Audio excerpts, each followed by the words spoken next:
Austin Hedges on Wednesday. Chase DeLauder had another great game at the plate for the Guardians. 3 hits, including an RBI single in the win against Texas. Since coming off the injured list from that broken rib, DeLauder 8 for 18 at the plate.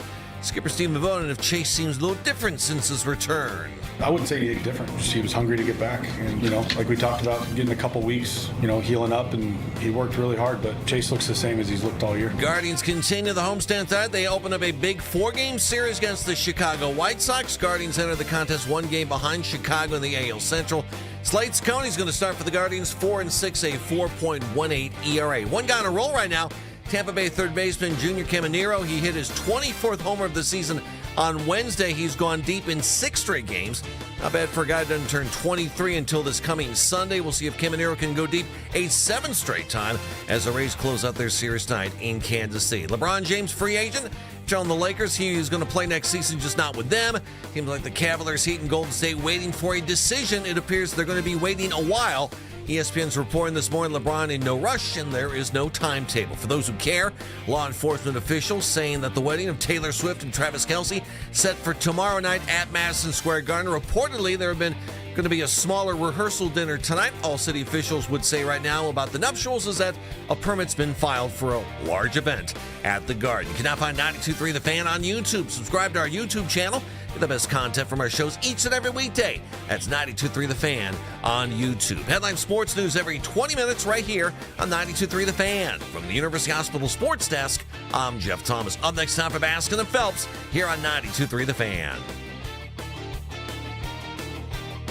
You're not going to believe Lima's remedy to gambling in professional sports. I've got the fix once and for all. It'll make the press conferences better. It'll make the games better. Just got to open your mind. It's dumb, and I still say 80% of you will agree with him. It's the Emerging Podcast Scene, presented by Extend Technologies on 923thefan.com on the free Odyssey app. Talk sports with guys in the know. It's embarrassing. Are they not embarrassed? It's time for Baskin and Phelps, Cleveland's sports radio, 92.3 The Fan. Welcome to Philadelphia, Mike Gansey. How about that? Former Cavaliers general manager, number 2 guy in the organization to Kobe Altman.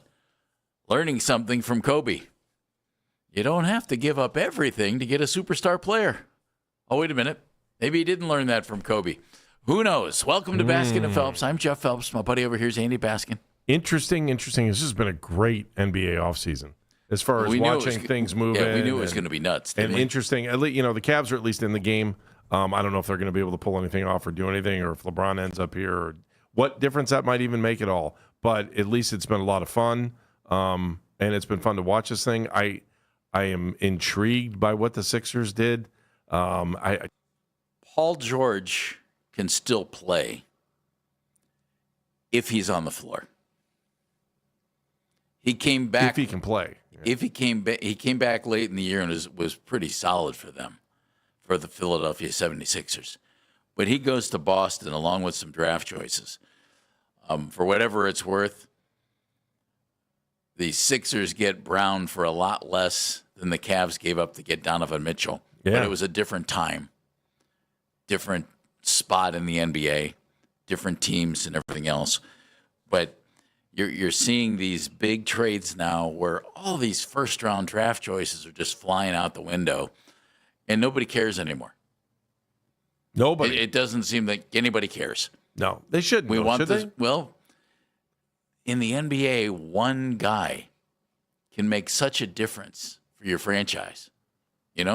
Right. You're only playing 9, 10 guys. As far as getting a veteran, or as far as drafting a guy? No, as far as getting a veteran. Yeah, your odds you bring in a star player. Much rather do that. Yeah. Than roll the dice. Roll the dice on a young guy that's coming in first year in the league. Without question. How many LeBrons are there? One. Not too many of those. Right. When you think back to when he first came into the league. No, there are very few guys who walk in the door and you think this guy's a lock to be an absolute beast. All right. So who won that trade? Oh, the 76ers won I that do trade. too. Okay, so there's no question who won the trade. It's the question is more so, what are the Celtics doing? And I'm not even going to say it's bad, but what are they doing? That's I don't know. They're 0 for 2, right? They didn't get Giannis. Well, No, but neither did anybody else other than Miami. Yeah, but okay, I still think Boston's a damn good team. Where are they going? What are they doing? I got to tell you that the weird part of this trade is the excitement, and you hear me out on this, is the excitement I have for the Guardians. Because the Sixers proved as an ownership group, they're willing to make a move like that. And who could be your next owner if they decide to take over? David Blitzer. And Blitzer owns the Sixers. So I'm just connecting dots on an ownership group that sounds aggressive in what they're willing to do. And, he's got the Devils too. So, but, that's him and Josh Harris too together, where Blitzer would probably come in here. You're campaigning for a gig, aren't you? No, absolutely not. I'm campaigning to have a baseball team that if they come back after a lockout or a strike or whatever happens there, that if there is a salary cap in baseball, that we've got a guy that's going to, or a salary floor, that someone who might be able to throw something at this thing. So, all right. There's a Cleveland tie on that. That's what I'm saying. That's swell. Let's swell hope they roll the because dice. you don't want to hear it, but that's all right. Well, no, I think it's regardless. Mm-hmm. Jaylen Brown goes to the Sixers. Tyrese Maxey's a tremendous guard. Mm-hmm. Vijay Edgecombe, really nice young player. He's in the backcourt. Now you get the wing player that obviously is so critical in the NBA to teams. The Cavaliers are screaming for one. Right. Put him with Dean Wade, who will be the guy. Dean might end up starting there and playing the exact same role he played in Cleveland, and defender out on the wing, hit some threes, and if Joel Embiid can stay healthy for a reasonable amount of time, Sixers are a tremendous bet for the Eastern Conference. I wouldn't say that they're the front runners, but I think they've leapfrogged several teams, and I think Boston took a step back. So now you've got to be thinking New York. Miami. You would think Miami. They have more work to do. You would certainly think 76ers, right, along with the Knicks. Right. Detroit lost Tobias Harris, but Detroit's making some moves. I would think Detroit gets better. Indiana's getting better. They're getting healthy. Guys back. Halliburton. Zubats. Cavs. You got like 6-7 teams, Andy, in that Eastern Conference now, and this thing's on fire. And Mike Gansey taking lessons that he learned in Cleveland and taking them into Philadelphia. They said they wanted to try and get the ball out of Tyrese Maxey's hands a little bit. All right, well, he's the point guard, but he also shoots a ton and scores a ton. Well, Jaylen Brown's a perfect guy to do that. Ease the load on everybody while making the team better. That's outstanding. And I wonder and rumors out immediately, 76ers interested in adding LeBron James. Is there a team in the NBA that isn't interested? Yeah, I would think so. In my lifetime, I never thought I'd hear interested in Minnesota, interested in Denver. Denver makes a little sense, but geographically, I just don't see it. You could easily go and eliminate 8 teams without even blinking in each conference, and that's without even blinking. You want to blink a little bit, you could eliminate all but about 6 teams, I think. But all of a sudden, Miami, this Eastern Conference keeps getting better. San Antonio said that. I read they're out yesterday. I read a thing about San Antonio's not interested. Well, I wouldn't LeBron. bet on that, but I wouldn't. It came from their front office, though. That what I read. Okay, I'll go back and find talk it. is great. Yeah. When somebody lands somewhere, then I'll say he's out. Crazy if he ends up on the Knicks. There's a part of me that thinks that he would want to play in New York. Did the Cavs miss out here, folks? I mean, you heard rumors. You heard Brian Windhorst on ESPN say, what if the Cavs went out and brought in Jaylen Brown? What does that do for LeBron? The thing here with LeBron, to me, this is not a situation where he's going to be the absolute guy you must covet. I think he's a perfect fit here. We've talked about this. Yeah, for more than a year. But I don't think you go nutso and try and get him. But what does the Jaylen Brown trade do for that? Does it? And don't count the Celtics out. Remember, the Celtics were very competitive last year without Jason Tatum. So now they don't have Jaylen Brown. I think Jason Tatum is a better player than Jaylen Brown. And they did add a player who, and obviously he had the catastrophic leg injury during the Olympic stuff, and has not been quite the same player since, but is still a good player. Was suspended last year for substances, PEDs, I believe. But when he came back, he was okay. I mean, you might think the Celtics got the better part of the trade. I do. But George, if he's healthy, will still be able to help them and still play well for them. I just wonder, all right, if you're the Cavs, what does this mean? Do you think, we've lost Dean Wade, we've lost Keon Ellis. If we were interested, in Jaylen Brown, we're not getting him. Mm-hmm. We could have gone and maybe picked up Paul George. I don't know how you would have done that. You probably don't have the money to pull that off. No, but Toronto George got would have better. fit in. Toronto got better, Andy, getting Kawhi Leonard. Indiana's going to be healthy. I didn't even mention Toronto. I know. Indiana's going to be healthy. It's going to be the top 8 teams in the East. I think there's a shift. I think Cavs fans are looking at this saying, what have we done? What have we done? We've lost 2 players off our team so far. That's it. And I know it's still early in the free agency process. You've lost 2 players. Added salary flexibility. Yeah, but you've lost 2 players from the position of need. We're correct. You still needed guys, even if you brought back either Dean Wade or Keon Ellis. You still needed a wing guy, another one. And now you've lost both and you haven't added anybody yet. Doesn't mean you can't. I still think that there could be a huge move coming from the Cavaliers. Vegas still likes Boston, by the way. LeBron is Vegas has Boston at the second, number 2. There's no reason to think that they're going to stink. They didn't stink last year. They have good coaching. They have a good front office. Brad Stevens could take some of the draft capital that he just picked up and flip it for a veteran, bring in another player. I mean, there are a lot of things that are still going to happen here in the offseason that's going to affect what's going to happen in the Eastern Conference this year. And you can't count Boston out. All I know is, and Kawhi going to Toronto, that's 7 teams in the East that you think, boy, this is going to be fun. And we haven't talked about Orlando. Nope. I like Orlando. I think they have some good young talent. This is going to be nuts. Do the Cavs have to get active? Do they have to make some moves here? Or are they more likely to roll it back, Andy? I still think there's a move to come. It could be LeBron. It could be something else. It could be something else and LeBron. But if you just to you, and by different results, I mean being able to push past the Eastern Conference Finals. I mean, the people don't want to hear it. They did very well to get to the Eastern Conference Finals. They were one of the Final 4 teams standing. But other teams in the Eastern Conference have made significant moves to get better, shift some things around, get better. You have other teams getting healthy, Indiana. I mean, this is going to be fun, and I think rolling it back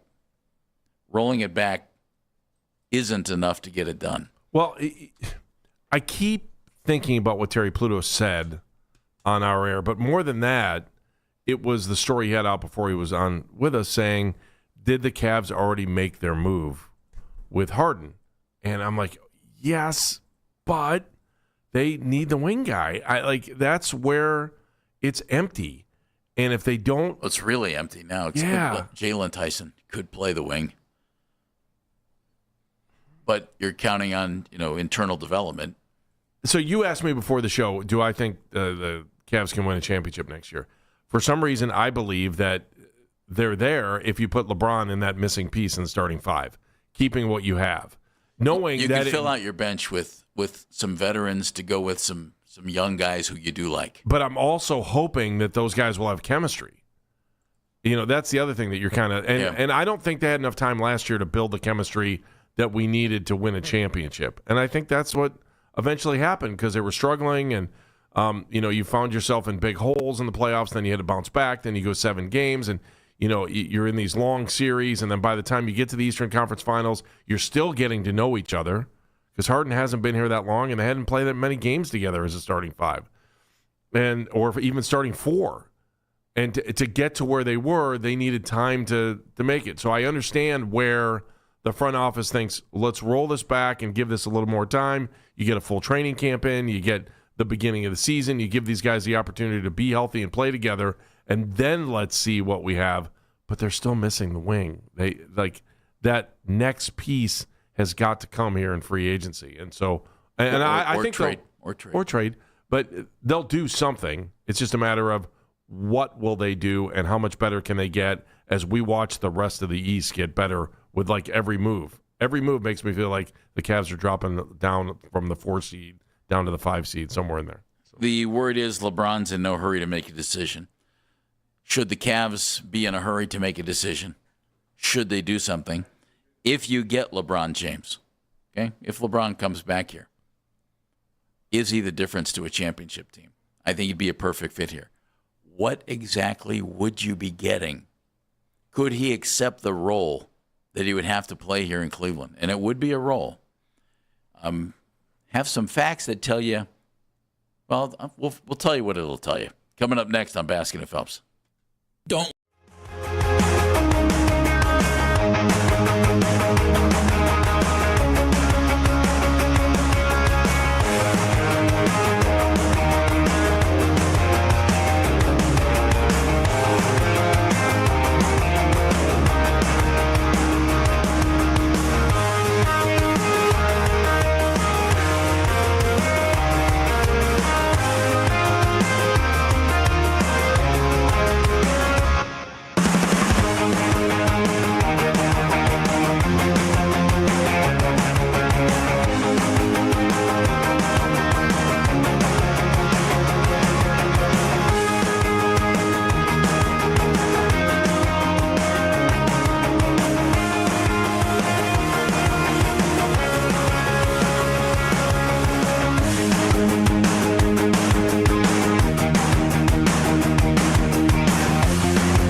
segments. Headline sports news every 20 minutes right here on 92.3 The Fan. From the University Hospital Sports Desk, I'm Jeff Thomas.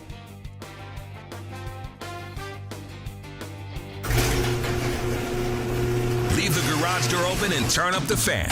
Spend the summer with your home for Cleveland Sports Talk. 92.3 The Fan.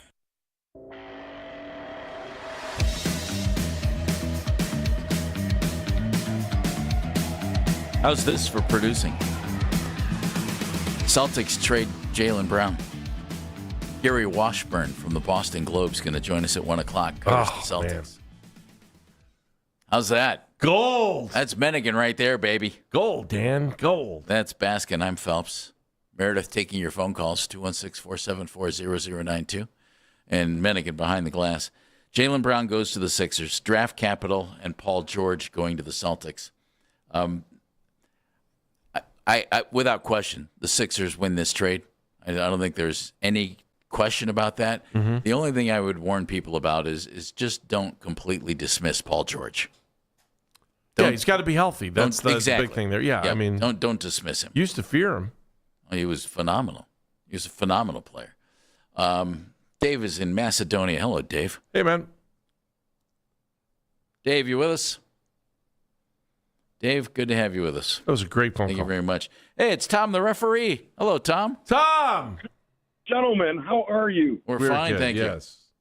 Good. I guess I'm pitch hitting for the previous caller. Is that what I'm doing? That'll work. Well, I don't know. Unless you know how to referee soccer, because they could have used you yesterday. We're talking about that later. Oh, I don't know, man. That's too hot. Too hot of a sport. My legs don't look as good as Jeff's anymore.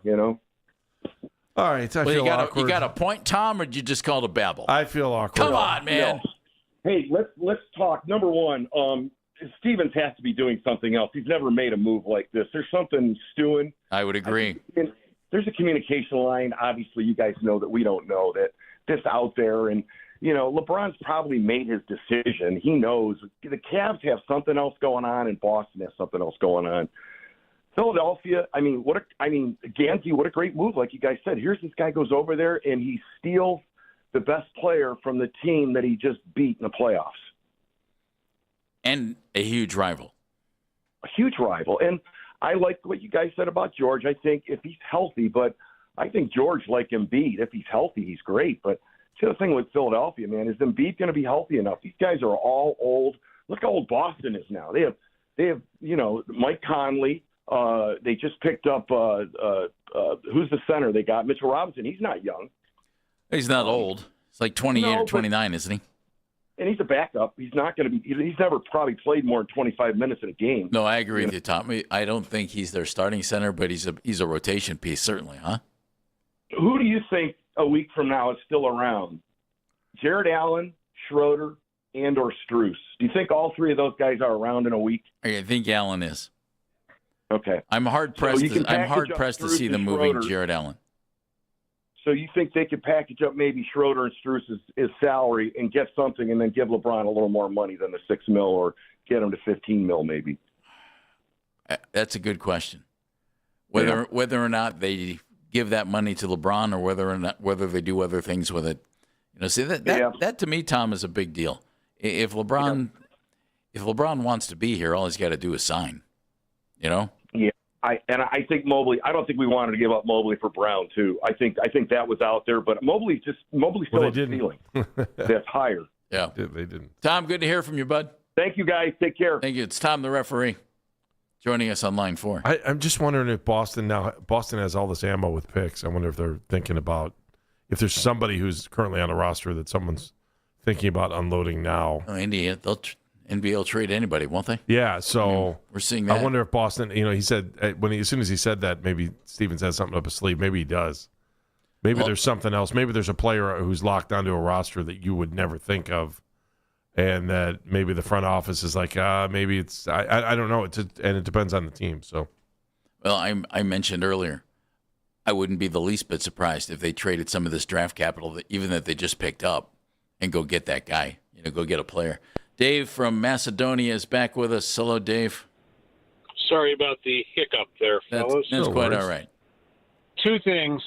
Let's recall not only last year's playoffs, but the year before when Garland was hurt and Mitchell had to carry the load point guard wise. I think the Cavs are really in dire need of a point guard after the trade of Garland and the age of Harden. I like Harden. I like Mitchell. I don't like Mitchell running the point. Takes away from his game a little bit. I don't mind him running a little bit. I would have called Sacramento and said, "Here's Mobley. Give me the 7th pick. Take Acuff and try to weasel Sabonis out of him to play either alongside of Jared or behind Jared." You wanted this. You wanted the 7th and Sabonis? Yes. That's a lot. Well, for Mobley's a lot. And I mean, What if he's you an just asset. said, what if you got Harden to play true point guard? I can't, I like James. He draws fouls. He's good in the – contrary to what people say, he's good in the play. He does, maybe he has a bad shooting night in a series. Who don't? I think the NBA is the hardest league to win a championship in. Let's face it. That's 4, 5, 7-game series. It's not easy to do. You better have depth. I don't know. You need to watch some NHL, man. Yeah, well, I think they're both hard. It's the same thing. And look how many different champions we've had in the NBA over the last couple of years. So I see what you're saying. I know. Remember back against Indiana, how we struggled without the point guard in the game, how they pressured us the whole series. I think it's kind of gone undaunted because everybody's focused on Mobley and his failure or success or whatever. I just think that if you're good, this was a really good draft. There's several Acuff's a generational player. So is Boozer. So are the other kids that went in front of him. This is a really good draft, I think, and that's kind of what frustrated me. If we were going to trade him, I don't want to get older. I want to get younger. I mean, LeBron, if they could drop him in here and be the point guard, that's probably what's going to happen. Dave, thank you for the phone call. We appreciate it. LeBron is not coming here to be the point guard. No, that's too many minutes and it's too much responsibility. Yeah. What LeBron can give you, coming up in a little bit here. Jeff's in Cleveland. Hello, Jeff. Hey, Jeff. I think that guy's been happy holidays. I think LeBron waiting to see if Los Angeles serious. But if he comes to Cleveland, he's already backed out of Los Angeles. We're done. He's done with Los Angeles. But if he comes to Cleveland, he can make Donovan. Donovan can put the pill in the bottle. He can put the rock in the water, splash it up. So could Harden. Now, here's the thing: LeBron know how to play with other superstars, and if they can put that pill in the bottle, LeBron gonna give them the ball, so they can save some energy. He'll diminish the turnovers from Harden because Harden know how to dribble. All he got to do is get open. LeBron gonna give him the ball. Now the other thing about LeBron, I think he wants to go out to be like Kareem and Magic, Bird and McHale. He's going to a team with a dominant center. All right, Jeff. If that's the case, it wouldn't be Cleveland. Wouldn't we want Harden to give LeBron the ball? No, you'd want them to give each other the basketball, okay. And that way they could put the pill in the bottle. Yeah, I think maybe we've taken too many pills this morning, but okay. I might need more heart medication. You think so? Look, LeBron could bring a lot to the team. Next segment, I'm going to tell you all about that. Okay. Mario's in Cleveland. What's going on, Andy? What's going on, Jeff? Hi, Mario. So I've been trying to get in for the past couple of days, listen to you guys, man. I'm just not sold on LeBron James even coming back here to be much of a factor. I want him to come back because I want to see him finish the story here. Like, cool, you come home, you retire. So when he come back here, I'm not expecting a championship or a deep run. We should expect a deep run, but I just want to see the story end, right? My whole thing is with LeBron James, I absolutely do not want to see that man go to Golden State. What I've been hearing, I think that'd be like, you cannot even get a statue in Cleveland if you go to Golden State. My personal He's going to get a statue in Cleveland even if he goes to Golden State. I hate to tell you that. He's going to get one. I hope he don't, Andy. Like that's like you going to that's like it's like going to the Steelers. Same thing, right? Yeah, man. That's Bird going to the Lakers, man. Like, you don't think that's like going to the Steelers? No. What's it like then, Jeff? Absolutely. Give us the comparison. Absolutely. I don't have a comparison. Well, make one up. Give me one. So you mean He don't get it. He is. I don't. Sometimes I think he's the he's the Tin Man. There's no heart over there. Away from you. Say that again, Mario.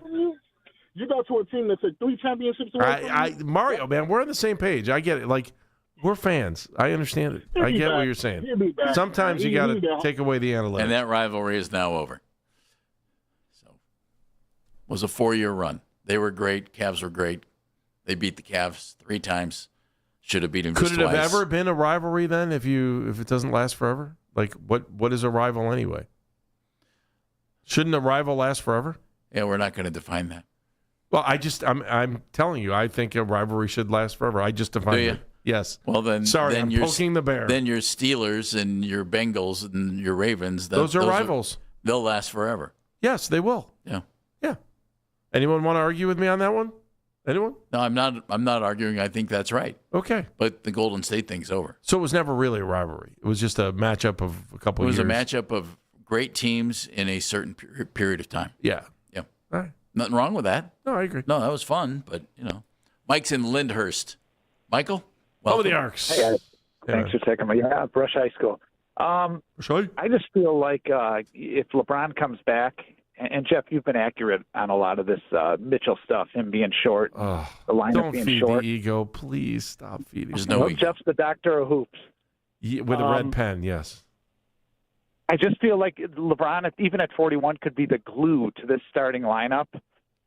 And obviously, you can add a depth piece for I'd love to add like a Christian Braun type of guy that's unestablished but like a wing that could defend. Yep. And I'm just kind of getting your thoughts on how much better you think this product could be with just adding James to the starting lineup.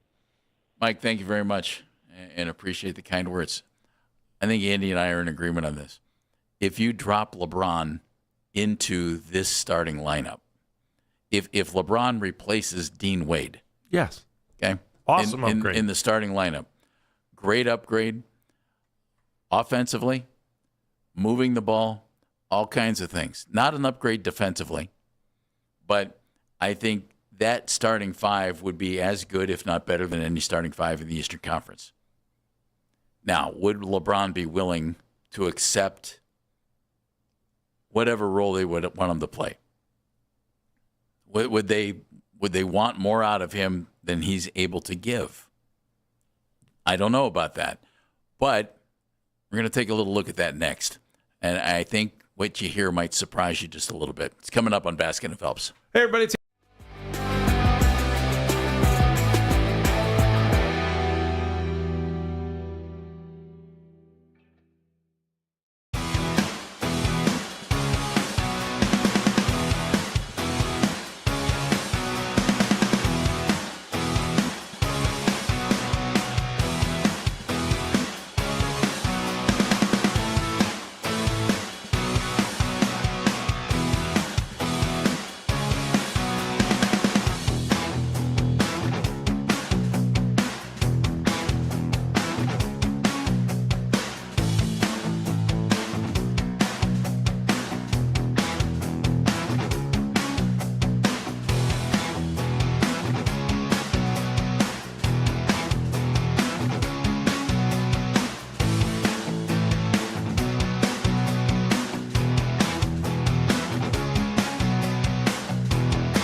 George, a pair of first-round picks, and a pair of second-rounders. Now Philadelphia, thanks to that trade, supposedly one of the teams also interested in LeBron. Listen to The Fan Rewind, weeknights 11 to midnight. All the best segments from all our shows, and can always listen on the Odyssey app. Headline sports news every 20 minutes right here on 92.3 The Fan. From the University Hospital Sports Desk, I'm Jeff Thomas.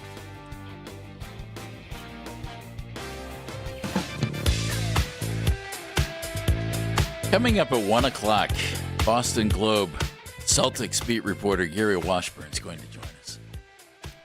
Looking forward to that. Is he regretting saying yes to Dan yesterday? Like, yeah, if you guys need me, I'm happy to be. before the trade. Yeah, he said before the trade, Gary's going to join us at 1 o'clock, unless he wises up. I'm Jeff Phelps. My buddy over there is Andy Baskin. All the buzz about LeBron James I just mentioned to Andy. Can you believe we're sitting here in 2026 and our big topic of conversation is LeBron James? He's been the big topic of conversation in Cleveland for about 24 years. So good for him. And again, I think if the Cavs could add him without disrupting their core, no brainer. It's easy. And he can make that happen because all he has to do is say yes. All that said, I think people who, and Andy, we hear from them. People who think LeBron would come in here and be the man and lead the team to a championship and the absolute difference maker, and is the LeBron of even 6 years ago. They're delusional. Those people are delusional. Now, could he be the finishing piece in what could be a championship team? Yeah, I'd say maybe. But there are things that would have to happen. And I think what's happened in Los Angeles the last year or so gives us a pretty good clue as to what he might be able to do here. And I think there are a bunch of different angles on this, and we're going to go over them. Last year, I'm wondering, does Father Time ever kick in here? Yeah, I was thinking about this.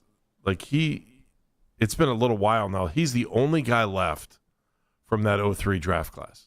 Remember how good that draft class was when he came out? Solid. And it's been 3 seasons since, who was the last? Would have been Carmelo Anthony, officially retired in like 23.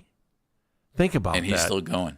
Think about that. And he'll be 42 in December. Do you ever think he looks in the locker room and go, man, was that kid even born? Yes. In 03? Yes, I'm sure he does. Yeah, I mean. I'm sure he does. Especially when it's his kid.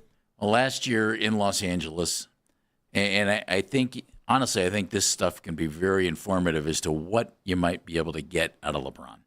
60 games last year, which was not a career low, but he played 60. That means he didn't play in 22 regular season games. He did play a career low 33 minutes per game. That's okay. It's still 33 minutes. So right. It wasn't like he's playing 15 minutes a game. But he played a career low 33 minutes a game. If he comes to Cleveland, Andy, Donovan Mitchell's still your number one option, is he not? Yes. And perhaps he was the investment. Perhaps Evan Mobley is your number 2 option.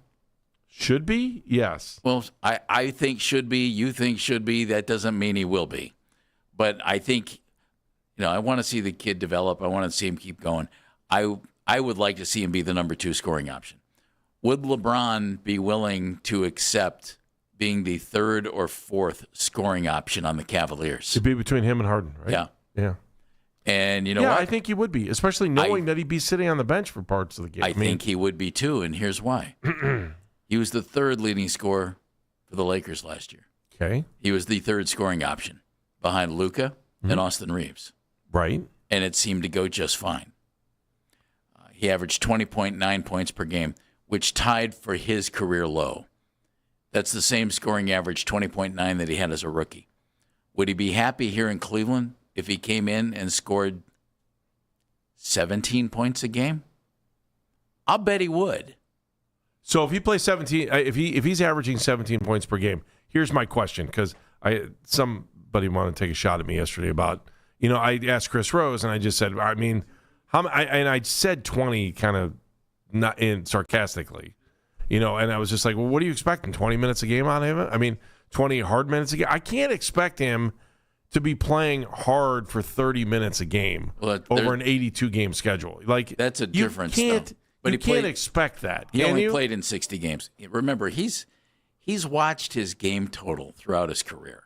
Right. If I'm not mistaken, only once in his career has he played 82 games in a season, in a regular season. That was here the second time around. Yeah, and he wanted to show everybody that he could do it. Right. He played in 81 games once when in his first go-around here. He played in 80 games. He played in a lot of games his first 7 years here. Yeah. Didn't miss many.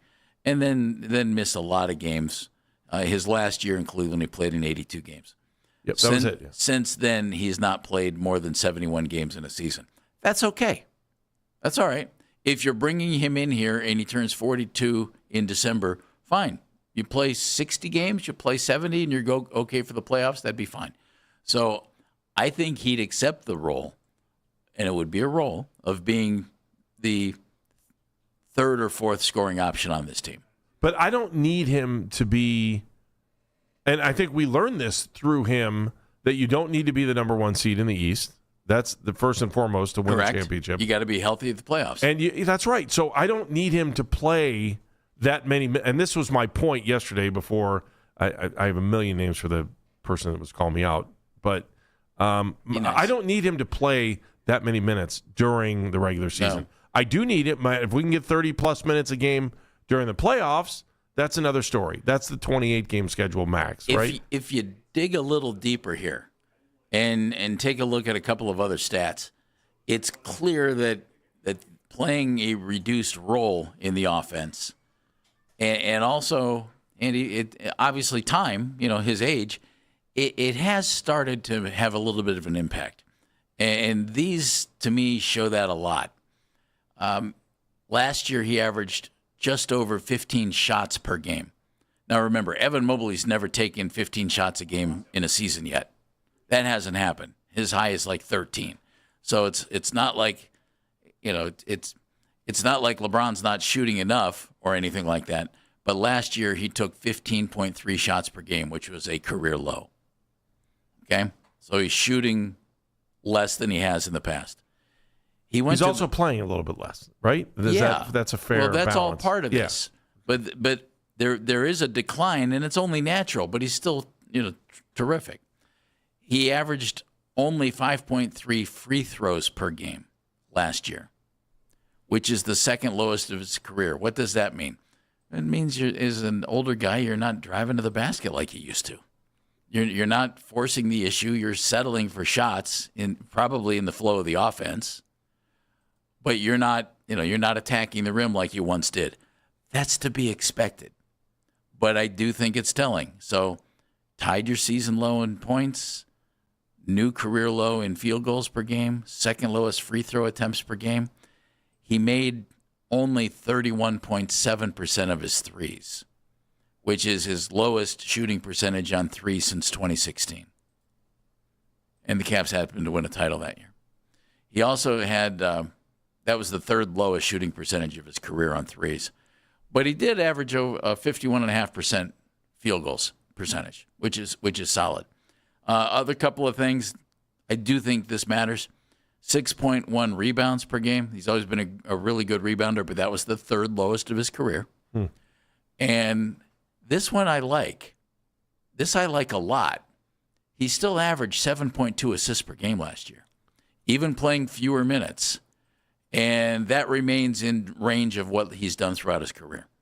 But clearly not forcing the issue like he used to with the lower free throw totals and the lower shot totals and the lower point totals. But he accepted the role of letting Luka and Austin Reeves do their thing. And I like that. Another twist to this, and I do think this is important here. You got to the playoffs and Luka and Reeves were toast. And LeBron had to lead that team in the playoffs, and they played 10 games. In the playoffs, he averaged 23 points a game. So the scoring average was up. The rebounding was slightly up. The assists, basically the same, 7.3. He took 3 more shots per game in the playoffs than he did in the regular season. Didn't shoot it quite as well, only 46%. And his 3 percentage was up just slightly to 33%. But he carried a team for a short period of time. I think playing with Luka and Reeves, he realized I can still contribute, but not be the man. And his other totals and averages, Andy, naturally, I mean, at some point, you got to drop off a little bit as you age. And I think finally last year he did a little bit, and that's okay. Because what he did last year, if you take those skills and assume that he can repeat that at the age of 42, he's perfect here. Right? Yeah, he's the fifth piece to what they need right now, especially when he'd be perfect. Yeah, but you had a guy that didn't even shoot. That you just like go, now could he play defense? Wait, yeah. Well, he could shoot, but he didn't with what he but was. But there were times when it was just like, you're open, you should be shooting. Well, he should have been.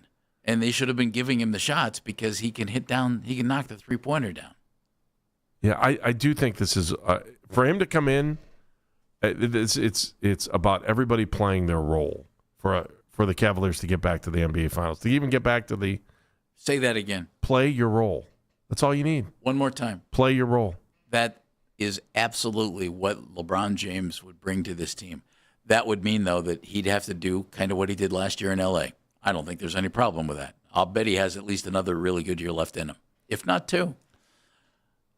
I think Donovan would have to back off a little bit. I think James would have to facilitate a little bit more.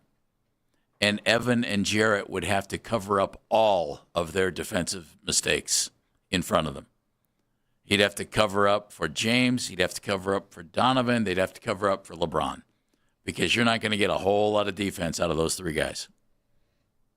And so that might mean Jared Allen scores, 8 points a game. It might mean Evan Mobley scores 14. Okay. I know. If everybody plays their role, they have to buy in. And then what does Kenny Atkinson have to do? He's got to execute it. Yeah. He's got to sell it. Why would that be that hard, though? You wouldn't think it would be, would you? If you're looking at trying to... LeBron's not coming here if he's not going to try and fit in. I mean, LeBron is not delusional. He's not. You can be sure if he's thinking, if I go to Cleveland, I am not going to be the man. If I go to San Antonio, well, I'm going to help Wemby win a title. I'm going to be Shaq, win a ring for the king. That's what I'm going to try to be.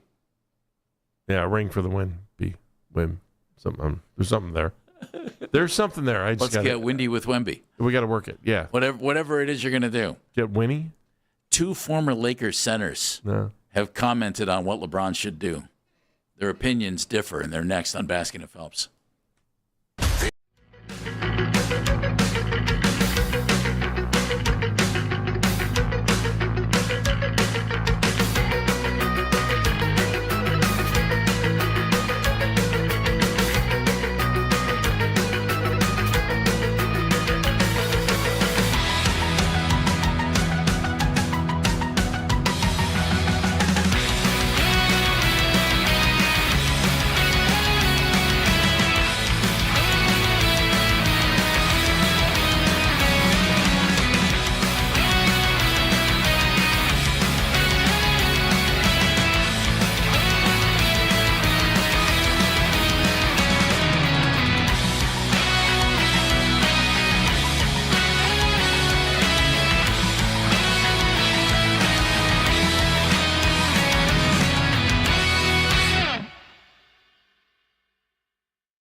content from our shows each and every weekday. That's 92.3 The Fan on YouTube. Headline sports news every 20 minutes on 92.3 The Fan. From the University Hospital Sports Desk, Meredith Kane. You can now stream The Ken Carman Show with Anthony Lima live on the 92.3 The Fan YouTube channel every weekday from 6 till 10 a.m. Subscribe to the 92.3 The Fan YouTube page now for free.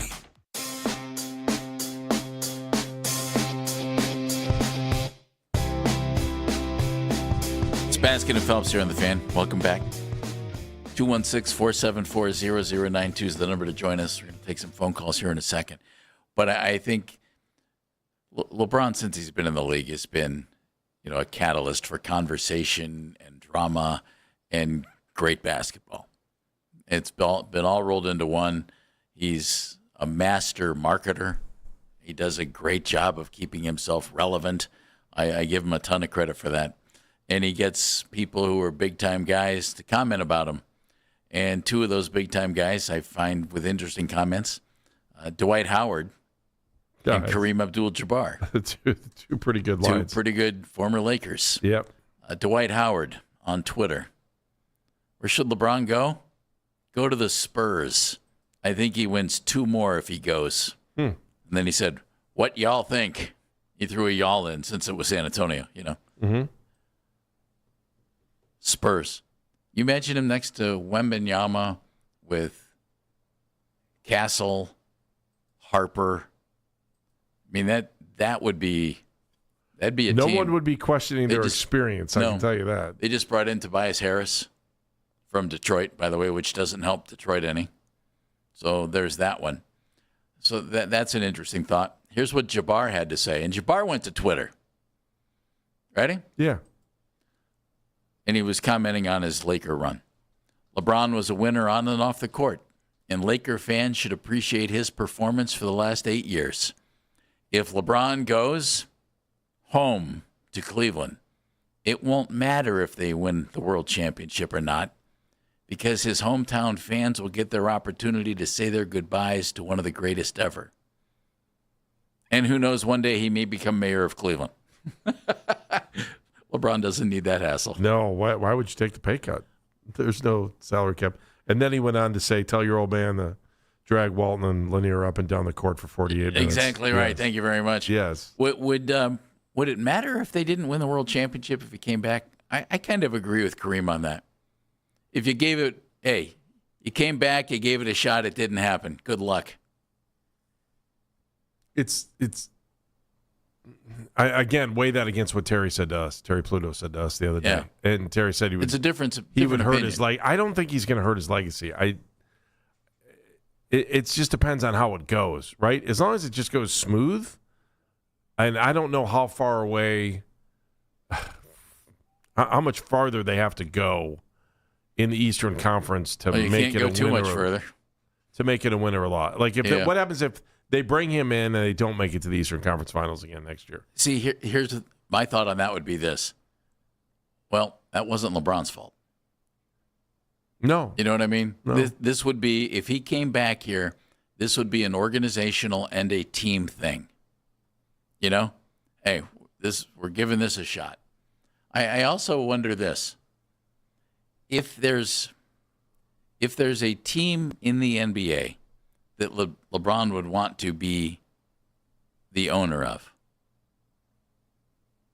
I would think it's only 2 teams. And I think what might have just happened maybe even changes that a little bit. I would think first and foremost it would be the Cavs. Could be the Vegas expansion team. Yeah, that's not happening, though. And it could be maybe the Lakers. Can you see him taking over? Why isn't the Vegas expansion team a possibility? Well, Did I miss something? Yeah, well, they ruled him out of the group already. Did they? Yeah, that they've already figured out. And I don't think LeBron's there yet. I mean, didn't they? I'm trying to remember. It's the group that owns the Knights and. Did they? Hang on, I'll tell you in 1 second. I don't think the NBA's awarded a franchise. No, but I don't think LeBron dropped out or something happened where LeBron is not in the expansion process anymore. Well, isn't he still a part of that Fenway Sports Group? Yes. I double-checked the other day because I wasn't sure. An NBA player, it said, can actually own part of an NBA team while he's playing. But there were two. It's got to be his team, though, right? It can't be his team. What? That's what I thought. That's odd. Yeah, it said that, according to our friends at AI, it said that a player can own a part of a team as long as it's like in an equity fund type of deal.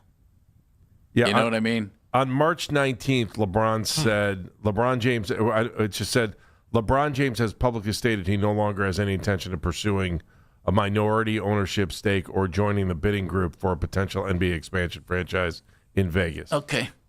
Well, he is that narrows not it down at even, all pursuing this goal. That narrows it down now. even Yeah. more. You know, it'd be the Lakers or the Cavs, right? Yeah. And didn't Jeannie Buss just sell? So she did thank LeBron. And with Dan Gilbert owning the Cavaliers, an awful lot has happened in Dan's life, obviously. Right. I also. How long does Dan want to own the team? Well, that goes back to what I brought up immediately when we heard this. That that there's this Blue Owl Capital was the name of the He's selling a percentage to them. Yeah. How much though? That's the thing. Everything I've seen was a minor stake, very minor stake. Hmm. And they own they own parts of other NBA teams as well, by the way. Yeah, and then Dan has a number of minority owners in the team. We just don't talk about them. Everybody thinks Usher is. I don't know. Do you think Usher still has? I don't even know if he's in. I don't think he is either. People think he is. I don't know that he is. All you have to own to be the controlling guy is 51%. That's it. Bill's in Parma. Hello, Bill. Hey, Bill. Welcome, Bill. Hey, great program, great discussion. The question I was talking with other people in my family about LeBron coming back here, I endorse it. I think it'd be a great thing to happen. The only thing is, and I bring this up to discussion, I've worked in major sports in the past. The ability to be a winner, as we've seen with Brunson. When Brunson left Dallas, and someone would say, okay, who's going to be more important in the NBA as delivering a championship, Doncic or Brunson after they leave those teams? Yeah. Well, tell me if 99% of 100 hands vote for Doncic. Of course. Well, there's this factor that most, Bob Gibson had it. Larry Bird had it. This is rare. It's not like, let's put these guys together and send them out on the court and, he's good. You can have a very good team, a great team, but they won't win unless they have that guy. And there's a question, and I don't mean to be controversial, but LeBron sometimes isn't that guy. And as we saw with Brunson, 6'2", not the fastest guy, injured, the rest of the team, not that great. He brings it. So the question with the Cavs right now is, with the core that we have right now, and who do you bring in? They're not going to win it right now with how they stand. Mitchell is not that guy. Now, somebody out there is saying, oh, Bill is saying, Mitchell's no good. I didn't say that.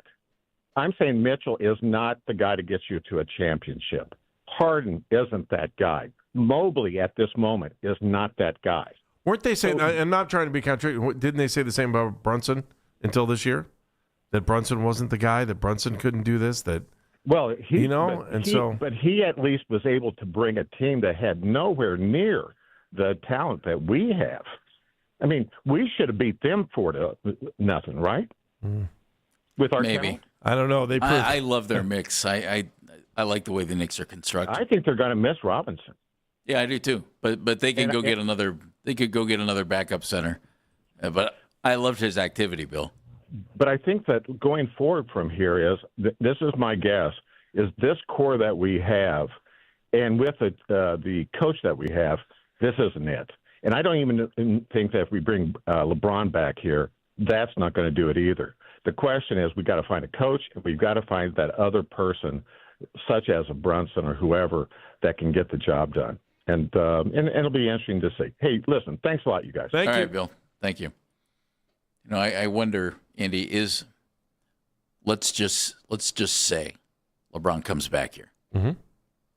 Is that the biggest move this team makes this offseason? Well, was the Harden move the bigger move? Like, No, that's I mean the this perspective. offseason. I know. I mean, we're talking about after the playoffs. No, because they're going to yes and no. Could they move? Could you bring LeBron back and move Mobley for something else? Could you move Jared Allen? Could you move Donovan Mitchell? Could you? Yes. Will you? I don't know. I don't either. I don't think so on any of those three guys.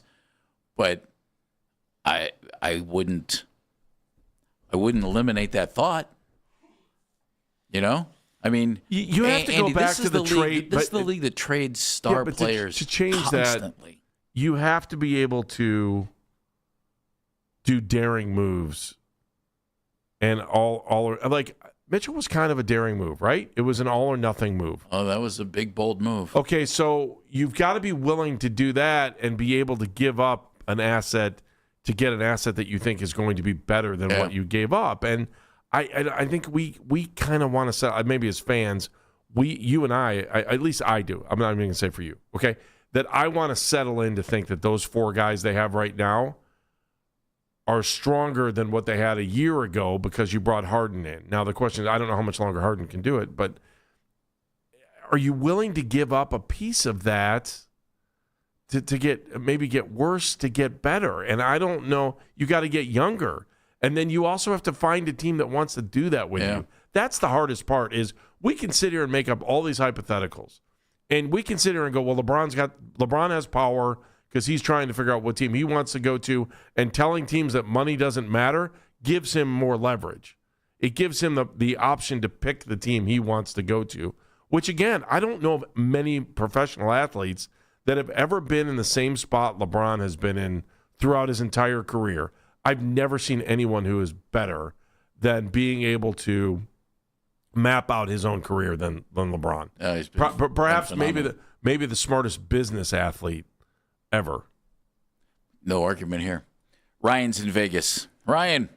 Hey, gentlemen. Yeah, I'm back in Northeast Ohio. Hey, tell that to Magic Johnson, Andy, about the business aspect of it, and Michael Jordan for that case. Yeah, but I don't ever remember and Jordan got it for Nike, but I don't ever remember. Jordan never played ownership to make the team better by bringing in other guys. Like, let's face it. I mean, that was risky when they traded Wiggins, right? Number 1 overall pick to get Kevin Love, and it felt like that was facilitated by LeBron. Like, I don't remember those guys ever putting that kind of pressure on a front office enough to want to change the roster. Like, you know what I'm saying? Like, Magic Jordan got Paul Westhead fired, didn't he? Yeah, okay, but it's one thing to get a coach fired. It's another thing to get coaches fired and then be able to manipulate a roster to what your group thinks is a better fit for the team rather than the general manager or the owner, right? LeBron has always had that kind of power since he first got here. I mean, I give a lot of credit there to Mark Termini and what we saw with his early, influence on his group, on LeBron's group, to be able to understand how to get maximum value for what you want, not only out of yourself, but out of the team. Did you see I don't know if you guys caught the quote from Tristan Thompson about, the Tristan Thompson note about how, how they were able to get $12 million more out of Dan Gilbert without Rich Paul did it. But I don't think Tristan ever figures that out if he's not with Clutch and doesn't understand even the origins of that with Mark and then moving forward into Rich. To me, I can't question LeBron's business impact in athletics, just even beyond the NBA. Yeah, and great points. This is food for thought, man, I tell you. And the answer is Bill Foley for the Knights, if you want to know, for Golden Knights. That's it, Bill Foley. Yeah. Hey, man, I digress on that. It's all about LeBron and Menigan. I got a fever, and the only remedy is more World Cup. I can assure you, man, that game yesterday with LeBron, mimicking LeBron, obviously, Boligun, obviously that red card was just annoying, but him just mimicking LeBron. LeBron's on everyone's mind still. He is food for thought at age 40. Hey, Alex Ovechkin, still playing. Messi, still playing, right? Yes. Lionel Messi getting 3 goals, and obviously Vin Scully, Andy and Jeff, your guy, guys commentating. So this ageism thing, Jeff, you brought it up a couple segments ago, is irritating me because me as an iron worker back in the day, joined at age 40, I was running circles around these 22-year-olds. It's something about ambition when it comes to getting up and getting your butt and ready for whatever you want.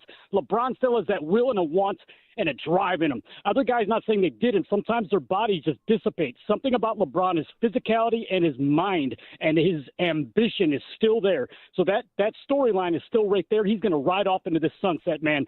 This last chapter is going to be arguably as fun as his first few chapters. There's so much more fun to go. Hey, guys, have a great, happy 4th of July, and hopefully LeBron comes back next week. You guys, great day. Thanks. Thank you, Ryan.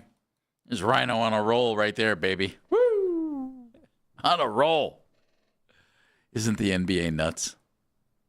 NBA is absolutely It's fun, nuts. though, isn't it? It Well, it is fun. I mean, as bad as ratings could have been, remember how it didn't seem like anybody was interested in the beginning of the year? And then now all of a sudden it's like, whoa. Oh, all right, yeah. it's on fire. It's Baskin and Phelps on the Fan.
rumored to be in the mix for the veteran superstar, but that decision may not be coming anytime soon. ESPN reporting earlier today that LeBron plans on taking his time and there is no timetable. You can listen to the Fan Rewind weeknights from 11 p.m. to midnight.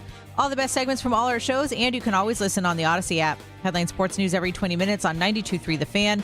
From the University Hospital Sports Desk, I'm Meredith Kane.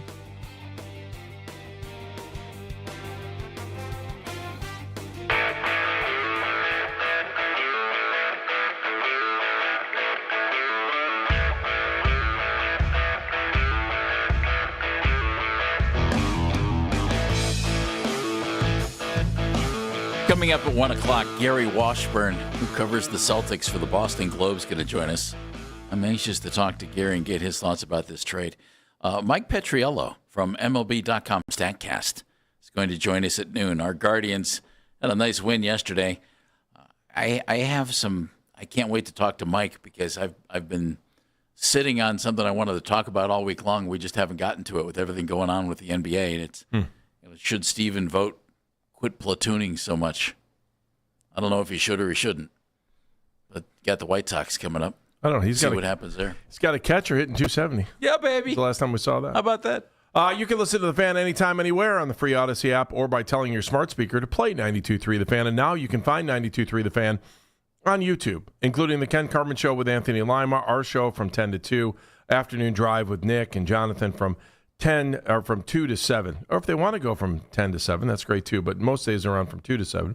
And you can also catch that on the Fan YouTube channel. Subscribe to the channel for free and watch all the best content from your favorite shows live and, of course, on demand. And you can do that now. Mike Gansey leaves the Cavs, goes to Philadelphia, and first big move shakes up the NBA. Isn't that something? Good for him. Yeah, I know. That's what I think. Good for the way you, Mike. He used to shake it up at Homestead Falls. Way to go. And here's the thing. Sometimes I think teams are in a position to make a move, like a great big bold move that could put them over the top. And sometimes teams make those moves when they're not in that position. You know what I mean? They make a move and they think they're close and, this one might do it and this could work and blah, blah, blah, blah, blah. And it really doesn't. I think the Sixers are close and close to the point where this move makes perfect sense for them. You give up Paul George, who when healthy, okay, I think Paul can still play. But you bring in a clear-cut improvement on the wing, really good defender, really athletic, can really score the ball, does a great job. You gave up some draft assets, but you didn't break the bank in draft assets.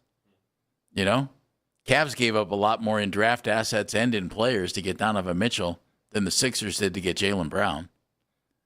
Some time ago, obviously, but Cavs gave up a lot more. Again, I'm looking at how the East is going to shake out next year. And so I started looking at FanDuel for odds and just trying to figure out where they're at. They still like the Spurs overall, and they still like Oklahoma City, and then they like the Knicks. The Celtics still kind of sit second in the East and then also are sitting like fourth in the NBA. But when you look at what happened from the trade yesterday, the 76ers they improved to, where am I at? They improved to plus 850 to win the Atlantic. They're plus 500, and their total team win total for next year went up to 47.5. That sounds. I don't know. I don't know. It'd be interesting to see where they get on that. The Celtics then dropped to plus 275 and slipped to plus 110 to win the Atlantic. Plus 275 to win the East, and then plus 110 to win the Atlantic for whatever that's worth. I don't really care about Central Atlantic and all that other stuff, but to win, it's just interesting the impact on the odds and how Philadelphia completely jumped after this deal. So you have some teams in the East that have made some moves, and you don't even think of them as teams that could be contenders next year.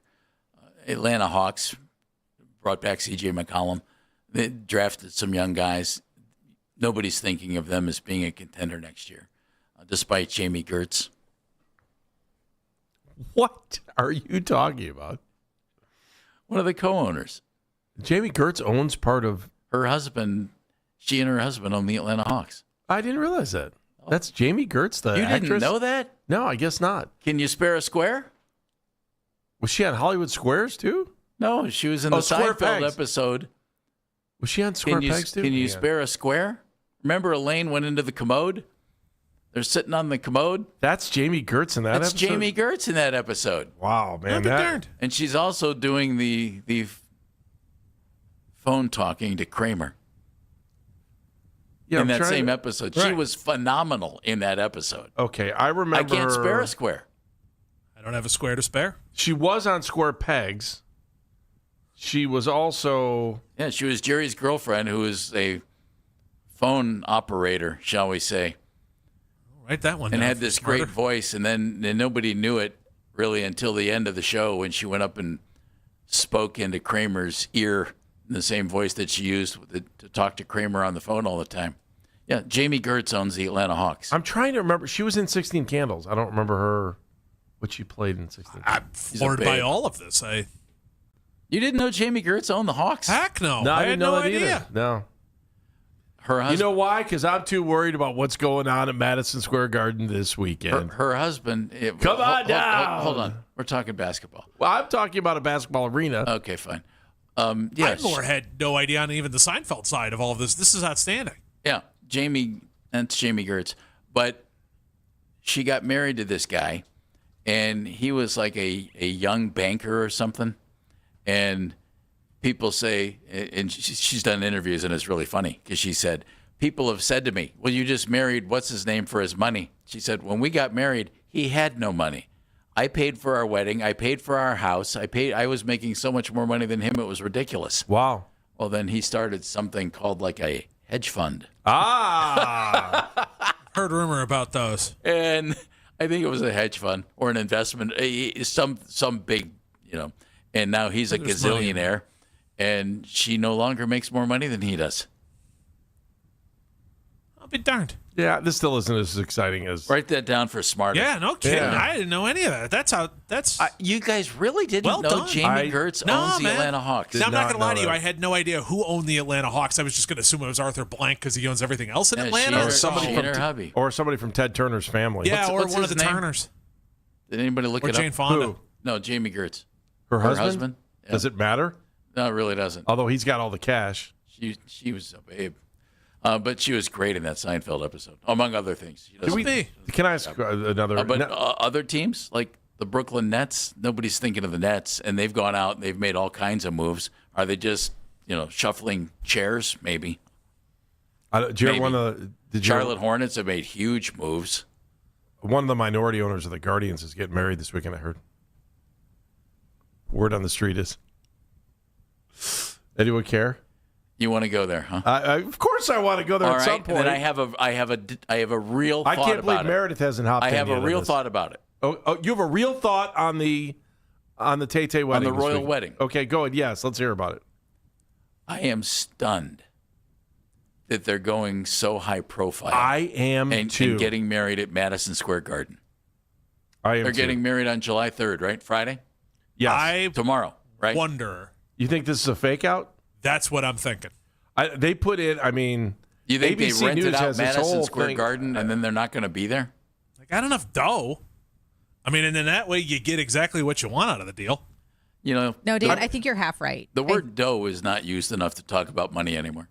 I think they're already married, I do and they got too. into they had a secret wedding in this Madison Square Garden. It's going to be real, and they're going to be there. It's The Office, isn't I think it? that they're It's a going to party? I think that they're going to. I think she's probably going to turn it into a documentary.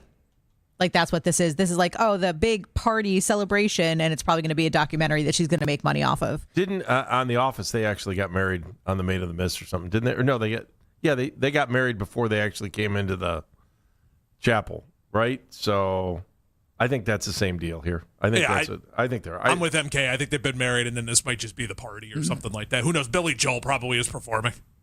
Just put another tick up there on the banner. Didn't you see? Well, Jamie Gertz's husband is a guy named Tony Wrestler, by the way. Oh, good for you, Tone. You'll be Mr. Jamie Gertz. Absolutely good for you. If Jamie Gertz shows up at this wedding, I don't even know what I'm going to do. Jamie Gertz is too good looking. Mayor, I wish they would have got married in Rhode Island. Have you ever seen the house in Rhode Island? Oh, yeah, she wrote a song about it. Oh, I didn't know that. I've just seen the house. I've been to that. Maybe she got married back home at the community church in her little town in PA. Maybe that's exactly where they got married. But maybe they got married at Heights High? Half the Kelseys do live in Philadelphia because Jason and Kylie live over there. So, they've got family there. Yeah, I haven't heard. No, you're not going to give me a Heights High? Heights High. Okay. I haven't heard from any of my buddies if they're going. Other guys that he kind of grew up with or coached around here. I know at least one. I know at least one person who's going. I know at least one. You didn't get an invite? Is that person you, Andy? No, it would actually be a relative. I'll just leave it at that. I'll leave it at that. Because he I think he told me he got invited. So he and his wife.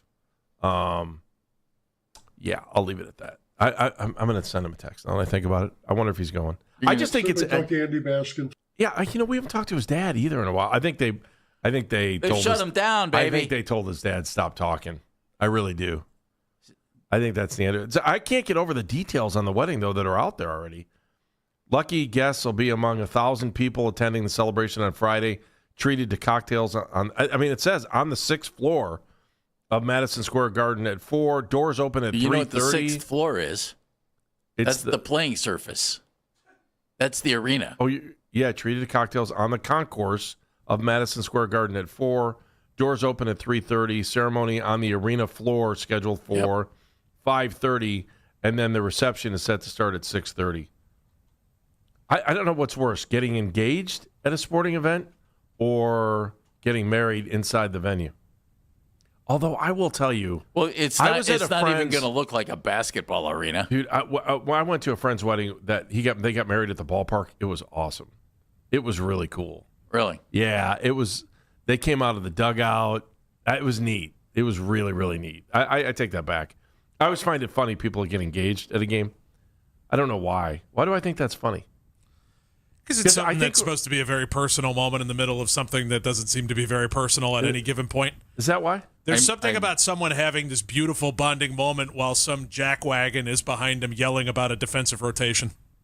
Yeah, good point. Well, Andy and I have a good buddy who got engaged in the beer line at Wrigley Field. Oh, yeah. See, case in point. TB, if you're listening, that was for you, pal. I thought he said something about never mind. Something that is supposed to be a truly lovely moment while the guy in front of you is going, hey, can I get 2 Miller Lights? Hey, honey. Talls. You want to get married? Yeah? Good. Let's get 3 beers then. Great.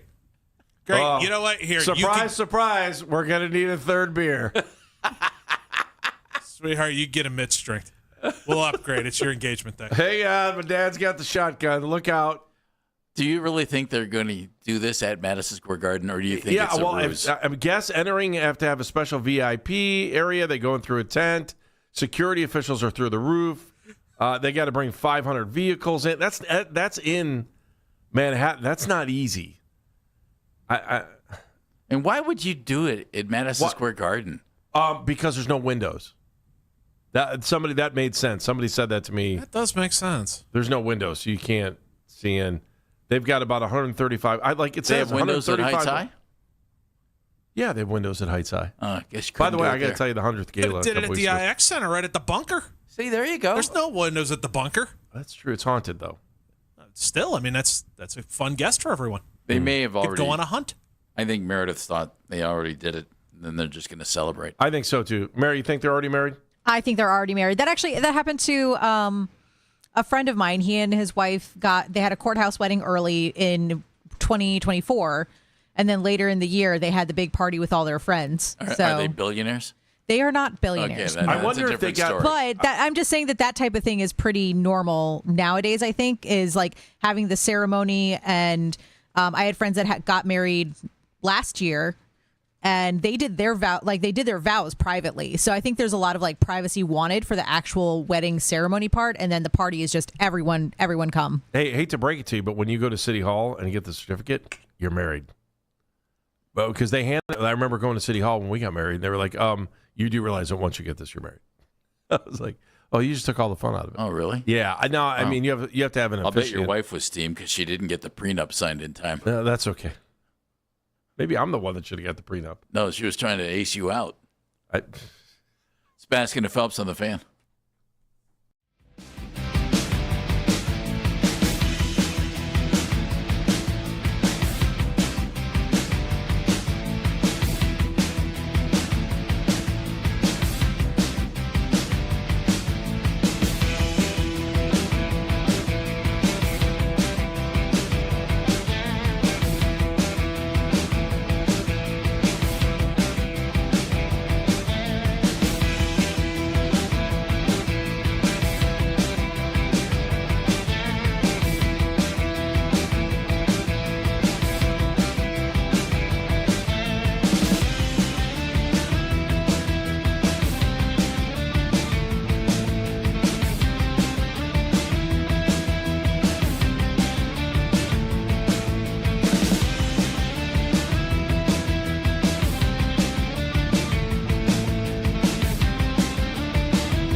Mike Petriello from MLB.com StatCast is going to join us coming up at noon.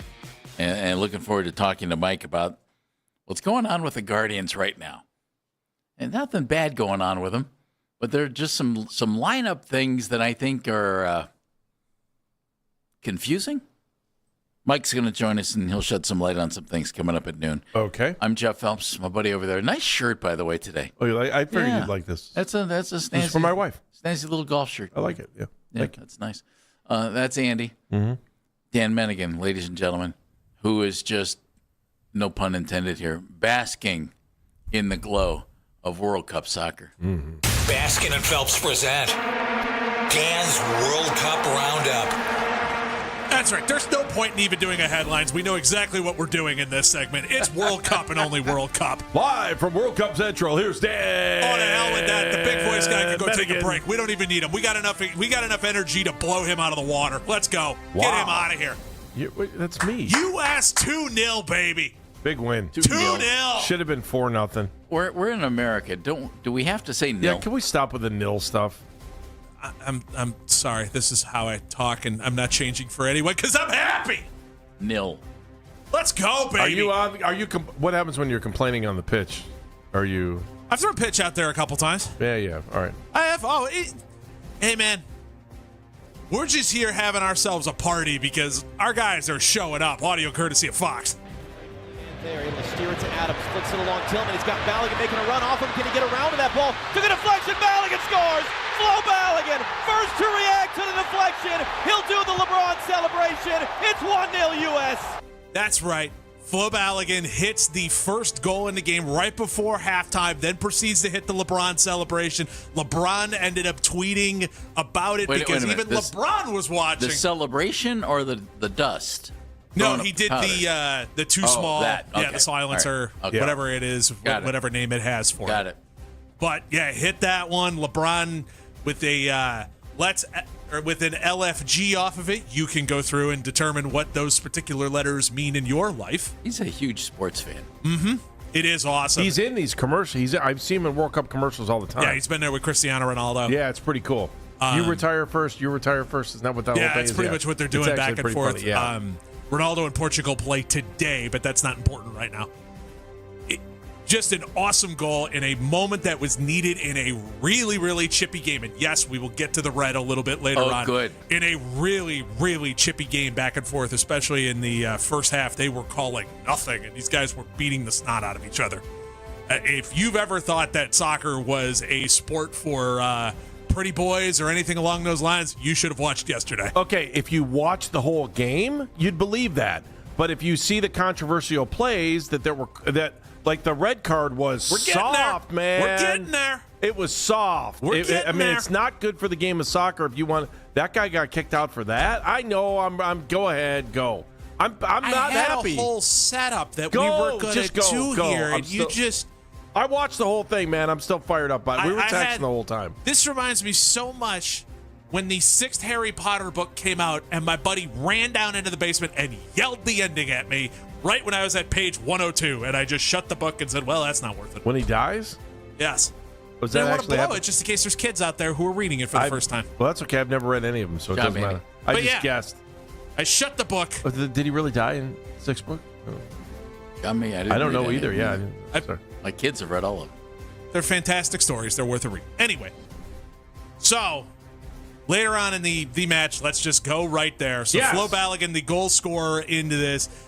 Two guys going after a ball player from Bosnia and Herzegovina, and Flo Balogun, the striker for the United States men's team, both went after a ball. Flo Balogun stepped down, caught the calf of the other player. He was trying to catch a pass. Yeah, the ankle went the other way on him. The guy fell in pain. We all kind of knew what ended up happening there. I don't know 100% for sure, but my guess would be it's something involving his Achilles that took place there. There was no foul called initially on this. Yeah, how do you until go from, later on, the video assistant referee came down, VAR, and said, hey, sir, you should probably take a look in this, to the referee that was on the field. Walked over, saw it, of course, in super mega replay, which everything looks so much worse when you slow it down to 1/100th of a second. I agree. And came out and handed out a red card to Florian Balogun. It was horrible. Jeff, it was so soft. Are you bringing up another incident that happened during the day? I'm not trying to. Like, dude, Messi should have got tossed yesterday. Okay, I'm going to do it anyway. Messi should have got tossed yesterday. The hell I set this up? This whole red card thing is ridiculous. It's bad for the game. It makes the game look soft. Like you talked about it, right? That was an extremely physical game. Like everyone wants to make fun of soccer guys when they lay down on the ground for a while because I don't know why, because they're trying to catch a breather or whatever. But people want to rip the game for that. And then you have this incident where they toss a guy for there was nothing egregious about this. So I was upset about it. I was mad about it. So I was like looking for an unbiased opinion. So, I mean, Canada, I just told you I was in Canada a couple weeks ago. They're not real happy with our country right now. So I turned to the TSN crew to see what they were saying about this, to hear what they had to say. Just fired up on my computer. And they were like, dude, the refs sucked. I couldn't believe it. I was just like, hey, the Canadians have our back on this thing. Oh, the English were grumpy. Everybody was like, it was just a bad call. Yeah. And so now he can't play in the next game, So, yeah, right? he has a red card. So to get everybody up to date on everything going on there, so a red card meant that Flo Balogun missed the rest of the game. The U.S. played with 10 men for about 25 minutes, I think it ended up being. Yeah, they had a power play the whole game, Jeff. Well, almost the whole end of the game. That's fabulous. Yeah, not as, just because there's more people on the field, but not as crucial as a power play, but the U.S. held on and all that kind of stuff in between, and we'll get back to that. Yeah. But that red also means that the striker for the U.S. men's national team, and arguably their best player to this point, is now going to miss the round of 16 game against Belgium as well. The United States have put in an appeal. That appeal got declined by FIFA, so that's out the window too. They don't hear anything about it. Yeah, so he is out for this game. And it is an absolute joke. It is one of those with better refereeing. You probably should have handed a yellow card for it. And even if you really wanted to make a point, have a stern conversation and basically force the head coach of the U.S. to sub him off, which is what you'll see a lot of times. And we hear this term sometimes in soccer that is the orangiest of yellow cards. Yes. That's what's meant by that. And that's one of those moments where it's like basically, so you'll see the referee, they'll hand a yellow, and they'll basically give him a stern talking to, which is a way of looking the manager in the face of that particular team and going, you need to get him the hell off the field before this gets worse. All right, so although they didn't sub, there was no sub.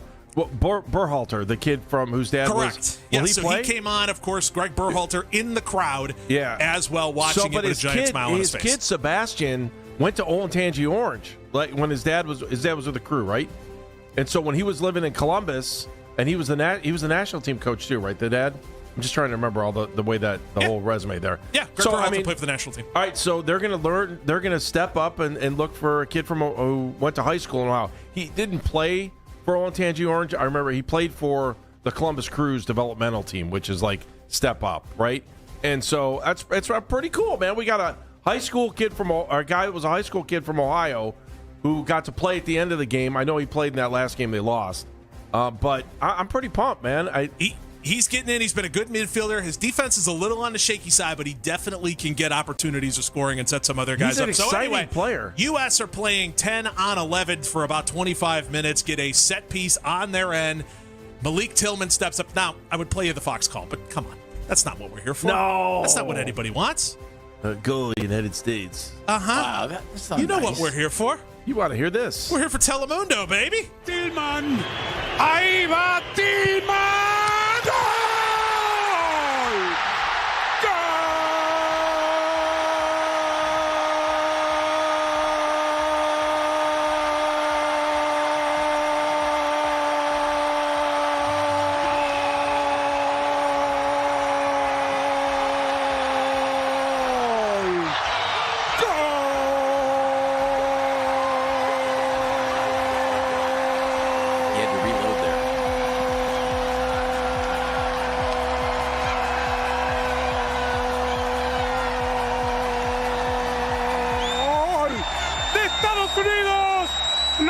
Malik Tillman. Sí. It's the sporting equivalent of listening to one of the three tenors. You know, it's really just beautiful. It's really a good thing that they don't score 12 goals in a game. That poor guy. He'd be Andres dead. Cantor, the power from his voice. It was so perfect in that moment. Malik Tillman with that goal to go up 2-0. So the U.S. is moving on. They will take on Belgium. It will be on July 6th, the Monday. So it's a little bit shorter in between there. But, yes, an awesome, awesome win for the U.S. I've been looking around, guys. This is really starting to catch on, and the way that I can prove it more than anything else, I've been just doing some quick searches every so often just to see if there are jerseys or anything like that to be found, because I was going to send them some friends. You can't buy a jersey anywhere. These things are all sold out all over the place. It's nuts. The men's team jerseys are sold out. The women's team's jerseys are sold out. Everybody is in with 2 feet on this U.S. team, and it's really fun to see. I do think it's awesome that the World Cup has been here. It's all over the country, all over North America. Yeah. And it's been so well received by our citizens, and our country's been so well received. This is the first time the United States... I think it's terrific. First time the United States has won a knockout game since 2002. First time that the U.S. has beaten a European team since 2002 as well. So, as good as it comes, if they win this one of the round of 16, it will be the farthest the United States has made it in the World Cup since 1930. Pretty darn cool.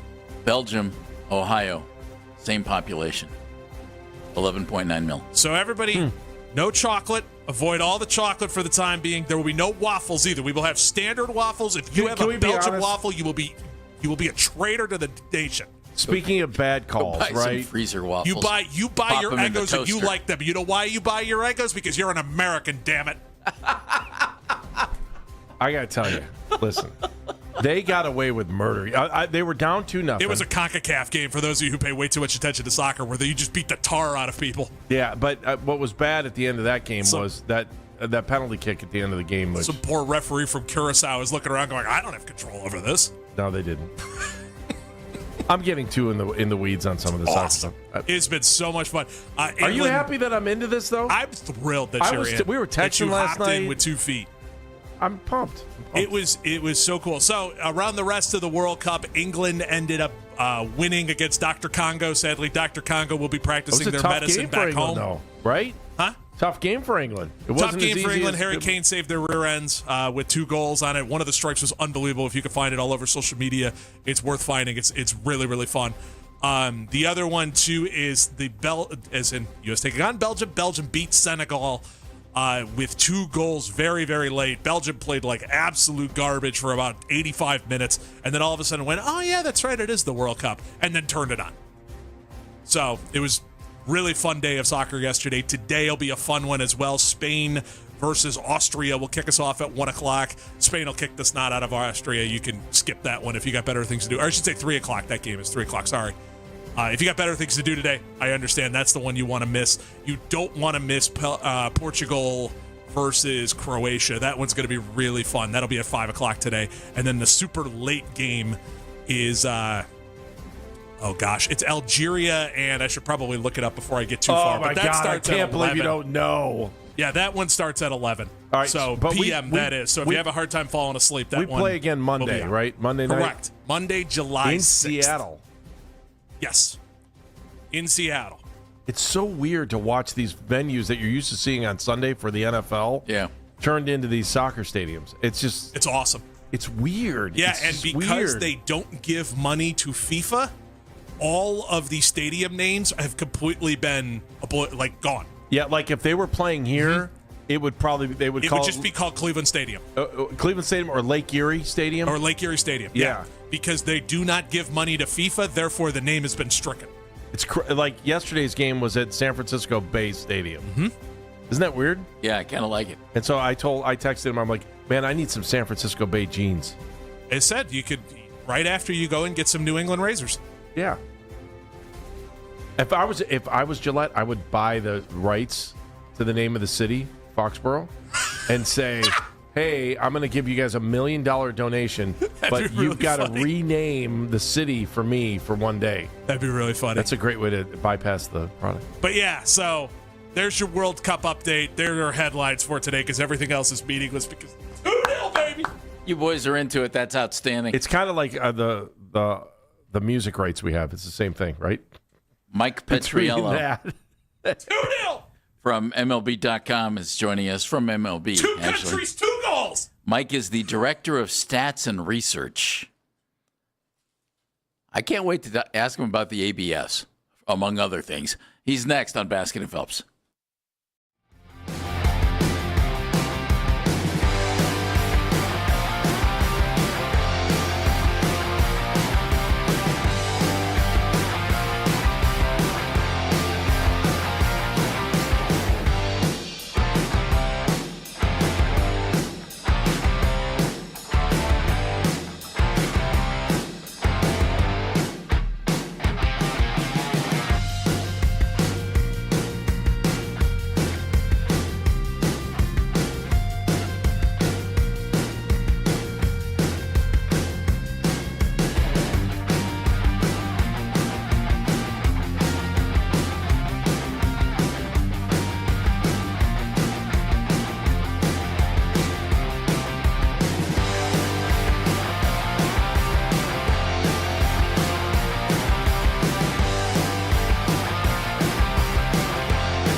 way? And are we being fair to Donovan? Is this just the truth being told, or is this like, hey, this is really an unfair comparison that we're making, but it's only natural because the guy we have to compare him to, the era we have to compare him to, that man is still playing, and we want him back.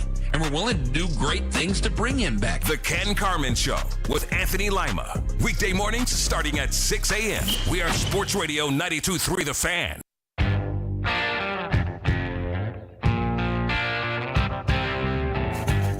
Bring on those White Sox. Pennant race time right here in Northeast Ohio. Series starts. White Sox Guardians. Guards are 1 game behind the Sox right now in the Central Division. Welcome back to Baskin and Phelps. Jeff Phelps here. Andy Baskin right over there. Let's go to the Wise Heart Right. We make it right. Call Kyle Wright hotline. Looking forward to talking to Mike Petriello from MLB.com, the Director of Stats and Research, which makes you Mennigan's hero, who you've already talked to, Mike. Good morning and welcome. Hey, Mike.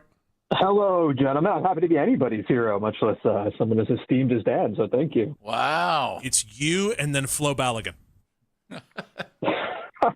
Okay, well, I'm still eligible to play in the next game, so there's a big difference there. Wow.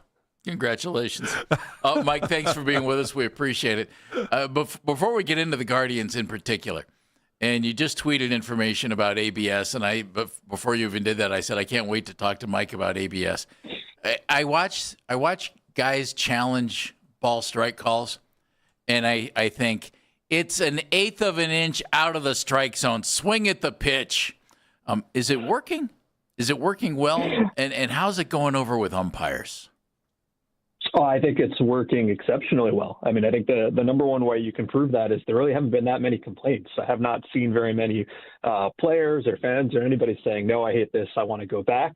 And, as far as the umpires go, it really has shown how incredible they are at this. Because, think about the challenges you see. It's not everything. That's what I've thought, too. That's what I've thought, too. Yeah. I mean, the challenges that you see are only the small subset of pitches where the batter or the catcher is like, no, you're wrong, and I'm right, right? It's a real selection bias there. And even on those pitches, it's still 50-50, which shows you how incredibly good of a job that the umpires are doing. And I know they will never, ever get credit for that. But if you think it's hard to hit a baseball being thrown, 95 with movement, imagine trying to call the pitch when you don't even get a chance to sit down between innings. You're out there in the heat for the entire game, and it's a huge credit to them. And I'm really happy with the way it's gone.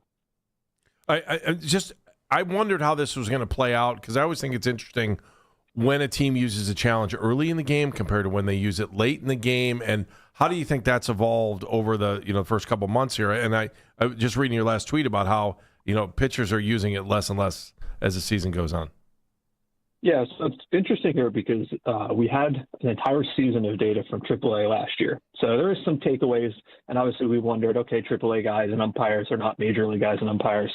And it's really aligned pretty well to that, which has been great for us because we had a good idea of what to expect. And what we saw in the minor league data last year is that pitchers are really, really bad at this. Most of them just shouldn't do it. And we didn't think we'd see a lot of pitchers, in the majors this year. And that's kind of the number I think you're referring to, as I tweeted out that over the course of the season, pitchers have been challenging less and less. I don't even remember what I said, but it was 25 challenges from pitchers in the entire month of June because they're bad at it. And, they're bad at it for a couple of reasons. Number one is just, it's a difficult angle to view, once you're coming off the mound in a various position. I don't want to say that they're selfish in that way, but those guys aren't on the mound for the entire game. They are interested in what happens when they are pitching, whereas the catcher can take the long view of what's best for the team over the course of the game. And so I really think, I know a number of teams have already said just don't challenge, and a couple still have, but I do wonder how close that's going to get to zero for pitchers because it's just not worth the trouble. Mike Petriello joining us from MLB.com, Director of Stats and Research. Okay, we're used to this with offense. Why are the Guardians among the worst teams when it comes to ABS? And they are. They're 28th in batters challenging. They're 27th in pitchers challenging. Total challenge success, they're 29th out of 30. What are they doing wrong, Mike? Everything. Really, it's everything. So I have the numbers up in front of me. I know I completely understand that the easiest the most accessible way for people will be like, how many overturns did you get, or what's the success rate, right? Because that's obvious to understand. But you can and should go a little bit deeper than that. There's context to it, right? Like, was it the right situation? What about a call you didn't challenge but should have challenged? That goes into the value metric. So, of course, in StatCast, they've got all sorts of fancy numbers for that. And, 28th, they are minus 37 in challenges and overturns versus expected. And you have the Tigers, who are like plus 56, because Dylan Dingler's been phenomenal. So you could really say through the first half of the season, comparing specifically just the Guardians to the Tigers, not to the league average, they're like 100 overturns behind what would be expected. And that's real value there. As far as the why, I don't know if it's just the players on the team or a team strategy, or maybe they're trying to be too precious about when they're saving it for. It's like your bank account. You can't take it with you, right? It's kind of the way I look at it. But it's not gone well for them. And it's just been interesting to see the disparity here, because I did expect there would be a pretty big difference in skill level. It would not be even across all the teams, and it's really not. The Tigers have been great. The Phillies have been great. The Pirates and White Sox and Guardians have all been pretty poor at it. Speaking of the Guardians, it's such a weird year where I'm looking at the Guardians and trying to figure out, they're barely over 500, but then I'm looking at the whole American League, and it's like anybody who's in first place is over 500, and you're lucky if you have two teams in each division that are over 500. Just give me your take on the Guardians right now and how this thing plays out, and why does it? It just feels like everyone's kind of about the same in a lot of ways. I had lunch the other day with some members of a broadcast team of a different American League Central team, and they asked me, who's winning the Central? And I just sort of stared off into the distance for about 5 minutes, because, whoever wins, at least specific to the Central, it's going to be with, 83 wins or something. I don't trust any of these teams at all. And, to some extent, some of the teams have had some of the similar issues we've seen for a while. Like the Guardians' offense has not been a strength for a number of years, and that hasn't prevented them from being successful. Specific to them, I think it's the bullpen's not quite as dominant. But it's a weird year, because I look at, who do I think are the two best teams in the American League right now? I would probably say the Yankees, who are on a 7-game losing streak and look like they can't hit at all. Right. And the Rays, who got off to a great start and have been great lately and were pretty bad for like a solid month, because they're a sort of Guardians-esque team with like lots of contact and small ball, but they do have some real superstar power hitters. And it's like, do I trust any of these teams to win more than 90 games? I don't think so. Like, I think the best team in the AL might win 92 games, and there's only two truly bad teams. Like the Angels are kind of a mess, and Kansas City's not playing very well. Otherwise, like, there's nobody out. And what I think is going to happen here, and I don't think fans have really grasped this yet, I'm a little worried the trade deadline is going to be a huge disappointment, because who is selling? Everybody thinks they're in it. Yep. And if you're a poor team, you don't have much to sell anyway. Like, what are you going to get out of Kansas City or the Angels? And I just think that's going to be a bit of a dud, and I worry that's going to be a surprising disappointment to people. Mike Petriello joining us from MLB.com, Director of Stats and Research. Something weird is going on with the Guardians' offense, as if being bad isn't enough, and they have been bad, unfortunately, for the most part. And Stephen Vogt loves to platoon, loves to go lefty-righty, loves to try and stack the lineup to beat that starting pitcher. But he has right-handed hitters who are hitting significantly better against righties than they are against lefties. And he has left-handed hitters who are hitting significantly better against lefties than righties. Has he reached the point where, okay, quit looking at lefty-righty and just put the best guys out there? If you were advising him on this, is the platooning of this team maybe hurting the offense, Mike? Well, without having looked deeply into his specific decisions, I would say in general two things, right? Number one, if we're talking about who hits better against lefties or righties, let's make sure we're not just talking about the first half of this year, because that's almost never how it works. You got to look at the course of a couple of seasons. There's a couple of examples of, Ellie De La Cruz is a good example. He was really good from one side over the last couple of years. It's completely flipped this year. So is that a new skill? Is that random? It's hard to say. I think the other thing too, most teams, especially the more advanced ones, when they look at these plate appearance decisions. Yes, of course, you're looking at handedness, you're looking at lefty, righty, of course. But they know so much about the shape of the pitch and the shape of the swing that sometimes it's like, well, listen, this pitcher throws this pitch in such a way where I think this guy's bat path is really aligned to meet it better. You know, even if his batting average is worse or whatever, the shape of it means it's more likely to be successful. And I don't know if that always works, but I can tell you that the decision-making does go a lot deeper than just like lefty and righty stuff. I think it's interesting, though. They're trying to manage the heck out of the team, and you don't have a whole lot to manage right now, especially with the injuries here. That said, can you just use your entire roster, even if it's not producing a whole lot, and milk it like crazy? It seems like that's what Steven's trying to do, and he's keeping the team afloat anyway. Yeah, I think it's hard for fans, I think, to understand that sometimes there is not a correct button to press, right? You put in the pinch hitter and he strikes out. Well, you made the wrong call without thinking about the fact that if you kept the other guy in, he might strike out too. It does come down to the talent level of the guys you have. Seeing this in New York over the last couple of days where the Yankees have been terrible and fans are very upset with Aaron Boone. And it's like, yeah, sure, I get that, but Aaron Judge is hurt and Giancarlo Stanton is hurt and half the team has food poisoning. And it's like, well, what do you expect them to do? There's only so many buttons you can press here. And that's the truth on that one, especially in our situation where you don't have that many buttons in the first place.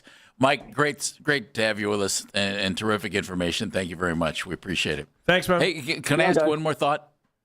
Sure. We have a Stephen Kwan problem here. And yes. As much as we've liked Stephen for the longest time, he's had significant drop-offs in bat speed and exit velocity. Are those things that when they drop significantly, there's something, is it injury or has a guy lost it? So even at his best, he was never a bat speed monster, right? Like, he was never out there like Judge and Cam Nero and these guys, and that's fine. Like, there's more than one way to succeed, and Luis Arraez has been generally successful with low bat speed, and so is Stephen Kwan. So it's like having a low bat speed is not a killer. The problem I see here with him is that the bat speed has dropped even more. Last I looked, it's down like 2 miles an hour from where it was 2 years ago when it was already the slowest. And he's coming close to like a 60 mile an hour bat speed, where the best guys are in the 80s. And I have to feel like there is a floor here where if you drop below that floor, you just cannot be a successful major league hitter. I don't know where it is yet. I worry that he's getting close to it. Obviously, he can help you win in other ways. He's a very good defensive outfielder. We all know that. As far as the reason behind this, I don't know. I don't know if there's an injury. I don't know if there's a mechanical thing. It's really hard to say that without being in the room. But while bat speed is not everything, it's definitely something. And that's got to jump up a little bit, or I'm having a hard time seeing how he's going to get back to where it was. Mike, awesome. Thank you, buddy. Thanks, we appreciate your time very much. Great. Take care, guys. Enjoy the holiday. Mike Petriello, MLB.com. He's the director of stats and research, and just dropped some knowledge on us. He was on the Weishart Right, We Make It Right Call, Kyle Wright hotline. Heard what he just said about Stephen Kwan. Heard what he said about buttons to push. Stephen Vogt's running out of buttons here. He doesn't have very many right now. But something about the lefty-righty thing I want to get into next on Baskin and Phelps. Don't let summer slip away. At RCDRV, your adventure starts here. Motorhomes, fifth wheels, travel trailers. Shop hundreds in stock right now. Parts and service too. Find your Freedom camper today at RCDRV.com. Freedom is calling. Will you answer? Hey everybody, Andy Baskin for FanDuel. On the biggest stage in the world, FanDuel is changing the game. Visit FanDuel.com/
rumored to be in the mix for the veteran superstar, but that decision may not be coming anytime soon. ESPN reported earlier today that LeBron plans on taking his time, and there's no timetable for the decision. You can now find 92.3 The Fan on YouTube. Subscribe to our YouTube channel and get the best content from our shows each and every weekday. That's 92.3 The Fan on YouTube. Headline sports news every 20 minutes on 92.3 The Fan. From the University Hospital Sports Desk, I'm Meredith Kane.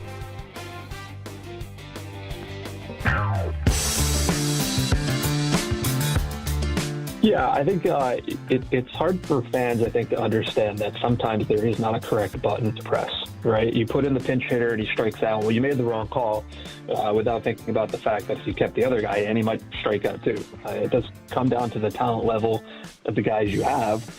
Seeing this in New York over the last couple of days where the Yankees have been terrible and fans are very upset with Aaron Boone. And it's like, yeah, sure, I get that, but Aaron Judge is hurt and Giancarlo Stanton is hurt and half the team has food poisoning. And it's like, well, what do you expect them to do? There's only so many buttons you can press here.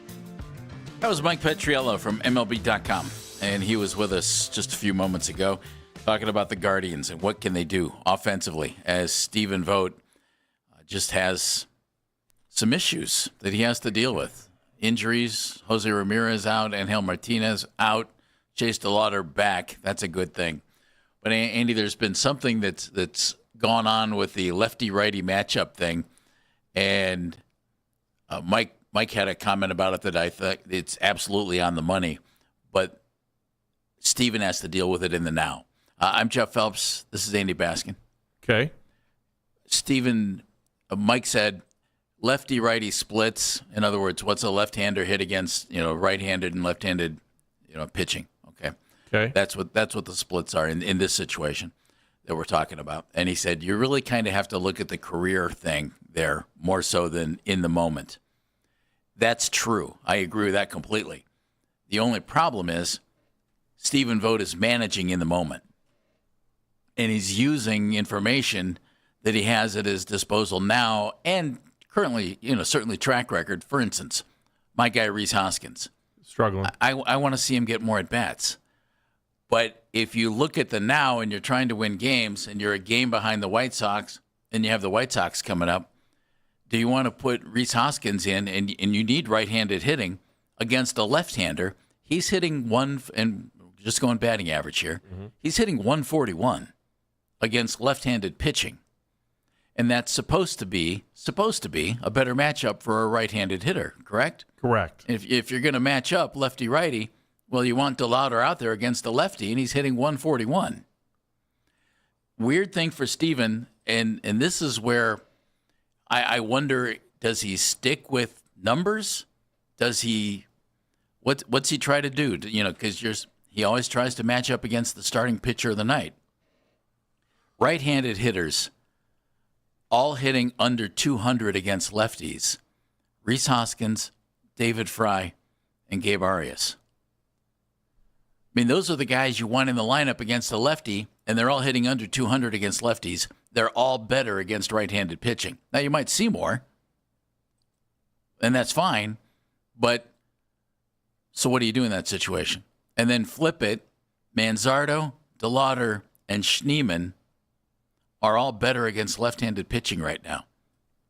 In fact, DeLauter is nuts. He's not bad against righties. He's 226. I guess maybe that is bad. But he's hitting 383 against lefties. And had a good game yesterday against lefty, against Gore, right? So yeah. What do you do if you're Steven? I think you got to. Do you quit platooning, Andy? What do you do? He's in a weird spot. Manzardo's hitting better than my guy Rhys Hoskins against righties and against lefties. What was it? 2 days ago they threw out. It was 2 or 3 days ago they threw out an entire left-handed lineup the whole time. So yesterday they were able to. He was able to go lefty, righty, righty, lefty. I mean, he literally went Fry, right, DeLauter, right. So Hoskins, right. You got one switch hitter in there? That's it, Rocchio? At least he had a little bit to play with there about going lefty, righty yesterday against going up against lefty. I think they're at the point now with the injury until Ramirez comes back. I think he's just got to put out the hot hand. I think you got to just avoid. I think so too. I think you would just avoid the whole. You got to try to score some runs, and then just use that philosophy at the end of the game. If you're trying to get something, and you've got guys that have been ineffective. If Hoskins is ineffective, then switch to the other side. Then try to find a pinch hitter that you can put in there and. Put a lefty in when Hoskins is up. And Jeff, as I'm looking at the box score again this morning, and I'm like, man, Hoskins 0 for 3 again yesterday. He did get a walk, but 2 strikeouts. I want him to be successful, of course. But by the same token, he's the right-handed hitter with a track record, but it certainly isn't playing well right now. Are they going to stick with him for the whole season? I don't know. Andy, listen to these batting averages against lefties. DeLauder and Manzardo, left-handed hitters, are actually doing. DeLauder's great, 383, as I said. Mm-hmm. And Manzardo's hitting better against lefties than righties by 50 points. He's 271 against lefties. But Hoskins against lefties, 141. Schneemann, 235. He's actually hitting lefties better than he is righties, which you're not supposed to do that. Fry's hitting 178 against lefties as a right-handed hitter. Obviously. Arias, 174. Stephen Kwan not doing well, 157. He's just struggling. And Travis Bazzano, just 153. You throw a lefty against the Guardians, you got a good chance. Now, most pitchers you're going to face are right-handers, so maybe that helps. But if you're just looking, Stephen Vogt, to put the best lineup out there every night, the way it stands right now, you don't play Rhys Hoskins, and I hate that idea. Well, here's the other thing. Didn't we bring this up yesterday? Like, how often they pinch hit for a third and fourth hitter the other day? Like, how does that happen? I don't know. How does that happen without injury? Right? You're just trying to survive. That's exactly what you're trying doing. to manage the heck out of each game, and you're not going to do this at catcher because of the demands of the position defensively. And you have Patrick Bailey here, but Austin Hedges is hitting better than anyone than expected. Bailey, and the leadership role, is through the roof. Like we've always known. Hedges should be your starting catcher right now. He should be, yeah. But you're not going to do that. You're flat out going to platoon at catcher, and that's okay. I get it. You get it. They're going to alternate those guys. But Hedges has been terrific. Khalil Watson is hitting righties really well. He's only had 7 at-bats against lefties. We'll see what he does there.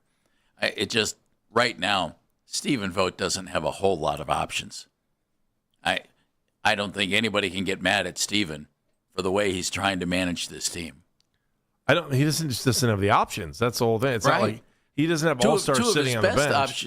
2 of his best options. Well, they are on the bench. They're hurt. Yeah, Martinez and Ramirez. Yeah. And his switch hitters, throw lefty-righty out the window. You can play those guys every day. And while you're trying to tread water and stay alive, you can't put those guys in the lineup. So there are 2 spots you're going to juggle. Do you put Hedges in the lineup more? No. Can you? You can't? No. Well, you could, but I'm not going to. Or maybe it's working real well. Let him take 2 at-bats, 3 at-bats, and then switch them out. Patrick Bailey's been better offensively. I don't have an issue at catcher.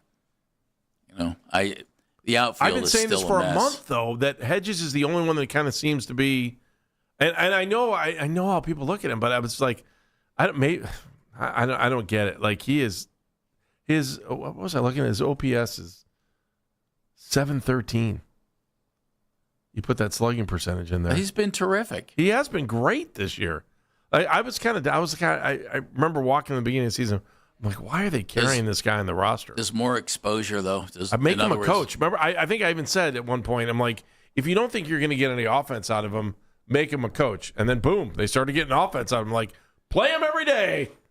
Yeah, that might overexpose him, though. You know what I mean? How long has he been in the league? You're waiting. I'm waiting for the bottom to fall out of the batting average for him. And it hasn't, though. I hope it doesn't. Yeah, I hope it doesn't. You know what I see? I see him stepping up to the plate late in the season when they need him for a big hit to make the playoffs, and he gives you that hit. The way this team has played, and the Tom way Berenger, right? Busted knees. Like I'm envisioning Major League. The movie drops a punt. And he's got a point to the outfield. That'd be cool. The way that this lineup is stacking up right now, and you'll get Martinez back, you'll get Jose back, and hopefully sooner rather than later on both of those guys. But this is setting up to me like a team where a trade for a bat might be the answer. Sometimes I don't think a trade is the way to go. If you could go get one or two veteran bats, and we see guys get traded all the time, not upper echelon guys. I hear the words coming out of your mouth. Do you believe what you're saying? Yeah, I do in this case. You know why? For a rental or no? Doesn't matter. Anybody who can help the team offensively this year. Andy, this team's got a chance to go postseason and go deep. Their pitching staff has been more than Mike was saying, good enough. All but two teams have a chance right now. Are they? I'm sure they're still sitting in a wild card spot, aren't they? They have to be. I haven't looked in a while. They're more than competitive enough to win the division, and they're more than competitive enough to win a wild card. Yeah, they're +1. And if you can give the lineup just a little bit of help without giving up top-tier prospects, and you see trades like that all the time in Major League Baseball. If I'm Chris Antonetti and Mike Chernoff, I'm looking for that veteran bat. And it's not a guy like Stuart Fairchild. Nothing against Stuart. It's find me somebody who's been there, done that. I can't imagine Rhys Hoskins being this bad the rest of the year. I can't imagine it. I would think he's going to help. He's going to find his bat somewhere, somehow, sometime. That'll help. And then you pick up another bat or two, specifically from the right side, Andy? I'm looking at teams that here's the problem with that extra wild card team, right? The scenario that you're laying out is a good scenario. It's just that all these teams still think they're in it, and they're going to think that they're in it the whole time. In the wild card standings right now, like you've got Angels and Royals are the only two teams that are more than 6 games back. In the National League, you might be able to pluck someone from the Giants, the Mets, or the Rockies. I mean, even the Reds are 6 games back. So those are really the only teams you're kind of looking for if they're trying to sell late in the season. I don't see any, and we saw what the Guardians were able to do last year, being able to come back. I don't think that's going to happen in the National League. So, I mean, your talent pool, those guys are going to get huge value if you know you're out of it and you know you want to sell off a piece to maybe make your team better down the road by bringing in some younger guys. You're going to have, and the Mets don't care, right? The Mets they'll trade anybody there and go out and buy somebody else the next year that's a free agent. So maybe you're taking somebody off the Mets roster or somebody. I mean, I don't know what the Rockies have. I haven't really looked at their roster much this year, but right, like who are you getting? Who are you getting this hitter from? You tell me. I don't. Andy, that's where I think your pool's limited to. Well, you can find veteran bats. It's how much do you want to pay for them? Exactly. Exactly. Are you going to overpay? But if I'm the Guardians now, I'm going to try to make some kind of move because I think your team has a chance to do some big things this year. You agree? 216-474-0092. We're right here on The Fan. Hey, everybody. It's Andy Baskin for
undecided where.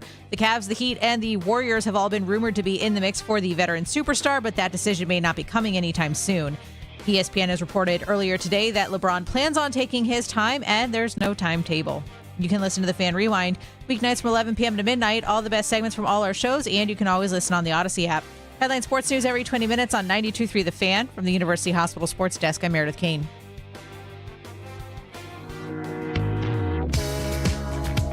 There have been 9 guys make their major league debut for the Guardians this year, many of them offensive players. Khalil Watson, Cooper Ingle, Travis Mazzana. I mean, we've seen them and kind of like some of them, but the offense still struggling.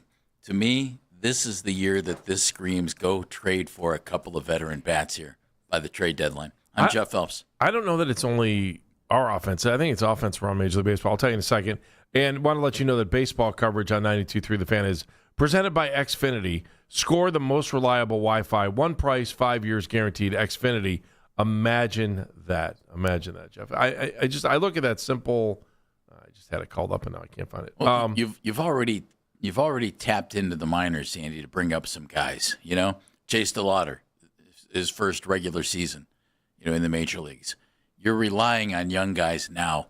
I don't know that there's much there that's ready to come up and help the team. There might be, maybe. Is Ralphie Velasquez going to be ready by the end of the year? I don't know. He's a left-handed hitter. Maybe that could help, but he's blocked because you have DeLauder, Hoskins, and Manzardo all at first base. Mm-hmm. Can Ralphie play the outfield? He's trying to learn it. Are we the norm or are we an outlier? And I think in the American League, we're the norm. I mean, just, me, I'm Mr. Plus Minus. But when it comes to run differential, there's only 5 out of the 15 teams are in the green. Everybody else is in the red. Now the National League is crushing it, especially if you're in the National League East, where everybody but the Mets are plus. And, the Brewers are killing it, and so are the Dodgers. But even in the National League West, only the Dodgers are killing it. They're plus 157 as far as run differential. So I don't know if is it us or is it the league or is it just the American League? Which with interleague now, I don't trust those numbers. But when you look at the American League teams that are out there, again, 1/3 is in plus. The other 2/3 aren't. And then in the National League, 4, 5, 6, 7, 8, 9 of the 15 teams there are in the plus. So there's more offense in the National League than there is, or at least there's more positive offense in the National League than there is in the American League. The one thing about going out and trying to find some veteran bats, you don't need to go get upper echelon bats because you could go get some veterans who are competent and they'd be replacing guys who haven't been. That's the thing here. You've had so many guys who've just not had good seasons and are underperforming that you don't need, you don't need Aaron Judge. You need Elio Ramos from the Giants. If you go get a guy like that, just a veteran, who can come in and be competent at the plate, that's an upgrade for you. Nelson's in Avon Lake. Hey, Nelson. Hey, Nelson. Guys, how are you? Good. Hey, Andy, aren't the Pirates leading the MLB in runs scored? Or maybe I read that wrong. I saw that wrong. In plus minus or in runs scored? Yeah, plus minus, I think. Or no, runs scored, I think it's hang on, I'll look. It's the Dodgers. Yeah. I don't even think it's it's the Dodgers. close. Yeah, it makes sense. Yeah. Yeah, I mean, Jeff, I agree with your thought process. My only concern is because it's so compressed, and the American League is going to be a seller's market, so the price is going to be exponential, in my opinion, to get that bat or two. The Pirates are plus 20. Oh, really? Yeah, they're a plus team, but in the American League, it's hard to find those plus teams. But the Dodgers and the Brewers are crushing it. They're the only teams that are over 100. Yeah, I'm enjoying some of the young talent, offensive talent. Khalil Watson, to me, he's an exciting kid to watch. I know fun. He's only had a few at bats. It's hard to judge, right? But I think he looks the part. And Mazzana, obviously, also has got he's got a chance to stay in the major leagues, which is weird. When you just come up for the first time, you usually go down at least once or twice. But he's fun to watch, man. Yeah, he is fun to watch.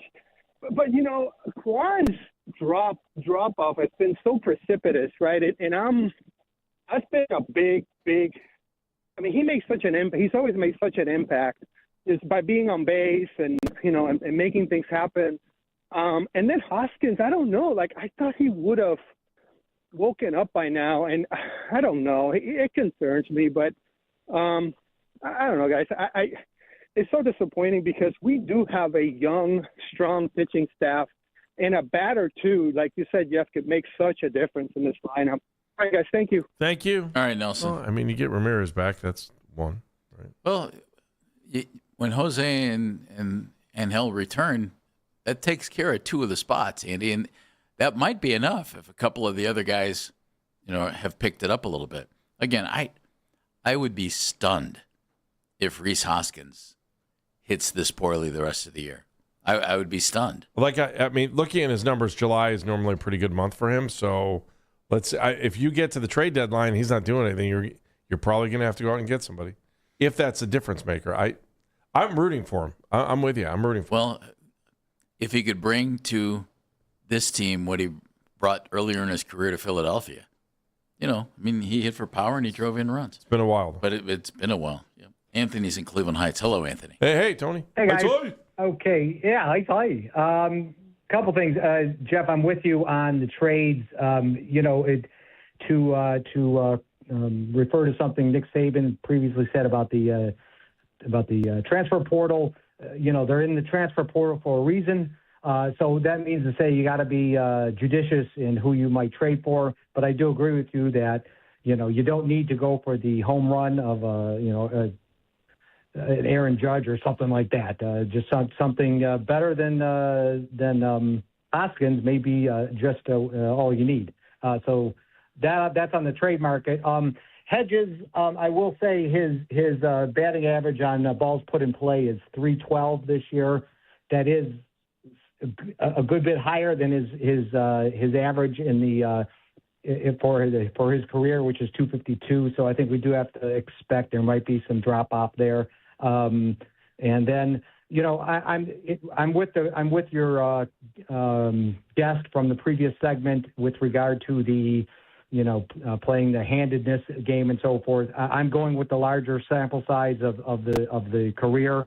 I'm not now. Granted, on a once one off here or there, maybe you go away from that. But in general, I'm going with the larger sample size. And then the last thing I'll say, he didn't about the ABS. I wonder how much of this, and I didn't hear your guest talk about this. How much of this is the fact that our catchers are good already at framing, and so they are asking for less, reviews of the closest ones. So that might play a little bit into a lower, success rate on those requests. That's interesting, Anthony. I thought what he said about pitchers was interesting too. How pitchers are not horrible. good at it. They're horrible at it. Yeah. Which is strange because you would think they have the best view of anybody, but they also have the most on the line. Come on, man, that was a strike. Would they be better off? Dan, I'll be interested to hear you taking this too. Would they be better off slowing down the ABS process just a tick and letting the bench send a tone to the catcher to get it reviewed? Oh, God, no. No. That would slow the game down like crazy. Yes. Well, I mean, you just don't have time. So somebody on the bench is like, review it. Bing. You know what I don't understand is don't do it. All right. And it's wonderful as is. Mike Petriello, when he was just with us, talked about some teams good, some teams bad. Guys, pitchers aren't good. The one thing about it to me, I don't. And Mike talked about not like having money and not spending it, and you lose it. And same thing with challenges. But watching teams burn challenges early in the game. Lose it. Yeah. Yeah. I remember the Guardians. It was somebody who played the Guardians. I think it was. Like on the first pitch of the game. Challenged the first pitch of the game. I was like, what the hey are you doing that for? You would have to be 1,000% right to challenge that. Okay, so you're down 0-1. So what? Get in there and hit. Challenging a pitch like that, to me, is moronic. that makes no sense at all. You know? Yeah, I think it's been fun to watch this throughout the first couple months of the season to see how it's grown and when you might actually do it. And I like it late in the game on something that's close. They're like, well, take a shot. You know, what do we have to lose? We're going to lose the game? I mean, if you're a batter and a pitch will not affect, for instance, if it's a second strike, well, why would you ever do that? You know what I mean? Yeah. You're going to get another pitch. Hit it, or don't hit it, and walk. You know, I mean, I do not understand a challenge early in a pitch count. That makes no sense to me. Joe's in Parma Heights. Hey, Joe. Hey guys, thanks for taking the call. Yes. I love that idea. I had not heard about that, by the way, about don't challenge until it's the third strike. I never thought about that. But hey, the trade deadline coming up. How important do you think this series is this weekend to dictate what we do at the deadline? I think it's pretty big, but if we split, I do think we continue to tread water till Jose and Angel are back. And do you think this is a make or break series to determine what we do at the deadline? no. If you get swept, I think it changes things. If you get swept, it's like, uh-oh. Yeah, it's still too early on most, but getting swept would not be beneficial. If that makes losing 3 out of 4 wouldn't be good It'd either. Suboptimal. Yeah, but even if you lose 3 out of 4, you're a game back on them now, so you'd be three back. Yeah. Yeah. Okay. It's wishy-washy. I was thinking about this when, this just compounds how just much it sucks what happened with Class A, because if you had Class A, I mean, how big of a trade chip could Cade Smith be right now? And I don't think or Class A. Yeah. Yeah, or Class A. Yeah, I mean, that's a good point. And also, I think, and then it compounds that Gaddis is down this year. I think that he's not as attractive as a trade piece as what he would have been last year. And, I'd like to see him do something, but are you thinking trade from the bullpen or more trade a starter? I would think not trade from the Major League roster, Joe. And thank you, Joe. I would think, and you see these trades all the time, can our team pull one off? Low-level prospects who are not even your top prospects for a veteran who another team has either tired of or wants to save a little money, or he's not coming back because he'll be a free agent at the end of the year. And you go get a guy who can come in and help you on a short-term basis and not give up a whole lot for it. It happens every year. Can it happen here is what we're going to find out. I'm intrigued by Espino still. He throws gas. They're not going to. They wouldn't trade him, huh? No, but what his future could be. I mean, if you although he's just get him back up to speed and then worry about. I mean, he screams back into the bullpen. Screams. Huge trade in the NBA yesterday. Mike Gansey, former Cavaliers GM, local guy, now with Philadelphia, picks up Jaylen Brown, the target in the offseason for most any NBA team was looking for a wing guy. He goes from the Celtics to the Sixers, and folks in Boston aren't happy about it. Gary Washburn covers the Celtics for the Boston Globe. He joins us next right here on Baskin and Phelps.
Headline sports news every 20 minutes on 92.3 The Fan. From the University Hospital Sports Desk, I'm Meredith Kane.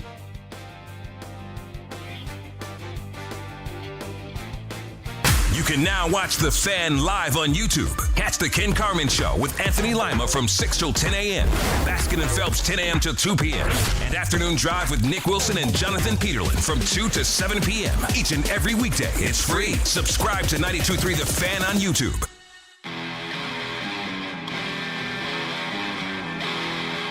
Hey, 92.3 The Fan is looking for a winner. You need to enter the code DANCING, DANCING, dancing at 923thefan.com before 2 o'clock for your chance to win a pair of tickets to the Cleveland Irish Cultural Festival. That is July 17th through the 19th at the Cuyahoga County Fairgrounds. Get your tickets now at clevelandirish.org. clevelandirish.org. Again, code word is dancing. It's all from the Cleveland Irish Cultural Festival and 92.3 The Fan.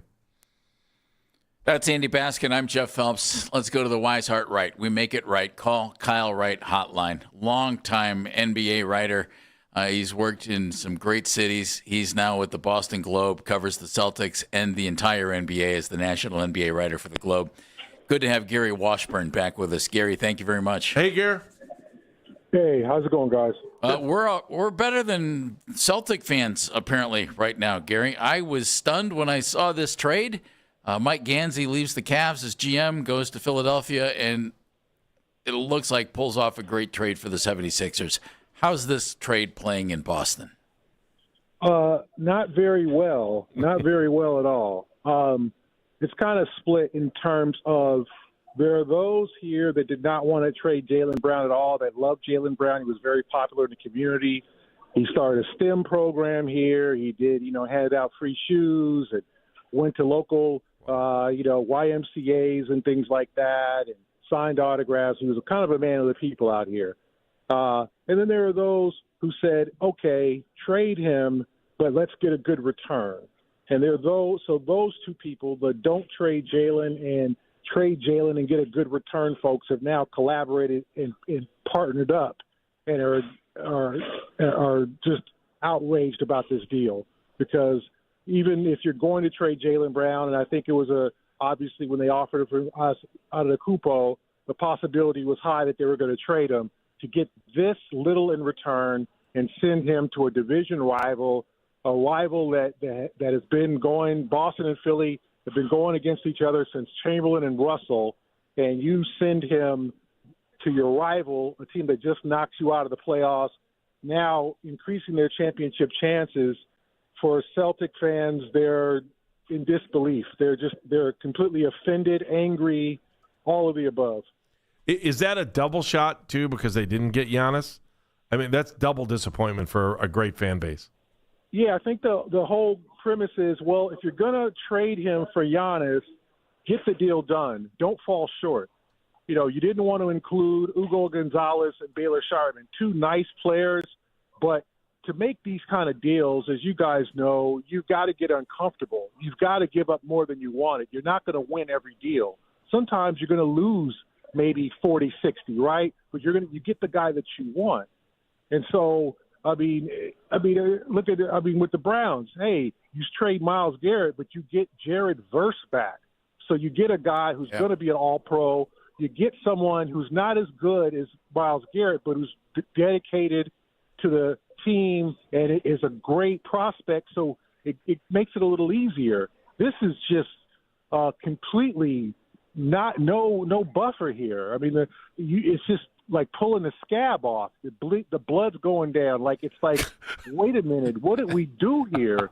You got an aging Paul George, a guy who had a 25-game PED suspension last year, who's on a really bad contract, one of the worst in the league, and you take him back in a couple of draft picks.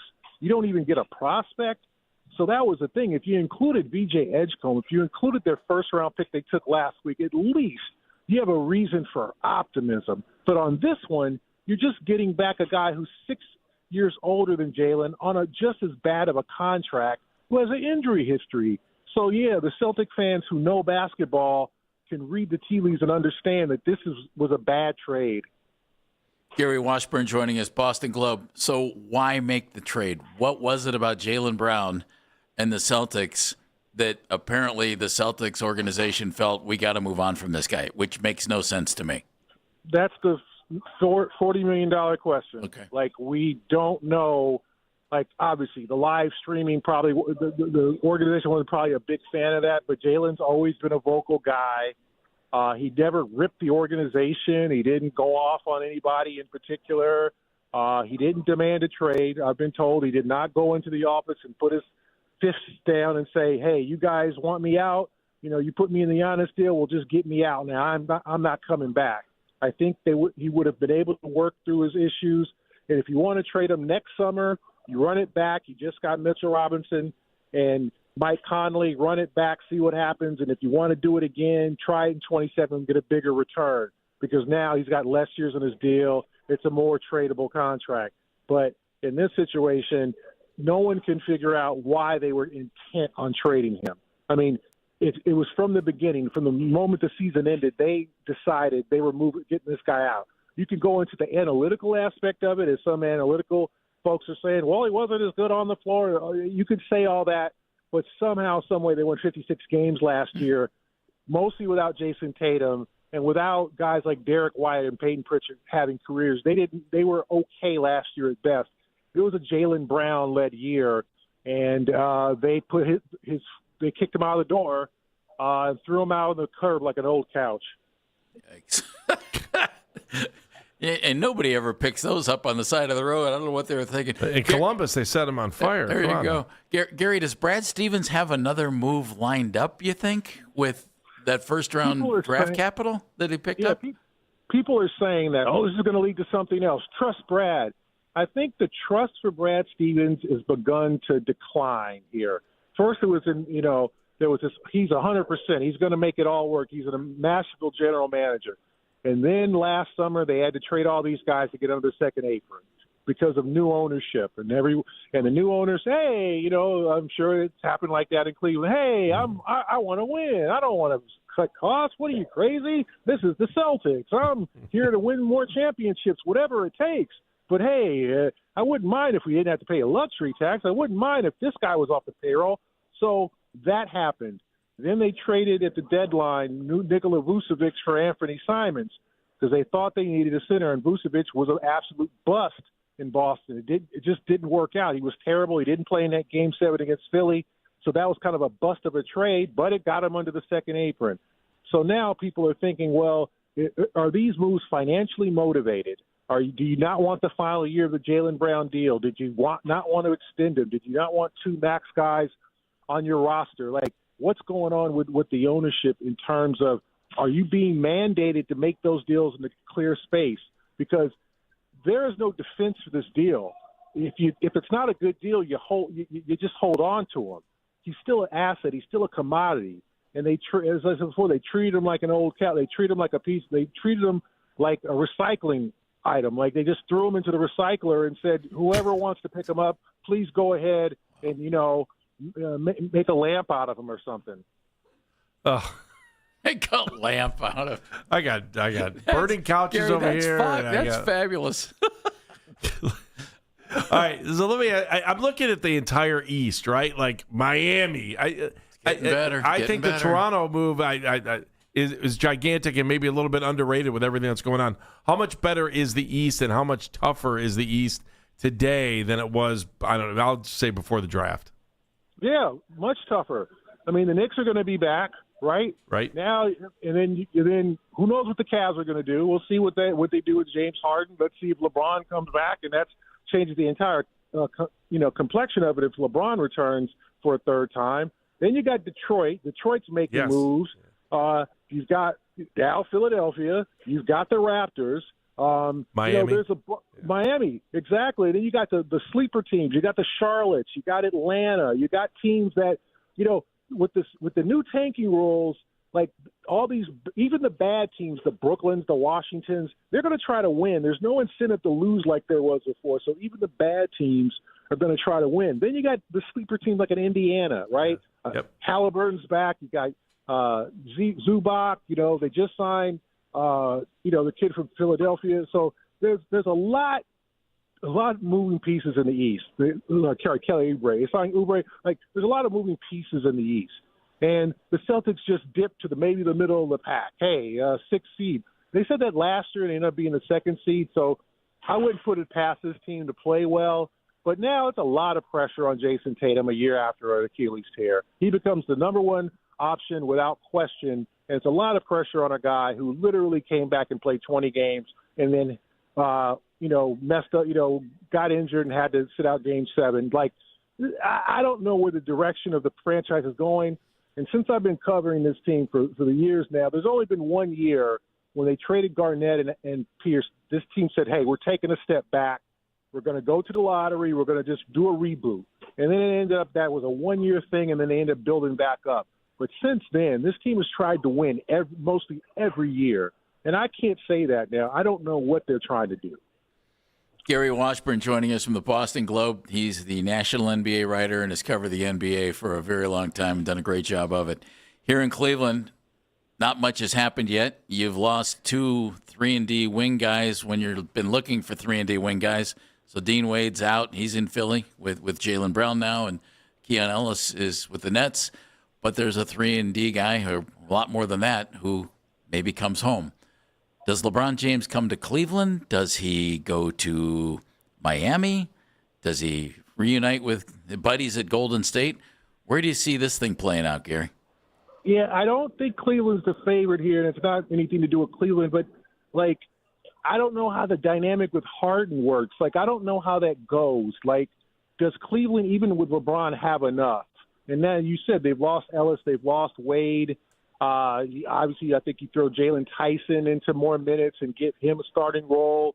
How strongly do they feel about Mobley now after he had that rough series against Detroit? Like, and then Jared Allen is always seems like he's going to be around. He seems like he's the kind of the Kramer of the Cavaliers, where he just isn't going anywhere in terms of But to me, I don't. It's hard to say the Cavs have gotten any better. They haven't.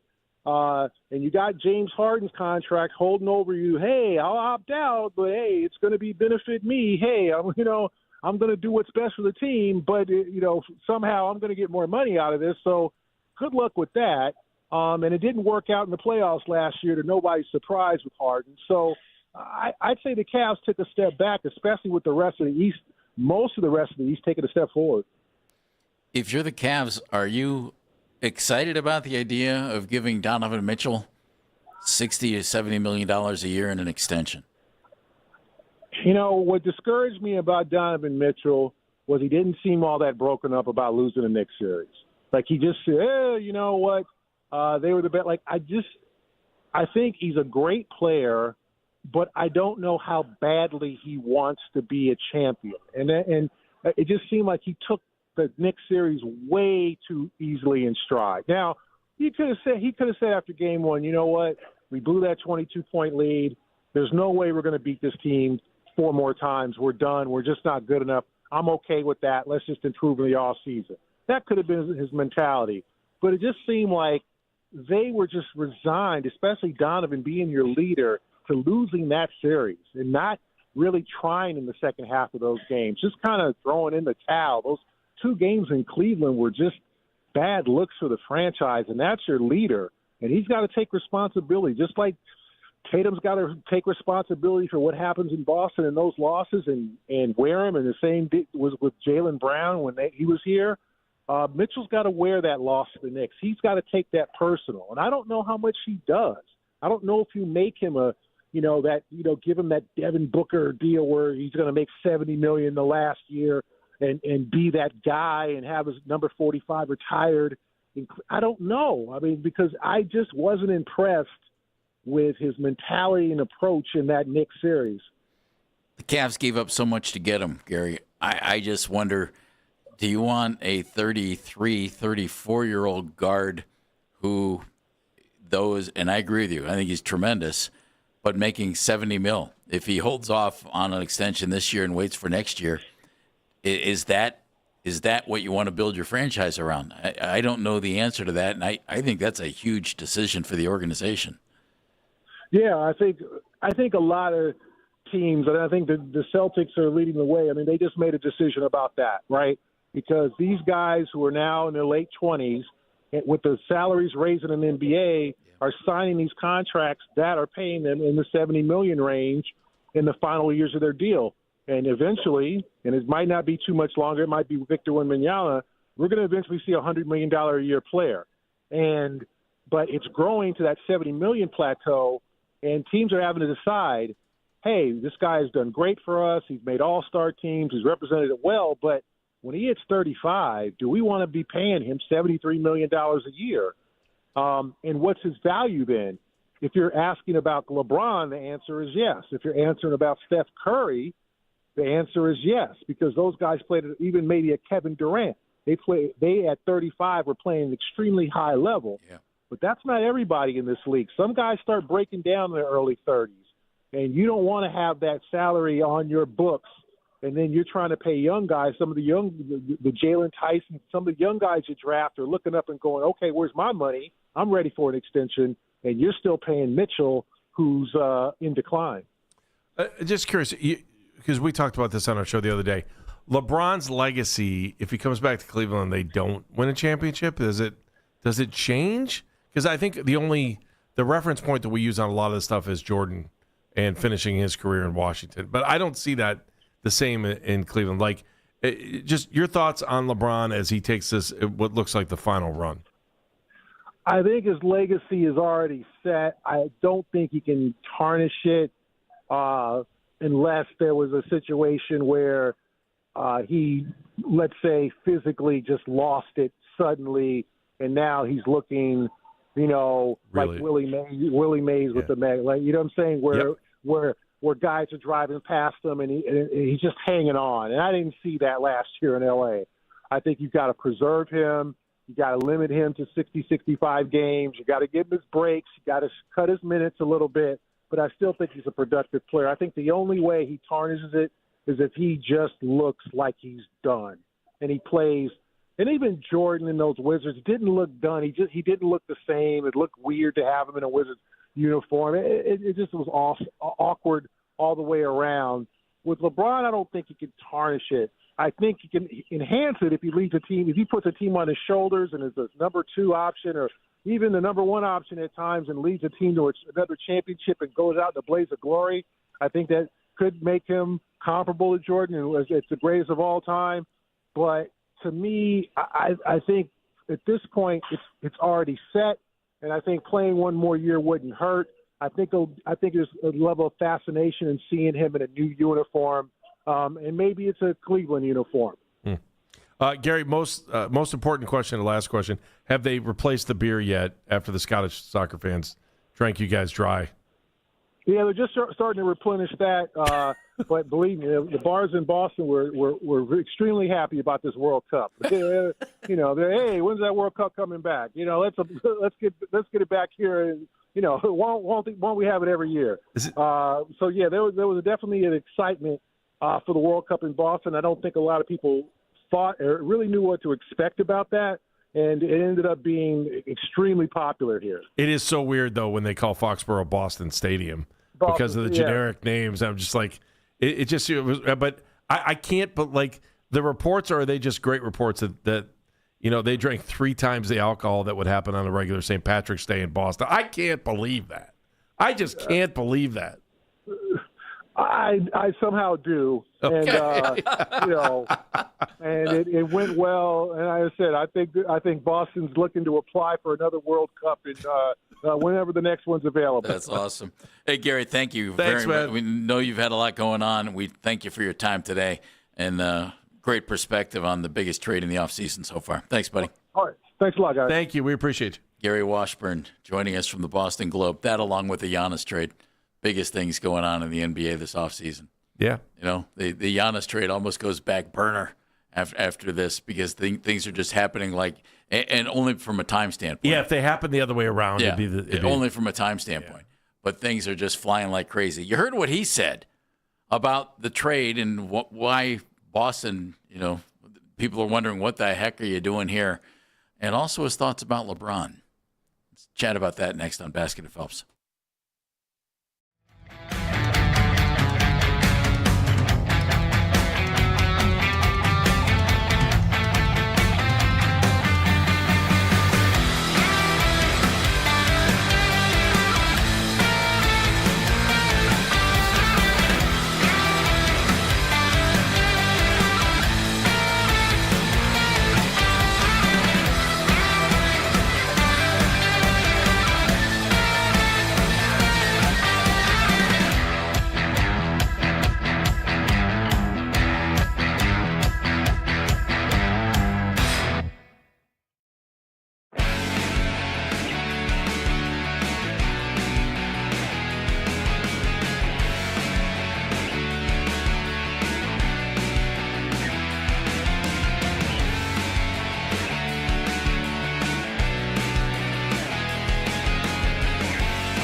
go after growth opportunities without the daily stress. Up to $5 million with funding in as fast as 24 hours. No upfront costs. No prepayment penalties. Start ready, stay ready. Lendseek.com. LENDSEEK.com.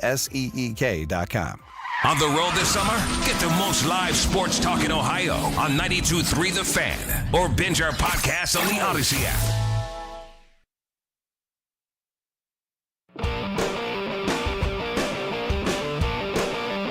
Boy, was that perspective from Gary Washburn of the Boston Globe. He's their national NBA writer. He's covered the Celtics. He worked in Washington. Gary's a real good NBA writer. And, boy, they do not understand the Jaylen Brown trade in Boston. No, and when they lost on Giannis, too, man, that's a two-time loser there in Boston. As always, you can listen to this show and all of our local shows on The Fan on Apple Podcasts, Spotify, or wherever you get your podcasts. And if you happen to miss our conversation with Gary, and it was really good, or with Mike Petriello from MLB.com, you can go back and listen to it. Miss any moment in our show, any show, use the Rewind feature on the Odyssey app. It's powered by Integrated Restoration, your local experts in water, fire, and storm disaster restoration. From a Boston standpoint, it screams there's something more to come. And the idea of the Celtics tanking when you have Jason Tatum makes no sense at all. So even though they thought that was what was going to happen last year with Tatum out with his Achilles, it didn't because they played well. Mm-hmm. And I would assume they play well this year. And again, Paul George is not anywhere near the player that Jaylen Brown is at this point, nor that Paul George used to be. But he's not a stiff. No, he's got to be healthy. If he's healthy, if he's healthy and not suspended for PEDs, he's very competent. So I would expect... that's kind of a hindrance, isn't it? It can be. That suspension thing will stop you. It'll get you. I would expect the Celtics to actually still compete this year. But I wonder what the next move is. There has to be a next move there. Don't know what it is. And I thought his thoughts on LeBron were interesting. He did not think the Cavaliers were the leading team at this point. What do you think? I don't have a real feel for it. What does he I want? think This whole happiness thing throws me for a loop. Does he want to do the space cowboy thing that you had talked about, where you just get together with the guys? So I went back and just remember that he was the last guy left from the 03 draft. He's also the last guy from the 04, the 05, and I think 06 too. Like none of those guys it's still in the league. There might be a couple guys from 07 left. You know what I think would be if I'm advising LeBron, and apparently from word that's out, LeBron told Rich Paul, go find out what's out there for me. Check with all the teams, Denver, San Antonio. But this is all to his advantage. He may have a game plan. He's front and center in the relevance, on the relevance meter here. And then pick what he wants to do. What would be the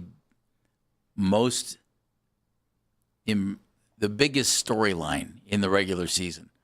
Would it be him coming back to Cleveland as the missing piece in that starting five and finishing it up here?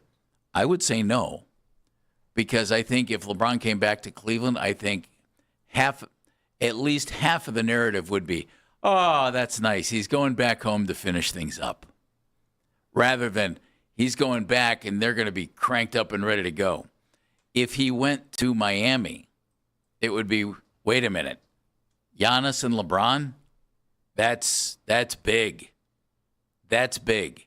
I think that would play bigger in the NBA circles than LeBron coming back. I think LeBron coming back here overall would just be, and even though I think he'd be a great fit, I think it would be that's nice. He's going back home to finish his career, rather than he's going to Miami to team up with Giannis to win the dang thing one more time. Right. Or going to Golden State and teaming up with Steph and Porzingis and Draymond and whoever else they throw out there. That's a storyline that people would be watching like absolute crazy during the season. Those two storylines carry more buzz than him coming back to Cleveland. All right. Here's what I would probably do if I was him. I would go to Golden State, or I'd go to Miami, depending on what you want. If things are going sideways and you think you're not going to have a chance to win, Asked to be sent back to Cleveland. has to be sent back to Cleveland at the end at the trade deadline, and then ride it out. But from what there. if it's not going well? What if it's going well here, and then you pick him up down the stretch? What if age catches up with him and he's not the same player? Well, that's Then what he's we stuck. understand to be reality. But he has busted through every question. one of those realities There's no question. for an atypical, even NBA superstar. You hit the wall, and everything crumbles quickly. I can't argue with that. He hasn't.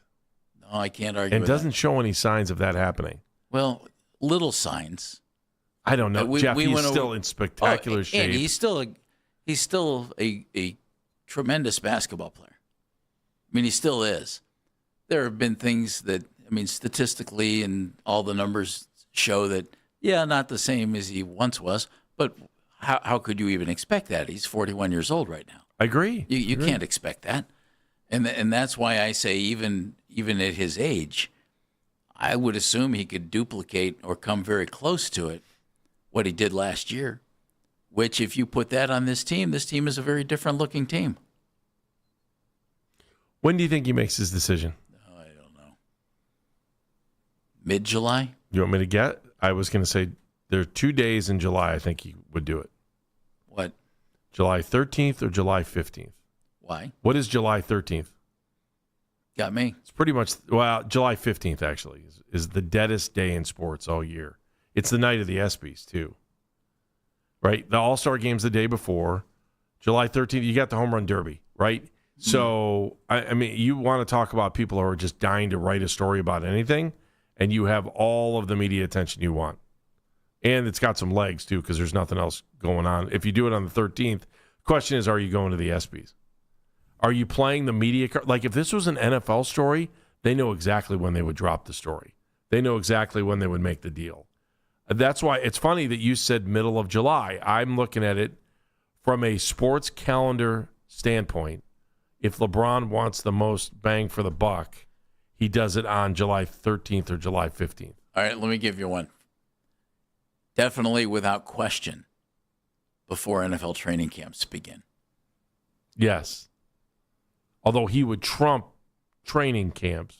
Yes, but He there would wouldn't get the would be legs. competition, and it wouldn't have the legs. It Would would be not have it would the be legs. over the day that he signed. No, he'll get a 10-day run if he does it July 13th through the 15th. On top of on top of where the run started now. Yeah.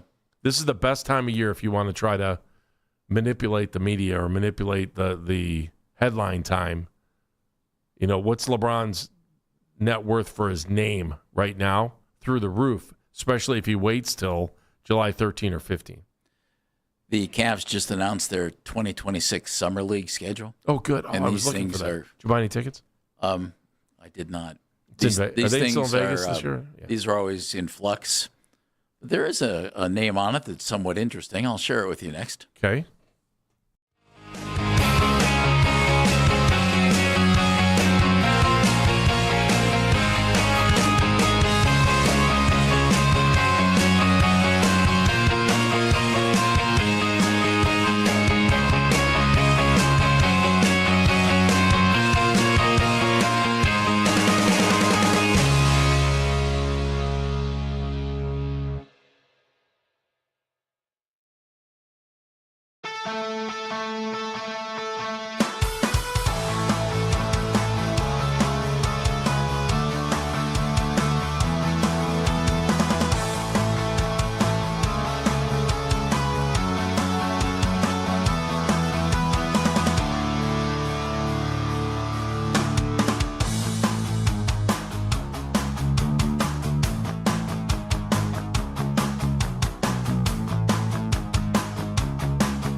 team on a 1-year deal, marking his 22nd season in the league and becoming the longest tenured athlete in all of Washington, D.C. professional sports history. You can now find 92.3 The Fan on YouTube. Subscribe to our YouTube channel and get the best content from our shows each and every weekday. That's 92.3 The Fan on YouTube. Headline Sports News every 20 minutes on 92.3 The Fan. From the University Hospital Sports Desk, I'm Meredith Kane.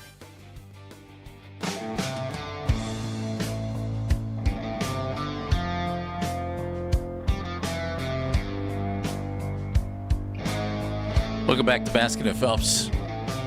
We've had some fun conversations today.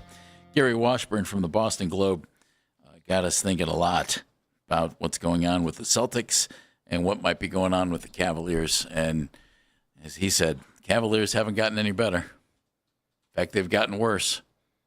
They lost 2 guys, and they haven't added anybody yet, so we'll see. While the rest of the East, at least many of the teams in the East, are getting better. I also like the idea that he said the outliers that we're not even talking about. And I mentioned those guys early, Andy. Nobody's talking about Chicago. They've added some guys. Charlotte really shaking things up. And, we'll see where that all goes. Every year, 1 or 2 teams jump up that you don't expect to, and maybe one of those teams in the East or one of those teams. I just think there's I think Indiana is going to be could be a little bit of a sleeping giant. I don't even think sleeper, Andy. I think they're the real deal. But everyone else seems to have grown, and Indiana's just kind of there. Kind of, hey, remember us? Remember us before this injury from a year ago? Halliburton back, Siakam, and Zubac from the Clippers, who they traded for last year, and that's a nice big 3, and we'll see what they add to that. They got rid of Benedict Mathurin. He went to the Clippers in that deal. But Rick Carlisle's a hell of a coach, so I expect them to be very competitive.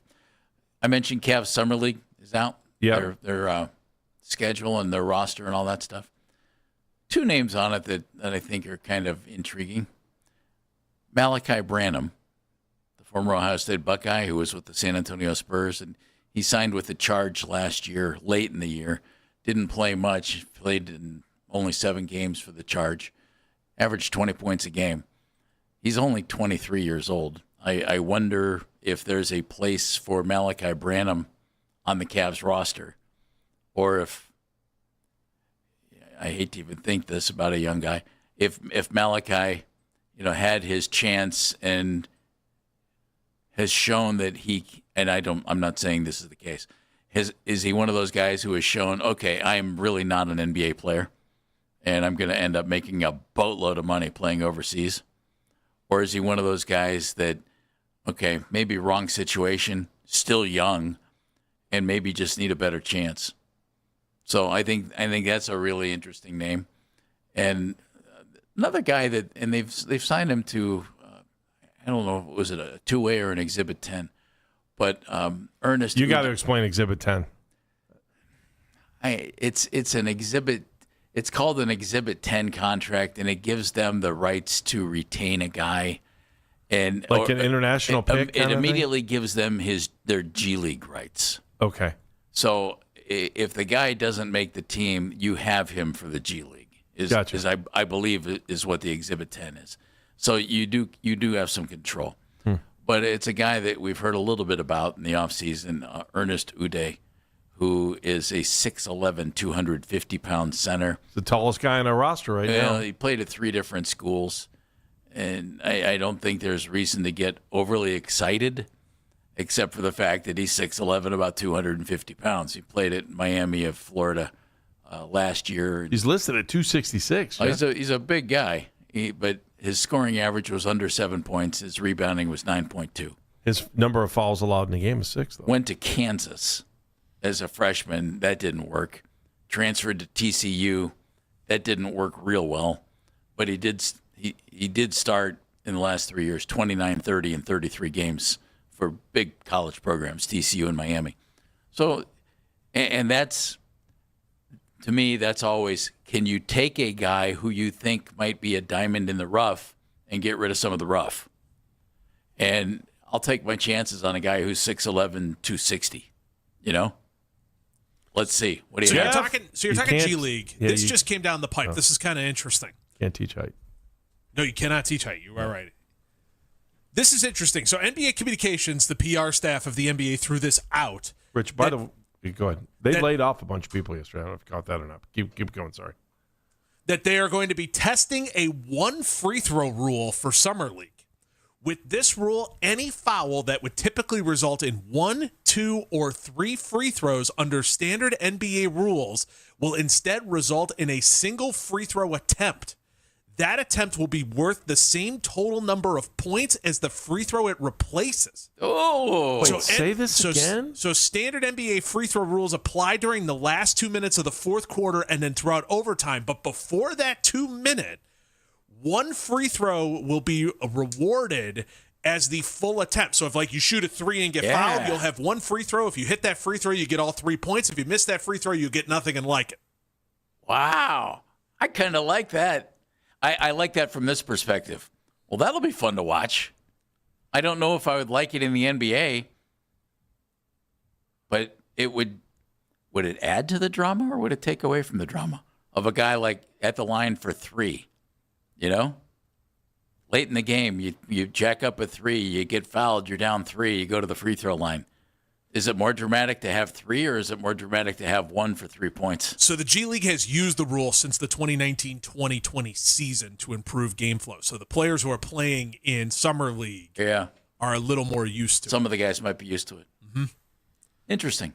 I hate it. Unless you're going to change Interesting, though. Unless you're changing that rule universally, I don't like it because you got to know how to make 3 free throws if you make it to the real game, right? And free throw shooting is normally not very good.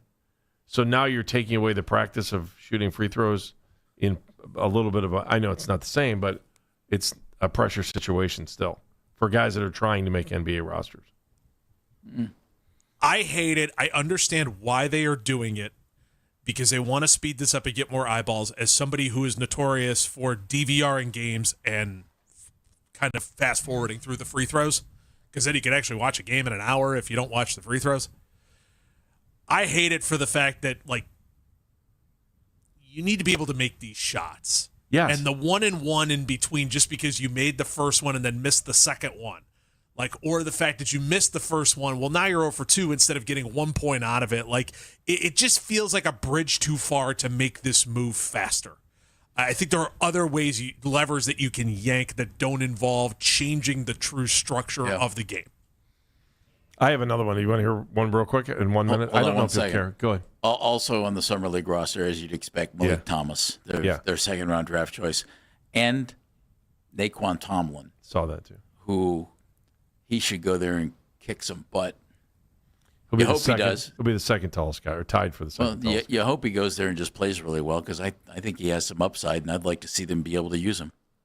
I'd like to see put him on the floor and let him score. Get Tomlin some time, man. Get him more. Do you want this or not? I have 30 seconds, and I don't know, Jeff. Yes, I don't know I if certainly do, Andy. So there's a hockey rule that we use during the summer sometimes that with no penalties. What happens is you get a penalty shot, and it's kind of neat because what happens is you get a penalty shot. They put the puck down at the red line, which is halfway, right? And the 9 other guys that are skaters line up on the blue line behind you and get to chase you rather than having a penalty. So let's just say you trip somebody. You normally would get 2 minutes. Instead, the guy you tripped now gets a penalty shot, and he's lined up at the red line, and all 9 guys, well, really 5 for the other team, are chasing you down to stop you from taking the breakaway. It's a breakaway penalty shot. And if they catch you, they beat the crap out of you? Yeah, you get 6 punches. Okay. Right? Somebody sent me the best text of the day today. It was in soccer, they kick you out if you touch somebody else's foot with your foot. In hockey, if you high stick a guy, it's 2 minutes. If you bust a couple of his teeth out, it's 4. And there you have it. That's right. Moment of the show, Meredith Kane. Moment of the show came from Mike Petriello when you asked him directly who he thought would win the AL Central this year. I had lunch the other day with some members of a broadcast team of a different American League Central team, and they asked me, who's winning the Central? And I just sort of stared off into the distance for about 5 minutes because, I mean, whoever wins, at least specific to the Central, it's going to be with, 83 wins or something. I don't trust any of these teams at all. And, to some extent, some of the teams have had some of the similar issues we've seen for a while. Like the Guardians' offense has not been a strength for a number of years, and that hasn't prevented them from being successful. Specific to them, I think it's the bullpen's not quite as dominant, but it's a weird year because I look at, who do I think are the two best teams in the American League right now? I would probably say the Yankees, who are on a 7-game losing streak and look like they can't hit at all. Right. And the Rays, who got off to a great start and have been great lately and were pretty bad for like a solid month because they're a sort of Guardians-esque team with like lots of contact and small ball, but they do have some real superstar power hitters. And it's like, do I trust any of these teams to win more than 90 games?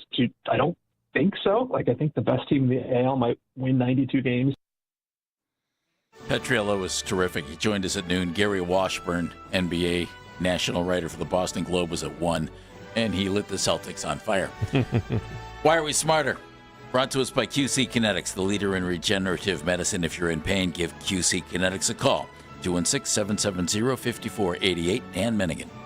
Our social media mentions are powered by Scheiben Jewelers. I am smarter today because I got to talk about soccer for 15 minutes. I'm going to keep going, and I heed the rest of my time to Telemundo. Tillman! Ahí va Tillman! ¡Gol!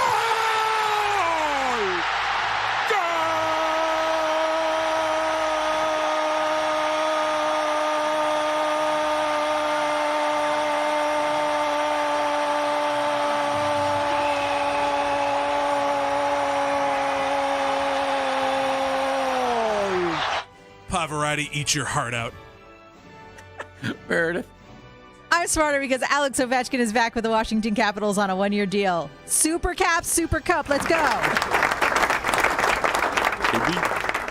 I'm smarter today. Gary Washburn was great, and he was also really funny. I really enjoyed our soccer conversation, and I might have some scoop on the wedding coming up on Monday because we're not here tomorrow. So I might have some inside scoop on the biggest wedding of the summer. I'm smarter after Gary Washburn saying the Celtics threw Jaylen Brown out to the curb like an old couch, then said, turn him into a lamp.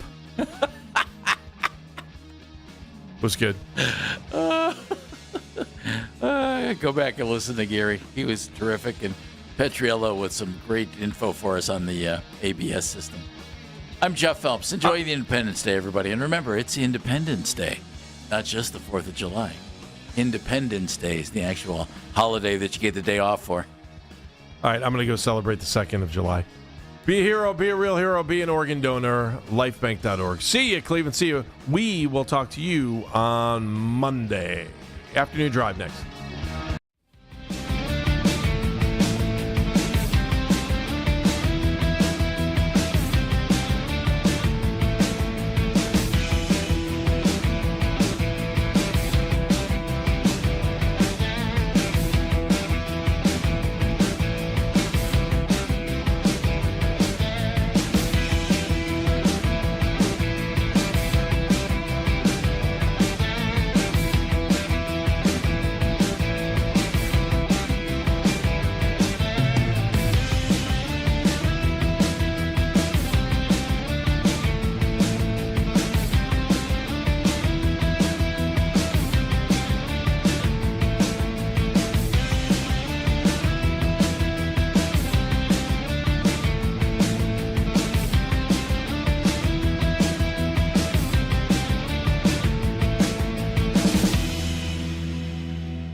Dallas. That's not the point. The point is you have a roster that I don't believe Donovan's winning a title unless he had another running mate that is going to be close to him. Right. Jaylen Brown would have been that. You don't have that now. Yeah, because I don't think it's James Harden. It's not. It's 37-year-old Harden. He's going to average 20 and 7. He's a fine player. I like James Harden a lot. He's not what Jaylen Brown would have been. It's the Afternoon Drive with Nick Wilson and Jonathan Peterlin on Cleveland Sports Radio, 92.3 The Fan. And welcome on in. It is Afternoon Drive on this Thursday as we continue on all sorts of LeBron discussion. Donovan Mitchell taking some side swipes as well. A lot of Guardians to get into as we approach a big weekend series against the White Sox, and a bunch to get into. Greg Schwartz, the Bleacher Report, joining us at 3 o'clock. Matt Underwood at 4. We have Mac Robinson on the board. Yes! We have Jake Morin producing today's show. Matt Corrali on the updates. Daryl Ryder in for Nick once again today. Daryl, how we doing? A little hot, but I'm good. Okay, good. Okay, good. Stay hydrated, Cleveland. That's my big recommendation to you. Lots of water. That's a good recommendation. It's funny. I saw you before the show, obviously. We're getting the show ready and everything. And I thought to myself, man, Daryl's got you seem like you're preserving yourself. You know what I mean? You didn't come in with I got 75 topics. I need to just get it all off my chest and let's get this thing going. You came in and you're like, yeah, we can talk about this free throw situation. And we will, by the way. But I was like, wow, that's a really reserved Daryl Ryder today. What's going on? And then I put together, you're on tomorrow with Coach Riz in the morning. Yep. And so I've done this a few times in life where you do this show and then you turn around and do the 6 to 10 in the morning tomorrow, which means, ladies and gentlemen, that Daryl will be on in the next 20 hours of our existence on planet Earth. Daryl will be occupying a microphone for 9 of those hours. I apologize in advance. So, the fear I had going into today was the idea that you're ahead of your 2-week siesta, your 2-week vacation that you go on every summer, your 2-week boondoggle, call it whatever you want. I don't know. It's rightly earned. You deserve the vacation. You got it. But it's like a consistent thing. You do it every year. Yes. And I got worried you'd be 1 foot out the door in the 6 o'clock hour. Oh, Instead, I'm worried that you'll just be preserving yourself for Coach all day tomorrow. No. All right. Oh, no. We're Leave it all out on the table. Coach can deal with it. I also have the Sunday show too. You get all Saturday rest. That's not part of the fun and part of the I have done in previous versions of this radio station. I have done the 7 to midnight 5-hour solo show to then go into a 6 to 10 in the morning, and you're like, well, I was like, well, hold on. At that point, I was on the air for how many hours out of that? And you're just like, it's one of those things that you're going to do over the next 20 hours that I absolutely love. It's radio stories at its finest. Listen. It is the summer of LeBron 4.0, part 4, whatever fourth sequel title you would like to come up for it. Okay. Lots to contemplate, lots to think about. See, I look at this as like part 5. The first 4 parts was us against Golden State in the finals, and now this is us against Golden State now. I'm not looking at it from LeBron decisions and how many times he's had to make that decision with free agency. I'm looking at this as a battle against Golden State. This counts for an NBA championship, by the way. If we get LeBron, that means the Golden State's got 3 to our 2, and we're just getting there. I honestly think there could be a team that could sneak in and surprise everybody. You do? Yes. Okay, I'm interested to find out what team that is. Do you think we'll talk about the 76ers coming up in about 15 minutes? Do you think it's the 76ers after yesterday? Yeah, that's a pretty good clue. When they trade for Jaylen Brown, I'd say that they all of a sudden put themselves on the radar. As much as? Not as much as, but I do think that for all the conversation of it being a 3-team race between the Cavs, the Heat, and the Warriors, I think that the 76ers, with them trading for Jaylen Brown, might have put themselves on LeBron's radar as well. All right, well, let's get into this. 216-474-0092. Is LeBron waiting to see what the Cavs will do? Because I'm that meme of the guy with the stick just poking and just being like, do something. I was going to say, I was not aware. Have the Cavs actually done something besides release their Summer League roster? No. All they've done is sit back and let everyone else in the NBA make shakeups and all sorts of magnificent trades. Think about what's happened in the NBA. In the NBA, over the last 10 days, Giannis has been traded, LaMelo Ball has been traded, Ja Morant has been traded, Kawhi Leonard has been traded, Jaylen Brown has been traded. And only 2 of those players I had any interest in. And that's fine, but like those aren't backup pieces. You know what I mean? I'm bringing superstars to the equation. And if you want to debate LaMelo Ball and Ja Morant and where they fall in the superstar category, that's a different day. These are legitimate playmakers that are being moved. Big time trades. Big time trades. There's 5 I just named in the previous 10 days, and meanwhile the Cavs are just sitting back and waiting. And like I don't believe they're just going to enter the upcoming season having done nothing and run it back. That to me would be them just ignoring such an obvious hole and glare in this roster that I can't fathom that. Okay.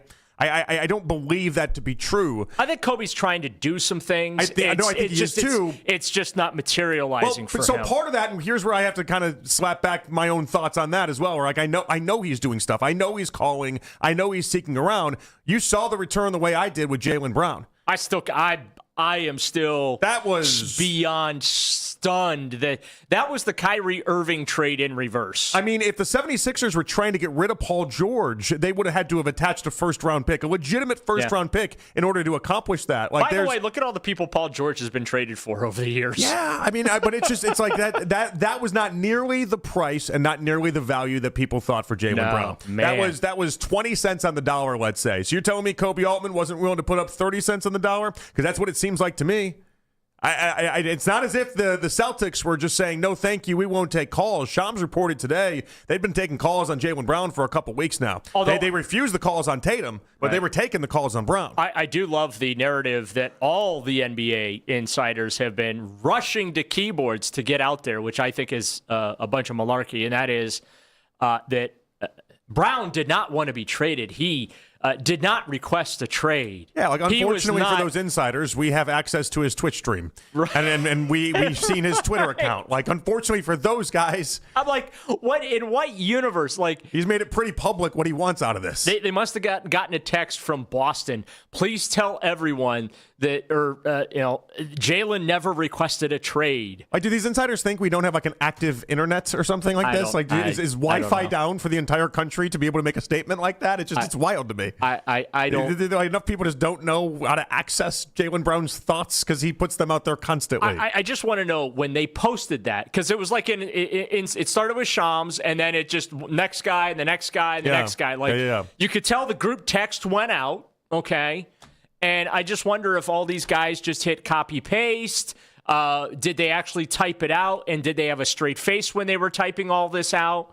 Doing the Adam Schefter thing. They're just doing a lot of people's bidding. That's all that is. By the way, speaking of Adam Schefter, I got to give him a standing ovation. Way to engagement farm off the league you don't cover, and that's the NBA. Way to, because nobody follows Shams. So if you weren't posting Shams reporting for him, we would have never known. So way to go, Adam. There you go.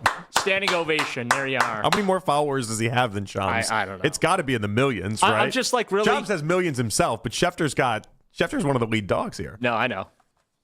But I listen, as a company man myself. Oh, you think that's what this is? It's a company man thing? Oh yeah, big time. I'll never disparage another company man move, okay? Company man, just company man to company man. I don't know if you're a company man or not, Daryl. I don't know that, but I am a well-advertised company man. So if they company man to company man, I appreciate the move, Schefter. Shams has a 3.9 million, and Schefter has 11.7. Yeah, that's a 7 I'm waiting people. for all the new ESPN employees from NFL Network. I'm waiting for them now to be posting the news and crediting Shams. Like, if we start seeing Rap Sheet and Garofolo and those guys start doing it, that's some real good company man stuff right there. And as a company man, listen loud, Odyssey. You guys know where I stand on this. I'm a big-time company man. I just appreciate it. I appreciate the move that Schefter's doing. That's all. Just a little emoji salute guy to everything that's going on here. All right, but is LeBron waiting to see what the Cavs will do is the question we have for you guys. 216-474-0092. Kendrick Perkins on ESPN went into his thoughts. Here we go. Want to be here. I'm playing golf here. I done took a photo with me rubbing my feet together by the poolside. My family is down here. Now, Rich is going to do his job. Rich Paul is going to do his job of searching the market and seeing. But I feel like in my heart, LeBron James want to be home. But he's not going to be home if this roster is put together the way that it is and what we saw last year. This is my own personal opinion. I really feel this in my soul that LeBron James is waiting to see if the Cavs are really going to do something so that he could say, I'm coming home. Yeah, and at this point, I don't even know that it needs to be the most drastic thing in the world. We kept speaking about Brown and that mattering, and I do think it mattered, but it would have been, let's be honest about it, would have been a very significant move for the Cavaliers. It certainly would have it would have shaken the NBA if the Cavaliers had acquired I called it a BOGO. It was a buy one, get one. You get Jaylen Brown, you also get LeBron James. Right. But we need to talk about the other things they can do, and maybe that's Anthony Davis, maybe that's a couple other players, but like they have to do something, in my opinion. I agree with Perk. I think he's right. I think they have to do something to showcase to LeBron. This is what LeBron has always asked of any team that he's come to. Like you have to do some of my bidding. Show me you're serious about winning. Yeah, and except for, but here's the again, it goes to what we were talking about yesterday though. Why isn't Golden State being held to that same standard? Well, and so the reporting out of that with Ramona Shelburne is that Golden State is trying to make sure that LeBron will come here before they do his bidding. Like they're making sure they don't go out and trade for Anthony Davis first, and then LeBron says thanks, but no thanks. They need the assurance of LeBron James first, and then they'll go out and overpay for Anthony Davis. Yeah, that's typically not how LeBron works. Well, no, it isn't. And how this seems like it's operating is that like the Cavs might have to make a blind faith trust trade in order to try to get him. Where you could trade for someone you think LeBron wants, and that might not be enough to get LeBron there. It might just be hey, we really are trying to show you that we want you at all costs. Wait a minute, I thought it was promoting Brandon Weems to GM was going to seal the deal. Yeah, I don't know who told you that, but no, I mean that's what they're all talking about. Is that what the old ex is telling you? Yeah, I thought that was going to be like the deal sealer. Yeah, meanwhile, I woke up this morning to old resurfaced clips of LeBron from like a little while back on his own podcast talking about how he's only wanted to play with Steph Curry to finish off his career. So, like, it's going great, guys. It's going great. They're like, what's one player you'd always want to play with? Steph Curry. Oh, great. Thanks. Here, I thought it was going to be the high school basketball photo with Mike Gansey. And his arm hanging over LeBron. Did you see some people in the mentions of one of those clips? I don't know who it was initially that was quote tweeted, but people are saying you're a Mike Gansey lookalike. Did you see that? Don't insult Mike like that. I'm saying I saw in the comment section. I saw multiple people saying, "Is that Daryl Ryder?" No, that's so mean. Like Mike Gansey in that photo. Apparently, that's your doppelganger. That's not a bad doppelganger. It's a good-looking man right there. It's bad for him. Well, it's good for me. We'll have to get Mike on the horn. We'll have to find out if he agrees with that sentiment. I don't know, but that's what people are saying. But is LeBron waiting to see what the Cavs will do, and how much do the Cavs actually have to do? 216-474 to below 92. I think we're in agreement here, Daryl. I think they have to do something more than just say, all right, LeBron, we opened up this spot for you now. Now you can sign. But at the end of the day, when we look back on this, if Golden State doesn't do anything before LeBron comes, and the Cavs don't do anything before LeBron comes, it might just be the realization for LeBron that playing on the discount, that isn't necessarily going to be the end-all, be-all. I think we could be stuck with the Spider-Man meme. Everyone, the Heat, the Cavs, and the Warriors are all pointing at each other to do something to get LeBron James. Now, the Heat have already done it. They got Giannis. Okay, they did their business. That's a pretty significant move. Pat Riley would sit down at the table and he would even lie to LeBron straight to his face and tell him, "We made the Giannis trade with you in mind, LeBron. Right? We did this with you. You go to Greece to visit Giannis. You guys are good friends. We did this. We did this for you, LeBron." Does Pat take all the rings off his fingers and put them in front of LeBron again, including the two that were won with LeBron? Listen, it worked the first time. You might as well try again. I do hope the Cavaliers, when they do have their sit down with LeBron, that they do not use the 2010 presentation, that they use the 2014 presentation. Are they even going to get a sit down? I don't know. I think so. Yeah, I think so. I think it's. This is just part of this is that LeBron's not in a rush, and we don't know exactly what he's going to do in allowing teams to even have that presentation or not. Right, but if he does take meetings, or if he has Rich Paul we take heard the yesterday he was just on the golf course all day today. Right. Well, good. Same thing he's been every day. And you know what? I'm jealous of him. If I were LeBron James right now, I would be doing the exact same thing.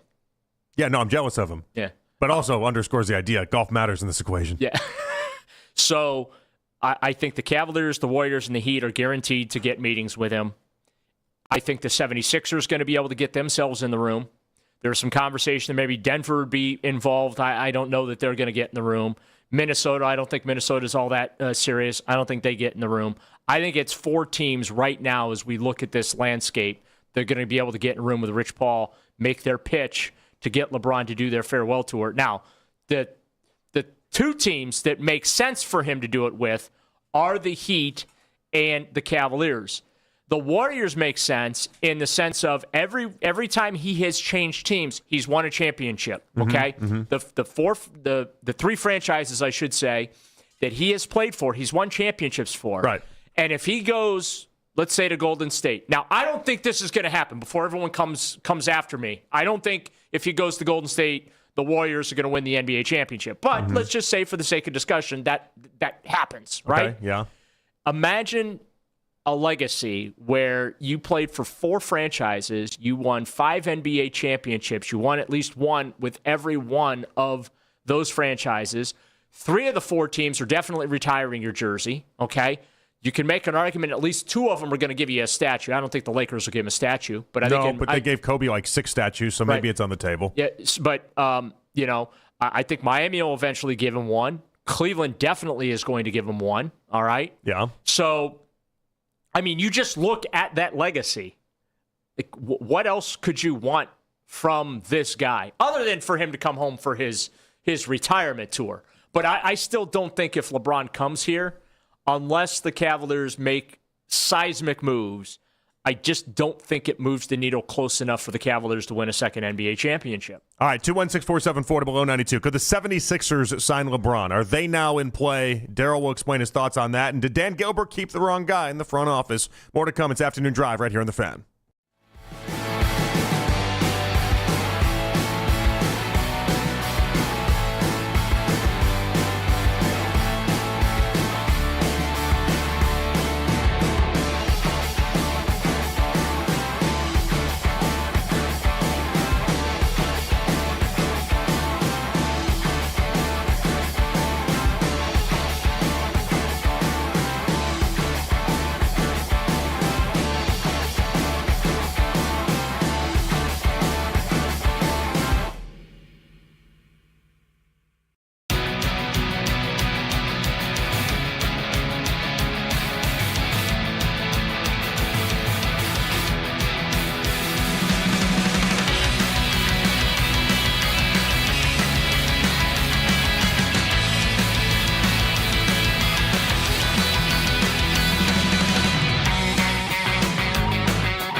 tight spaces make them more than capable of upsets.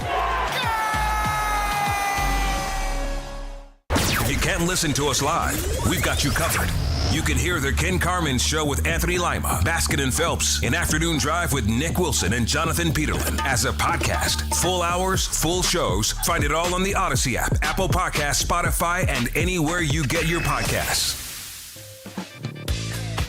LeBron James is not in a rush right now to make a decision. He's evaluating everything, but his biggest priority in all this is finding a team where he feels like he's going to have a chance to play meaningful basketball, compete for a championship. My understanding is this will not be a financially driven money decision. And so his agent, Rich Paul, has been getting about a dozen pitches ever since free agency opened at 6 p.m. Eastern time on Monday. But when I talk to teams around the league, 3 stand out during this process. That's the Golden State Warriors, Cleveland Cavaliers, and the Miami Heat. So LeBron James will take probably the next few days to sift through all that, figure out exactly where he's at. There is no timetable. I will say, though, I have listened to Rich Paul on his own podcast on Game Over, and he's given hints along the way this year about how the Lakers situation was looking.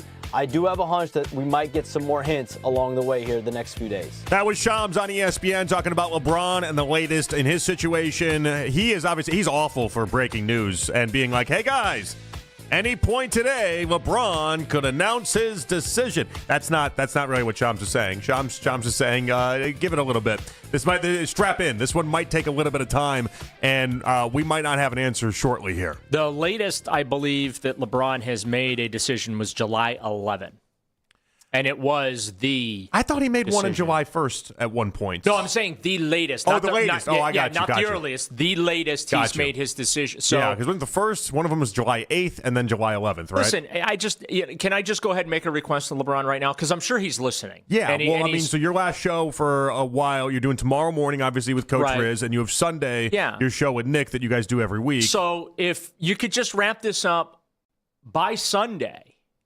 Because Saturday night news dump for you would be awesome. Yes. So if you could just go ahead and wrap this up by Sunday, say around 11 a.m., that would be fantastic. Just as a personal favor to me. Yeah, I'm sure LeBron thinks of you in these type of moments. Absolutely, as he should. Yeah. So if he could do that, I would be most appreciative. All right, so what do you make of the idea that Shams is saying he has it down to 3 teams? You said you thought the 76ers should be involved in this discussion. 76ers making more moves, by the way. Yeah, Anthony Simons, they got the signing there. Yeah. 2 years, a little over 12. It's okay. All right. I think what we're learning is Mike Gansey does not sit on his hands and just, wait for things to come to him. Well, and so this is a bad, and I just want to bring, did Dan Gilbert keep the wrong guy in the front office conversation to play here? It's something you said before the show, and I was thinking to myself, I'm like, Kobe Altman's been aggressive as aggressive gets. Right. Has that just been Mike Gansey being aggressive, or in this instance, was Kobe the one that taught Mike Gansey how to be aggressive? There's layers to this, and there's not just, I don't want to just say Mike Gansey was the one pulling all the strings, because I don't necessarily believe that to be true at all. No, it's part of the reason he's in Philadelphia right now, because I think that he was painted into the corner here. That was as far as he was going to go as long as Kobe Altman was president of basketball operations, because it's right. Kobe's show. And he's gotten a lot of respect for what's happened over here in Cleveland. 100%. But couldn't it just be as simple as Kobe Altman is the aggressive one to begin with? Gansey's been at his right-hand side for years now, and he looked and saw, oh, wait, we made a Donovan Mitchell trade. That worked out. This Cavs team isn't supposed to be what this Cavs team is. Right. We're supposed to be Portland, okay? We're supposed to be, we're not supposed to be anything of significance in the NBA. We weren't supposed to just be in the conference finals. After LeBron is gone, we, as a city, sorry, Cleveland Cavaliers fan, but you guys went through this for so many years to understand where I'm coming from. We're not supposed to be as competitive as quickly as we were.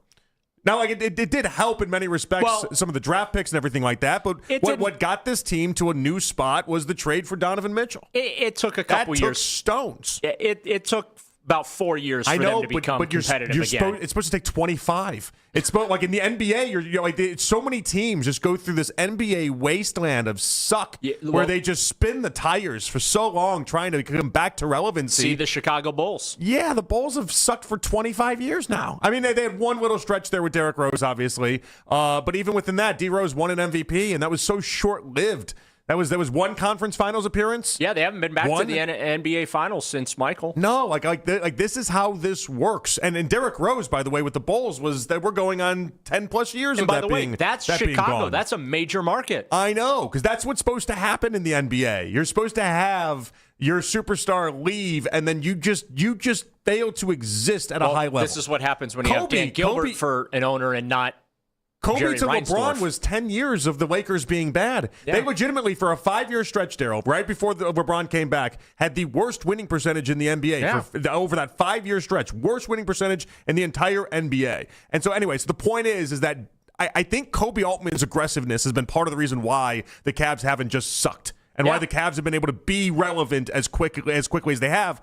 I don't know that that's Gansey having any influence. I think that's Kobe Altman seeping into Gansey and recognizing, like, today's NBA. You see an opportunity, you have to pounce. You got to take it. Yeah. You got to take it. And he would have been stupid. He's already trying to get rid of Paul George's contract. That was something that Daryl Morey was working on for a year prior. Yep. And including up until that last trade deadline that Morey was here, like, he was trying to move that contract. He realized he was going to have to pay to move that contract, but he'd been trying to move that contract. And so I think he did okay getting Jaylen Brown back. Yeah, like Gansey saw an opportunity. I still can't believe he traded Paul George. 20 cents on the dollar. He took advantage. He took advantage of the situation, and maybe there's another move that we're just not seeing yet with Boston. Did I miss something? I thought the 76ers and Celtics were rivals. Well, and we're going to talk about that later on too. What if I? I mean. It's wild. It's wild that it was those two teams that were making the trades. It'd be like Ohio State and Michigan getting together on a deal. It's us trading Myles Garrett to the Steelers. Yeah. Not only that, but it would be after them blowing a lead. Blowing a massive lead because, again, Boston had a 3-1 lead in that series and lost to Philadelphia.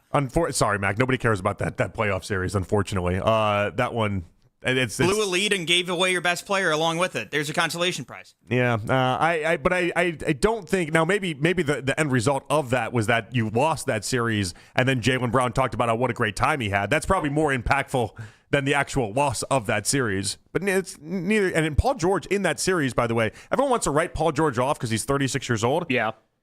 He averaged 18 a game and shot 55% from three. He was unconscious in many respects in that series. Like 55% from three. Are you kidding me?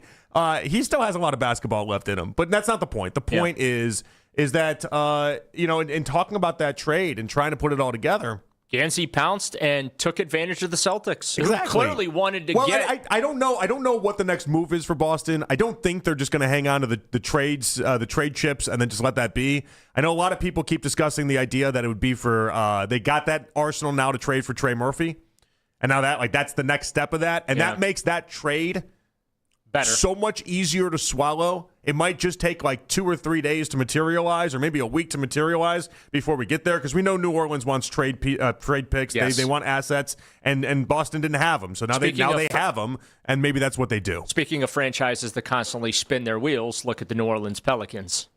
Yeah, no, exactly right. Like you're supposed to be stuck in what I call basketball hell.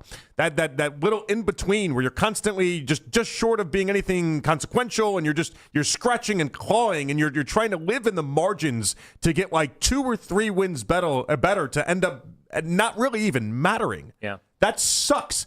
And Kobe Altman has not gotten, in my opinion, nearly the amount of respect and nearly the amount of credit for what he's been able to pull off in that regard. And it's not that we take advantage of him, and it's not that he's perfect. He's made many missteps along the way as well that we can knock down.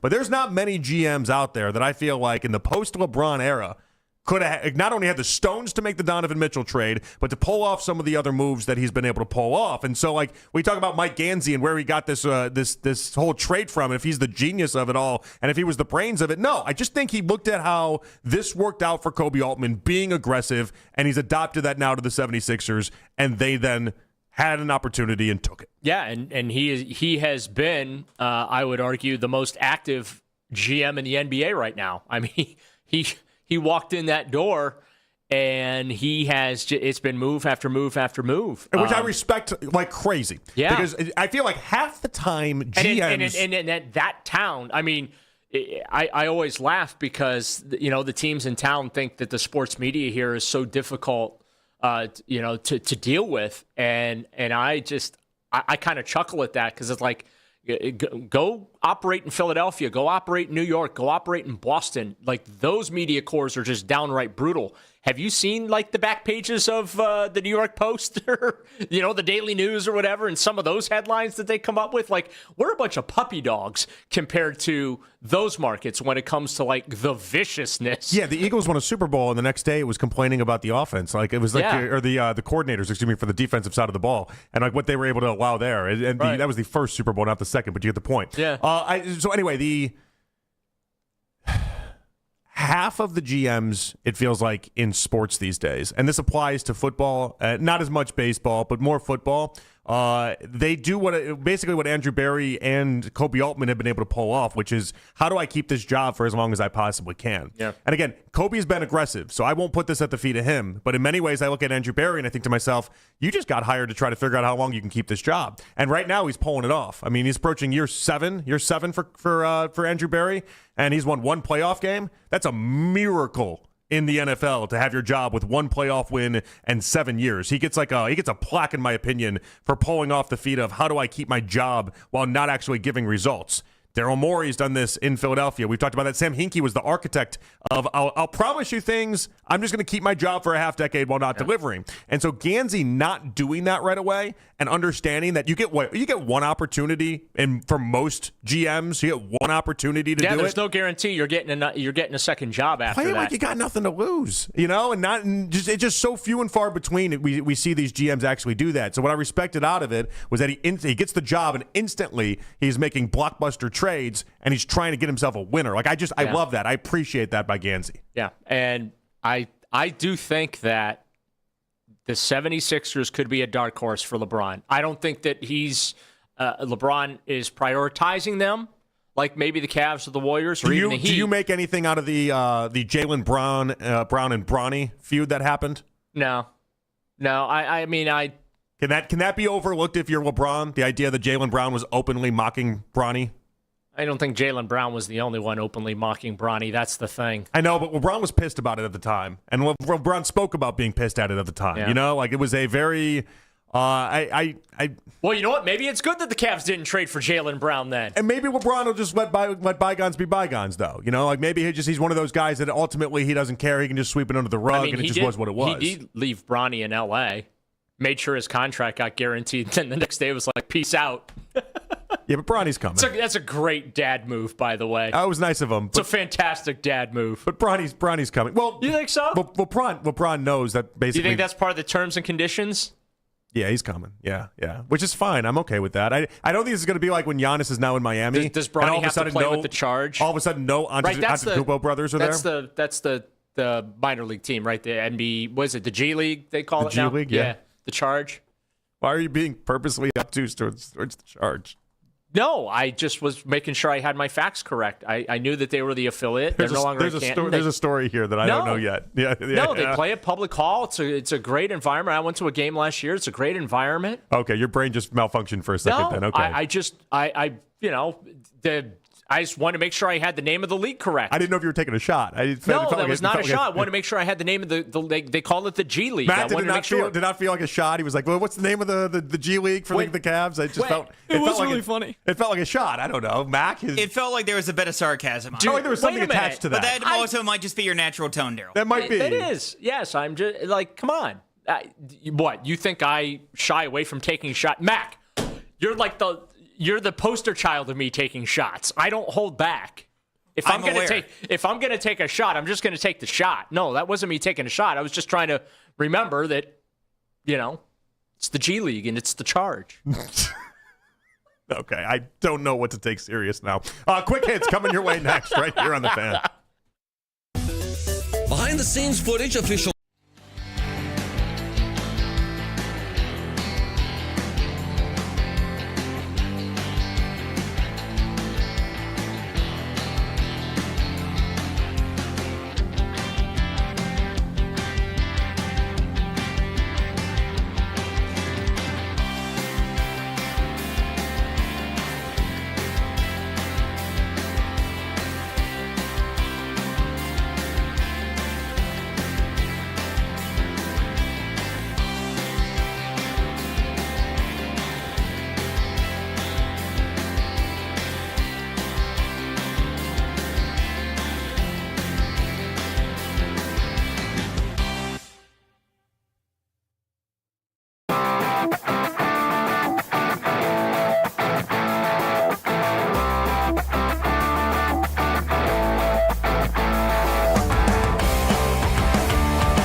help make a rough moment smooth. Don't miss the Celebrate Free event at AutoZone. Free products with select deals until July 27th. And free services every day. Restrictions apply. Get in the zone, AutoZone. Hear the big moves from around the NBA every 20 minutes. Your source for sports is Cleveland Sports Radio. 92.3 The Fan.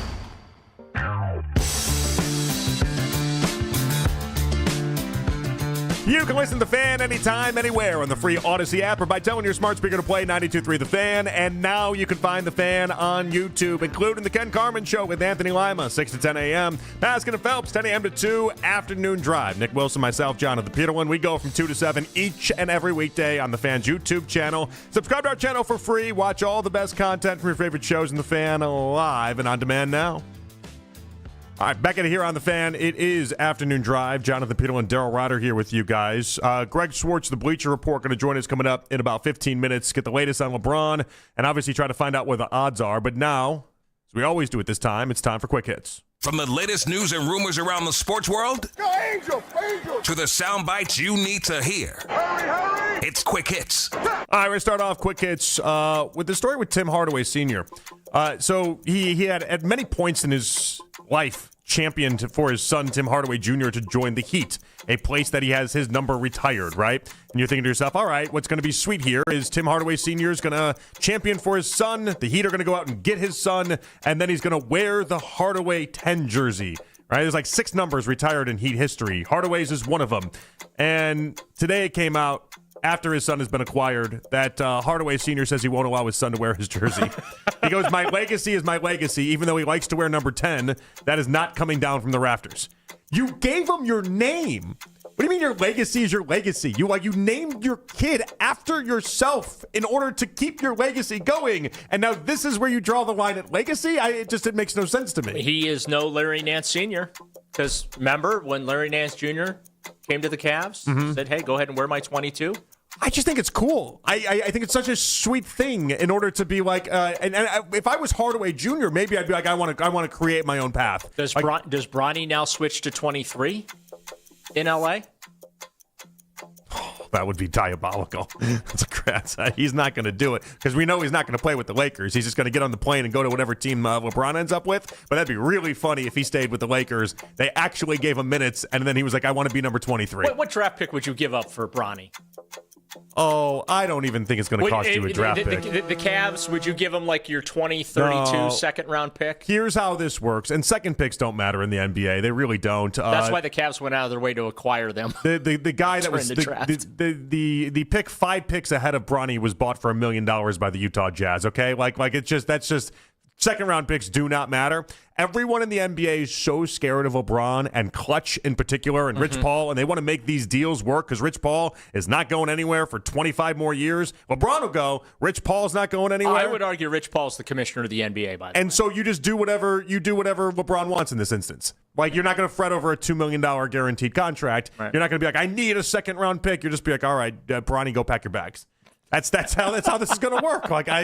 And if there is some sort of compensation, it'll be the closest equivalent to a bag of basketballs we've ever seen in an NBA. So it will be a conditional second-round pick that will never, ever convey. Yeah, basically. Yeah. And yes, I would not worry about that in the slightest bit. But I love that for Tim Hardaway.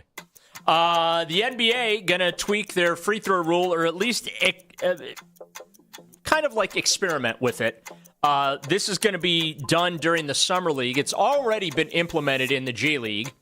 And that is when free throws are awarded, one free throw will be worth whatever the shot is. So if it's a 2, the free throw's worth 2 points. If you shoot a 3, you're fouled. One free throw, you make it, you get the 3 points. However, in the last 2 minutes of the fourth quarter overtime, it'll be standard free throw rules. You in favor of this potential change that we could be seeing? Because I think if it goes well in Summer League, they may try and institute this quickly. I think it's too radical for basketball fans to just adopt and go, but I think they should do it. I like it. Free throws are boring. There's no other way to describe it. Free throws are boring, and this would put added pressure on the free throw. So it would magnify. Imagine being down too late in a game, and instead of going through 3 free throws, you're going through 1, and just that 1 is worth the lead in the game. I think if what basketball is at the heart of it is an entertainment product, and we're all trying to get better as far as being more entertaining, I think this accomplishes that goal. And so I would go ahead and do it. There's so many people that are mad that I have this take, though, and I know that, but I would do it. I'm okay with the 1 for the 2 points. You're going to think this is a crazy idea, but I really like it.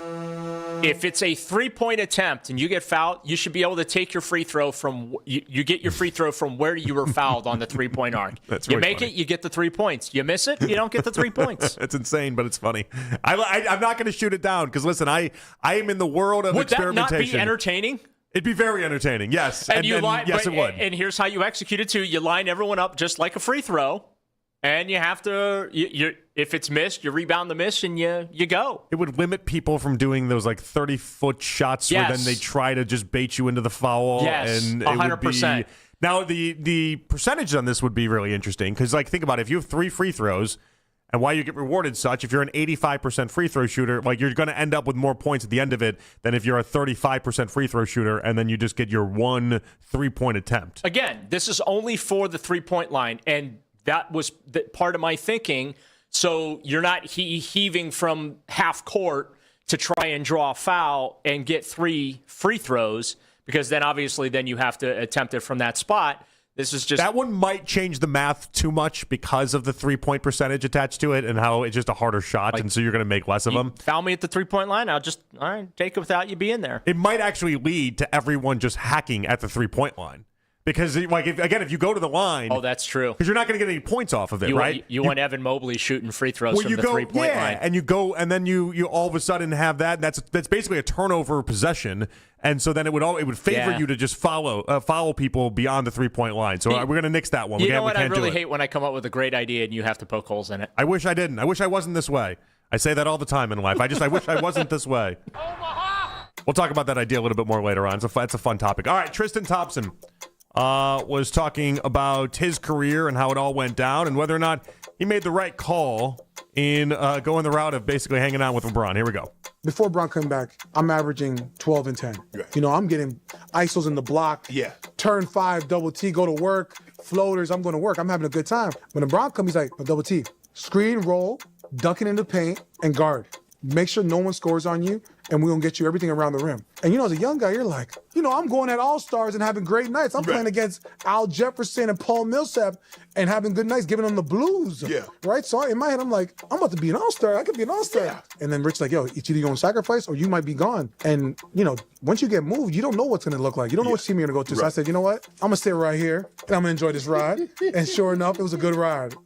That was on Shannon Sharp's podcast. Skip. I think that wow. I mean, Tristan Thompson's going to rewrite his career whatever way he wants to. Yeah. The idea that he thinks he would have been like this perennial all-star if he had gone somewhere else and had some other opportunity, and he was weighing the pros and cons of being a perennial all-star or doing LeBron's bidding, and he chose LeBron's bidding. Come on. I like Tristan a lot. You weren't just going to be this 6-time all-star if you'd gone out on your own. Well, or he could have been, but the Cavaliers were never going to be anything. As what? Or the team he's saying go to a different team. I should say that he was going to go to. Well, that was the threat. That was the threat by Rich Paul and company. Was if you want to do that, that's fine. We'll send you somewhere else, but you're going to have a miserable basketball existence. Again, I keep telling you, Rich Paul runs the NBA. Okay? I'm not disagreeing. This is just another example of Rich Paul running the NBA, but Tristan did the right thing. Got him an NBA championship. He played the game the way he was asked to play it. It was effective. They don't win the 2016 NBA championship without him, especially that effort that he had in Game 7. He was instrumental in that game. So I think, Tristan can look back at that any way he wants. I think he played his cards right. He did the right thing. No, I think and he fit in perfectly. I think he did too. I just think the revisionist history on his career is something a lot of NBA players do, and I've never heard him do that before. And I think that's really. Listen, we all gotta. When it's all said and done, we all make ourselves feel and seem better than we were, right? Yes. But We should all just write our own eulogies. Yeesh. I mean, he's like a perennial all-star. If he didn't do the bidding for LeBron, he's going to be one of the game's greats, essentially. Come on, Tristan. Might be a little bit of a stretch. Sticking with that same podcast, Thompson had some thoughts on Kyrie Irving and how Irving's size might have limited him from being one of the all-time greats in the NBA. Interesting comments here from Tristan.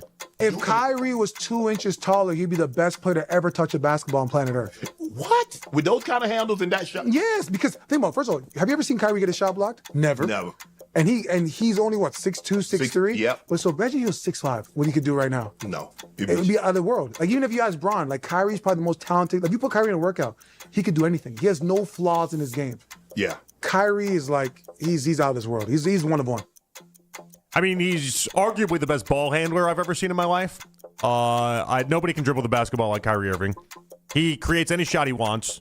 But I would argue what his career would be, instead of greatest to ever do it, it would just turn into James Harden is all it is. I mean, it's not a bad career by any stretch of the measure. I just don't know that it elevates him to then being like the greatest we've ever seen. An added 2 inches, I don't think changes his game that drastically. James Harden's 6'5".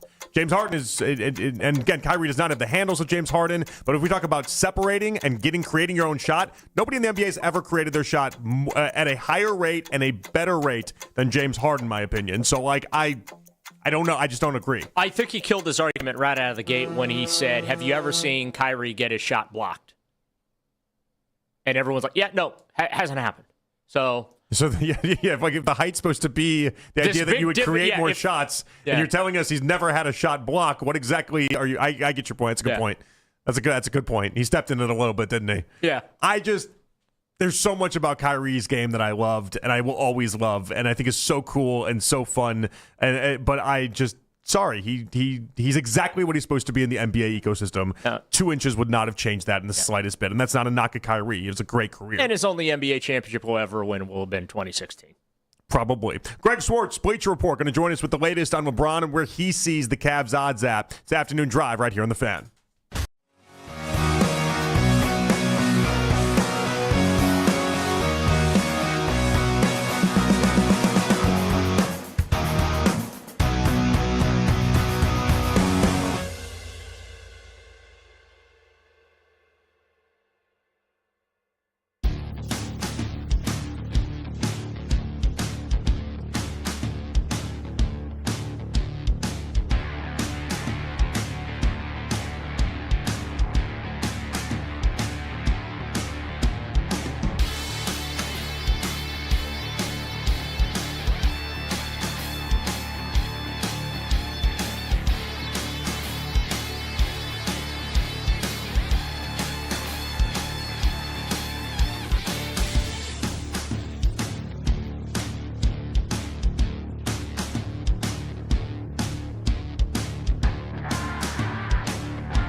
Bleacher Report joins the guys next, talking about where could LeBron go? Headline sports news every 20 minutes. Right here on 92.3 The Fan from the University Hospital Sports Desk, I'm Matt Corrali.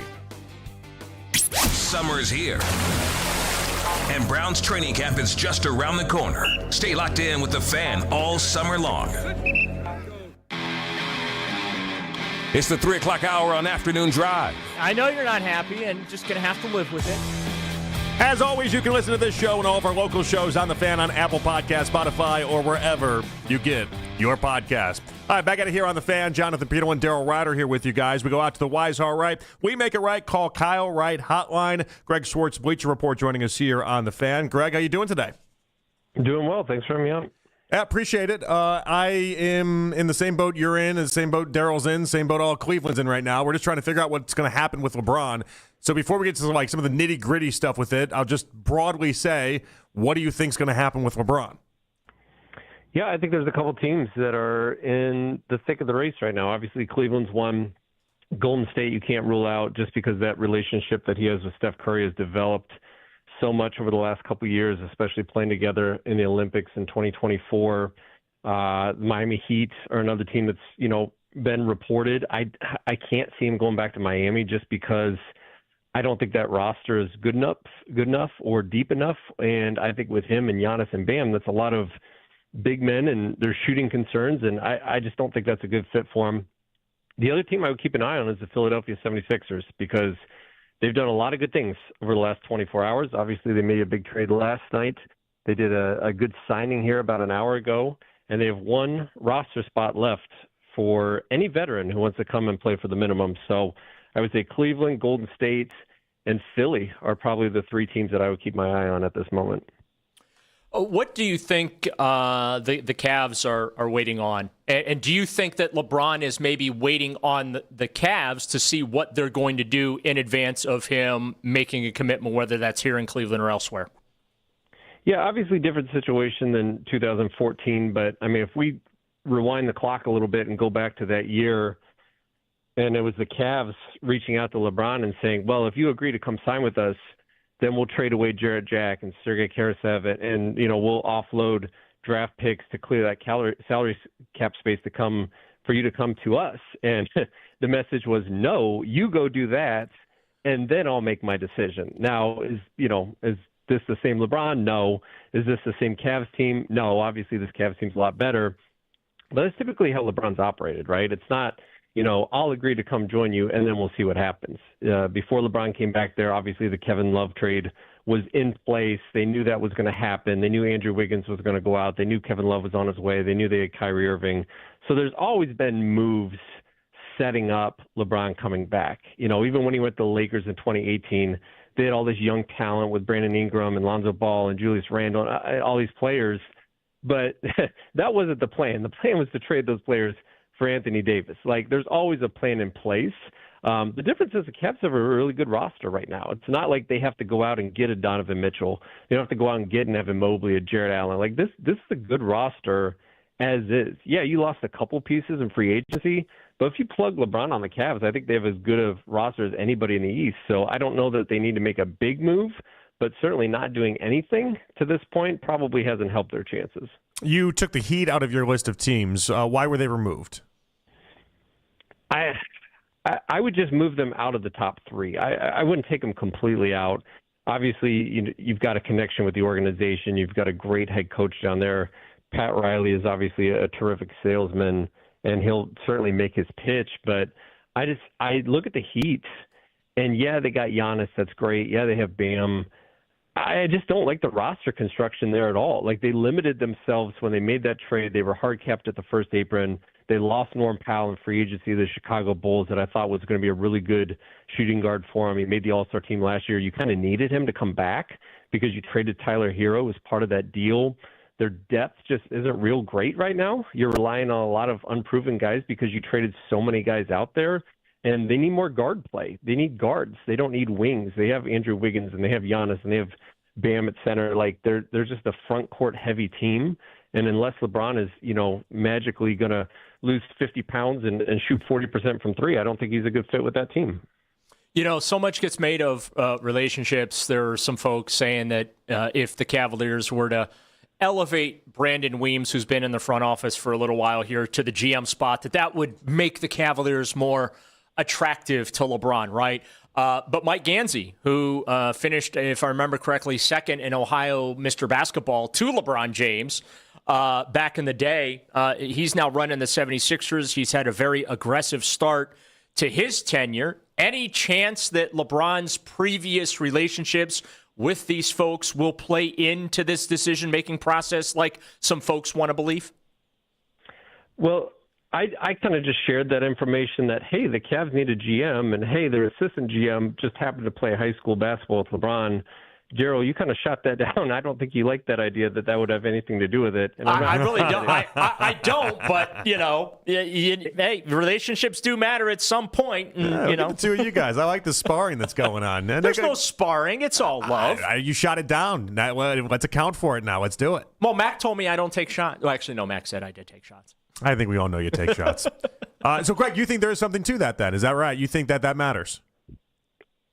I don't think it's like, a great, needle mover, but I just happen to realize that, hey, if you connect a couple of dots here, I don't think that would hurt the situation. Obviously, a childhood friend of LeBron, someone he played Pee Wee football with, went to St. V with, if he gets elevated and gets that job, I just don't think that hurts the situation. Is that going to be, if the Cavs do that and they don't make any roster moves, is that LeBron saying, all right, that's decision made, I'm coming back to Cleveland? No, but I think that certainly wouldn't hurt. Gansey, obviously, I think he's been the best executive in free agency so far. What he's done with Philadelphia, I thought Paul George had the worst contract in the NBA. You would have had to give up 2 first-round picks to get off of that contract. Not only did they get off of the contract, they got Jaylen Brown. Yeah, I guess 1 first-round pick earlier with Daryl. You're probably right, though. It's probably closer to 2. I still can't believe that trade went down. As we have this conversation right now, I'm stunned that that's what went down. And kudos to Gansey. He probably should be arrested and charged with robbery, but that's just me after pulling that off. It was unbelievable. I said last night when it happened. I said it's the worst trade I've ever seen since Luka. In the history, in 16 years of covering the league, Luka's the worst. No one's going to argue with that. This was the second worst I've ever seen. The fact that you took a 36-year-old on the worst contract in the NBA, and you only had attached 2 first-round picks in a couple of seconds, and you got a Finals MVP in his prime, that shocked me. So not only does he get that, I thought for sure they would have to give up VJ Edgecombe in that deal. And I thought, okay, Shams tweeted it wrong. He forgot to put the VJ's name in there. Nope, that was the trade. Dean Wade was obviously a great signing. They needed a power forward. He's the perfect piece between their stars there with his ability to defend, stretch the floor. And then they signed Anthony Simons today. And that kind of used up the rest of their mid-level exception. Most of it went to Dean. Some of it went to Anthony Simons. Now they have a really good 6-man to come off their bench. If you get LeBron James and, sorry, Dean Wade, you're going to lose your starting job if you're LeBron and you sign in Philly, but they're down to the veteran minimum and they only have 1 roster spot left. Now, certainly they made moves that's going to get LeBron's attention. Is Philly a great ending to his career? I don't think so, but that's a team that I think is the most improved team in the NBA right now since free agency began. Greg Swartz, Bleacher Report, joining us here on the Wise All Right, We Make It Right, Call Kyle Right hotline. Obviously, Anthony Davis came up for the Warriors conversation. Ramona Shelburne said essentially the Warriors wanted LeBron to commit first before they would go down that road, and that turns everyone's attention to the Cavs. Would the Cavs sneak in there, make a play for Anthony Davis to tell LeBron, we'll do this even without the goodwill faith offer you have, but we want you here? Yeah, that'd be my worst nightmare. If you gave up Evan Mobley for Anthony Davis, oh my goodness! Kobe's made some good moves. He's made some bad moves. If you do that move, you should be fired on the spot. That would be a horrific trade. Anthony Davis is almost in his mid-30s. He wants another max contract. He's already making over $55 million, and he can't stay healthy. He was a great player in New Orleans. He was a great player at the beginning of his career with Los Angeles. He has a great show on YouTube. You can get on and watch it. He does a phenomenal job. But if you're signing up to pay this guy $60 million a year going forward, you're insane. And if you do so by giving up your 25-year-old defensive player of the year who's locked into a good. It's a big contract, but it's not $70 or $80 million a year like we're going to see from some of these stars moving forward. If you give up Evan Mobley for Anthony Davis, even to potentially get LeBron for 1 year, that's a fireable offense. If the Cavs do that, that's just a horrible trade, and I pray that doesn't happen. Are you certain you think it would cost Mobley? Would there be any sort of like Jared Allen mixed with somebody else that could get the job done? Yeah, I mean, you could do Jared Allen and Max Strus and Dennis Schroeder or Sam Merrill. You kind of look at that next tier of salaries. But again, then you've got Donovan and you've got Evan and you've got LeBron, and that's it, and AD. And it's like, okay, well, where's all of our depth? AD is going to play 20 games before he gets hurt. LeBron's going to be 42 years old. He's going to inevitably miss time. And then you have no depth. And then you're stuck playing Tyrese Proctor and Malik Thomas and Thomas Bryant big minutes. And I just don't think that's a recipe for success. So I am completely out on the Anthony Davis sweepstakes. If that was the only way to get LeBron, I would say good luck to you, LeBron. You can go sign somewhere else. Have we been too quick in as far as our willingness to entertain trading Evan Mobley, whether it was Mobley for Giannis, Mobley for Brown? Is Evan maybe a little more untouchable than a lot of us want to give him credit for? Yeah, listen, whether they get LeBron or not, Evan Mobley is he should be untouchable. There's no one and I've said this on some of the shows on 92.3 The Fan before, but listen, unless, the Spurs call and say, we'll give you Victor Wembanyama for Evan Mobley or, something ridiculous like that. Obviously you say yes to that. That's not going to happen. Any realistic trade, any realistic star that could hit the market, I'm not trading Evan Mobley for him. I went back and forth with Giannis. Okay, I'll consider it, but the age, the injury, all that stuff, I'm like, I just going back to no. Like, Evan Mobley's your safety net. You have to be really good for the next 3 years, right? Because you don't control your draft pick, your first-round draft pick for the next 3 years. If you trade away Evan Mobley and you already traded away Darius for James Harden, you're ruining your future. And I know we want to win right now, and if you love LeBron, it's all about championships right now, but you have to be good for 3 years minimum. And if you get LeBron and you have him at 42 and you have James Harden at 37 and you have Donovan Mitchell, who's an okay defender, boy, you're going to need a lot of defensive help. And yeah, Jared Allen can only do so much. You got to keep Evan Mobley. He just holds the whole defense together, especially if you're going to have two guys in your starting lineup that average about 40 years old.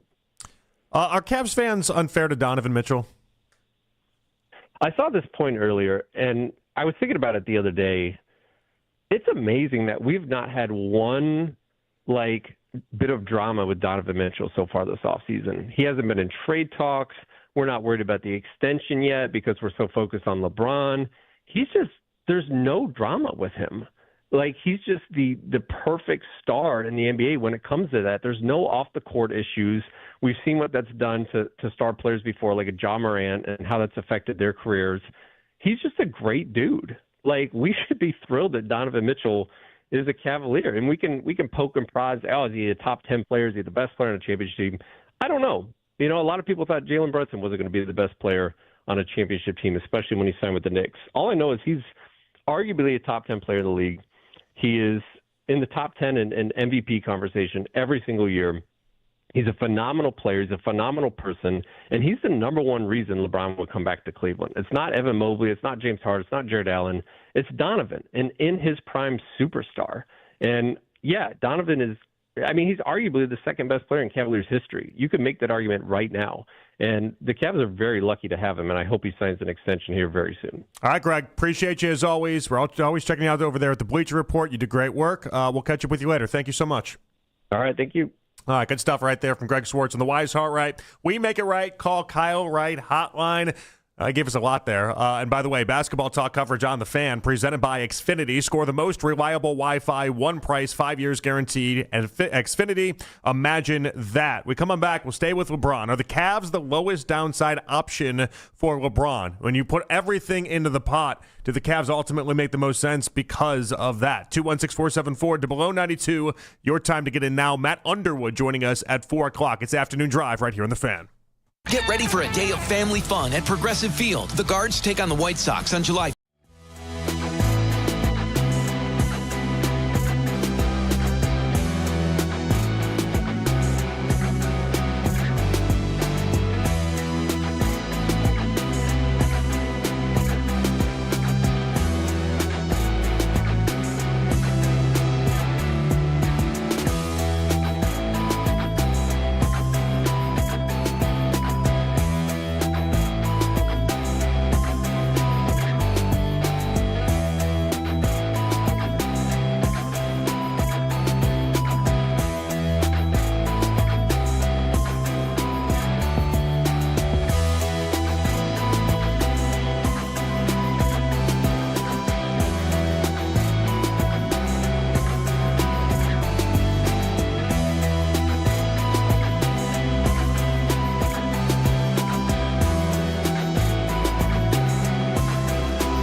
I'm Matt Corrali.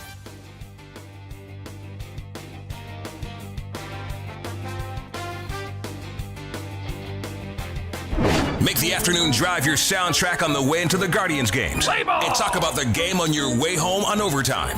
The best Guardians coverage is right here on Cleveland's Sports Radio, 92.3 The Fan.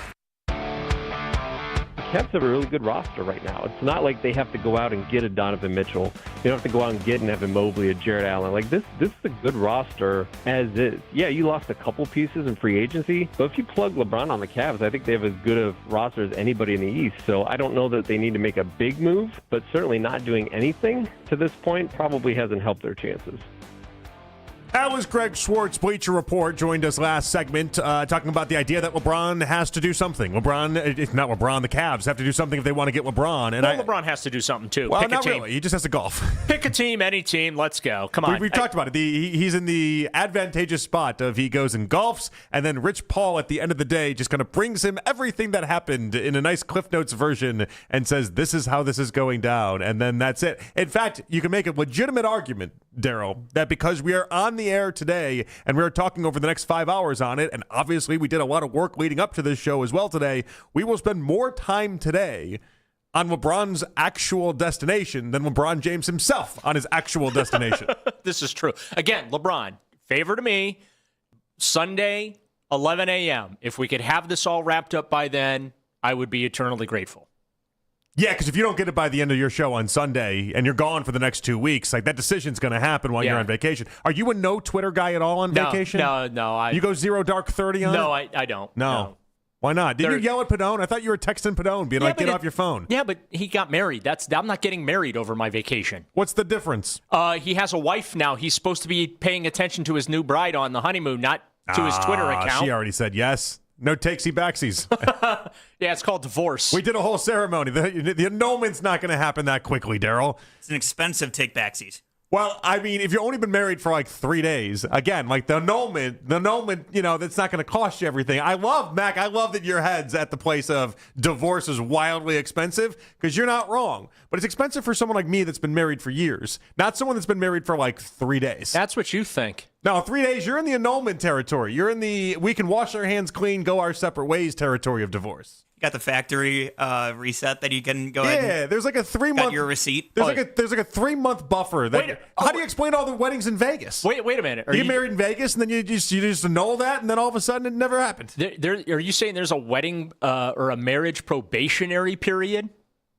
Well, as far as the court of law is concerned, yeah, it's like a 3 month. It's like a 3 month buffer to like, do you really want to do this, or did you change your mind? Oh no, I got cold feet. I guess I don't want to give up half my stuff for a 2 month deal. It's like a 3 month buffer. If you have a better lawyer, it can be 6 months. I find it very curious that Jonathan is an expert in this area. I just know a lot of things about a lot of things. That's all that is. Really? That's all that. I live on planet Earth. This is not groundbreaking news. This is just existing on planet Earth for 37 years. I just want to know why you know the specifics of this the way you do. I think it might be all the Vegas weddings that you always hear of. And then me, at a certain age, I thought to myself, I'm like, there's no way these people let Elvis get them married and they're boozed up and they don't even know each other.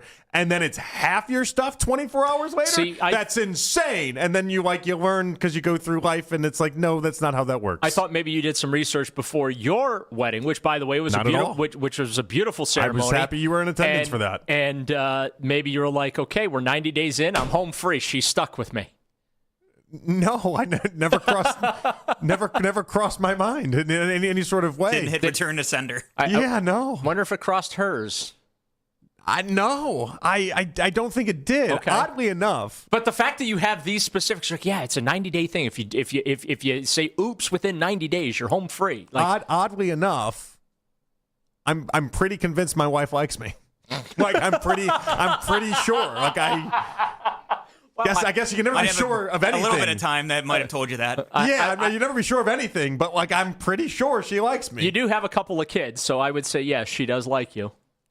G says, stop lying to Mac. I'm an expert, and it's going to cost him to get divorced. Yeah, but G, you had all sorts of opportunities. You could have, like, in the first month or so, you're gone, you're out, you're done. Once you get to like over a year, you're just kind of, that's half your stuff. That's an incredibly expensive venture to go down. It's the reason why a lot of people in life are like, we'll wait till the kids are 18, and then we'll go ahead and try to sort this thing out. We'll see what happens there. We'll stay together for the kids. That's all.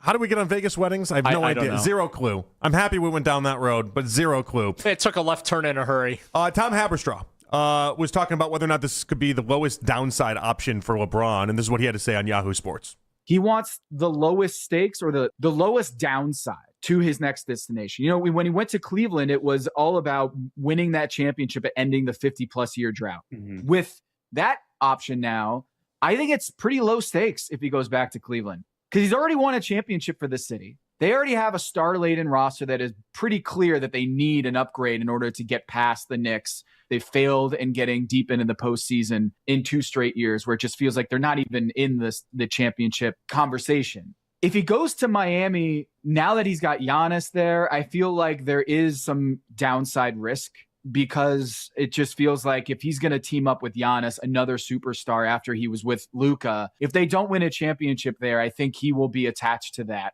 If he goes to the Golden State Warriors and they kind of flop, they're older, it does seem like to me the move with the lowest stakes and the feel-good storybook ending would be Cleveland. And they have some moves that they can make. I just disagree. Yeah, you had an exact opposite take yesterday. Could not be further from my take. I mean, I don't know how it's just like a happy-go-lucky thing. How is LeBron coming here just going to be treated with sunshine and rainbows? Like we're in a short window. You made a trade for James Harden. We're in a short window to go ahead and maximize Donovan Mitchell while he's still in his prime. Like the stakes have never been higher. Like part of the deal with LeBron coming here is that he's going to add to the team and make them better, but also the expectations get raised. We had championship expectations last year without LeBron. That doesn't go away. If you don't want any expectations and if you don't want any pressure on yourself and you want the lowest downside, you go to Golden State. You put together the Golden Girls basketball team. You let them think that you just always wanted to play with Steph Curry, and you'll take no hit at all. You come here, people will love that you came here, but if they don't deliver on a championship, I'm sorry. We'll be thrilled that LeBron played his final year with us. But, yeah, there's some ramifications of that. And you are right in the sense of this is the Cavaliers' contention window. I'm not going to say championship window. I'll just say contention window. This is their opportunity to at least be in the sphere of trying to compete for an NBA championship again, right? Yeah, like this is it. I think that's a fair way to put it. I think we got maybe 2 more years left on this window. Right. After what happened to them with the Knicks in the conference finals, like I've had to recalibrate my thought process when thinking about this current era of Cavalier basketball. Because at the same time, too, I find myself getting caught up into that in where I don't want to get caught up in, and that's championship or bust. It's either championship or this has been a complete waste of time. Listen, you add LeBron to this mix, and that's where people are going to go. And I wholeheartedly agree with you there, because if you do bring LeBron in, all right, it is one of those moves. While I don't think it gets you over the top, I think they have to do something else. But if you do bring LeBron back, it's got to be with, hey, he's the missing piece to this puzzle to get us over the hump and help us win our second NBA championship. We've been trying to do it without him, and we've had some success. We've had competitive teams. We've had a 60-win season. We've been the number 1 seed the top seed in the conference. We've gotten to the conference finals, after a 4-year progression there.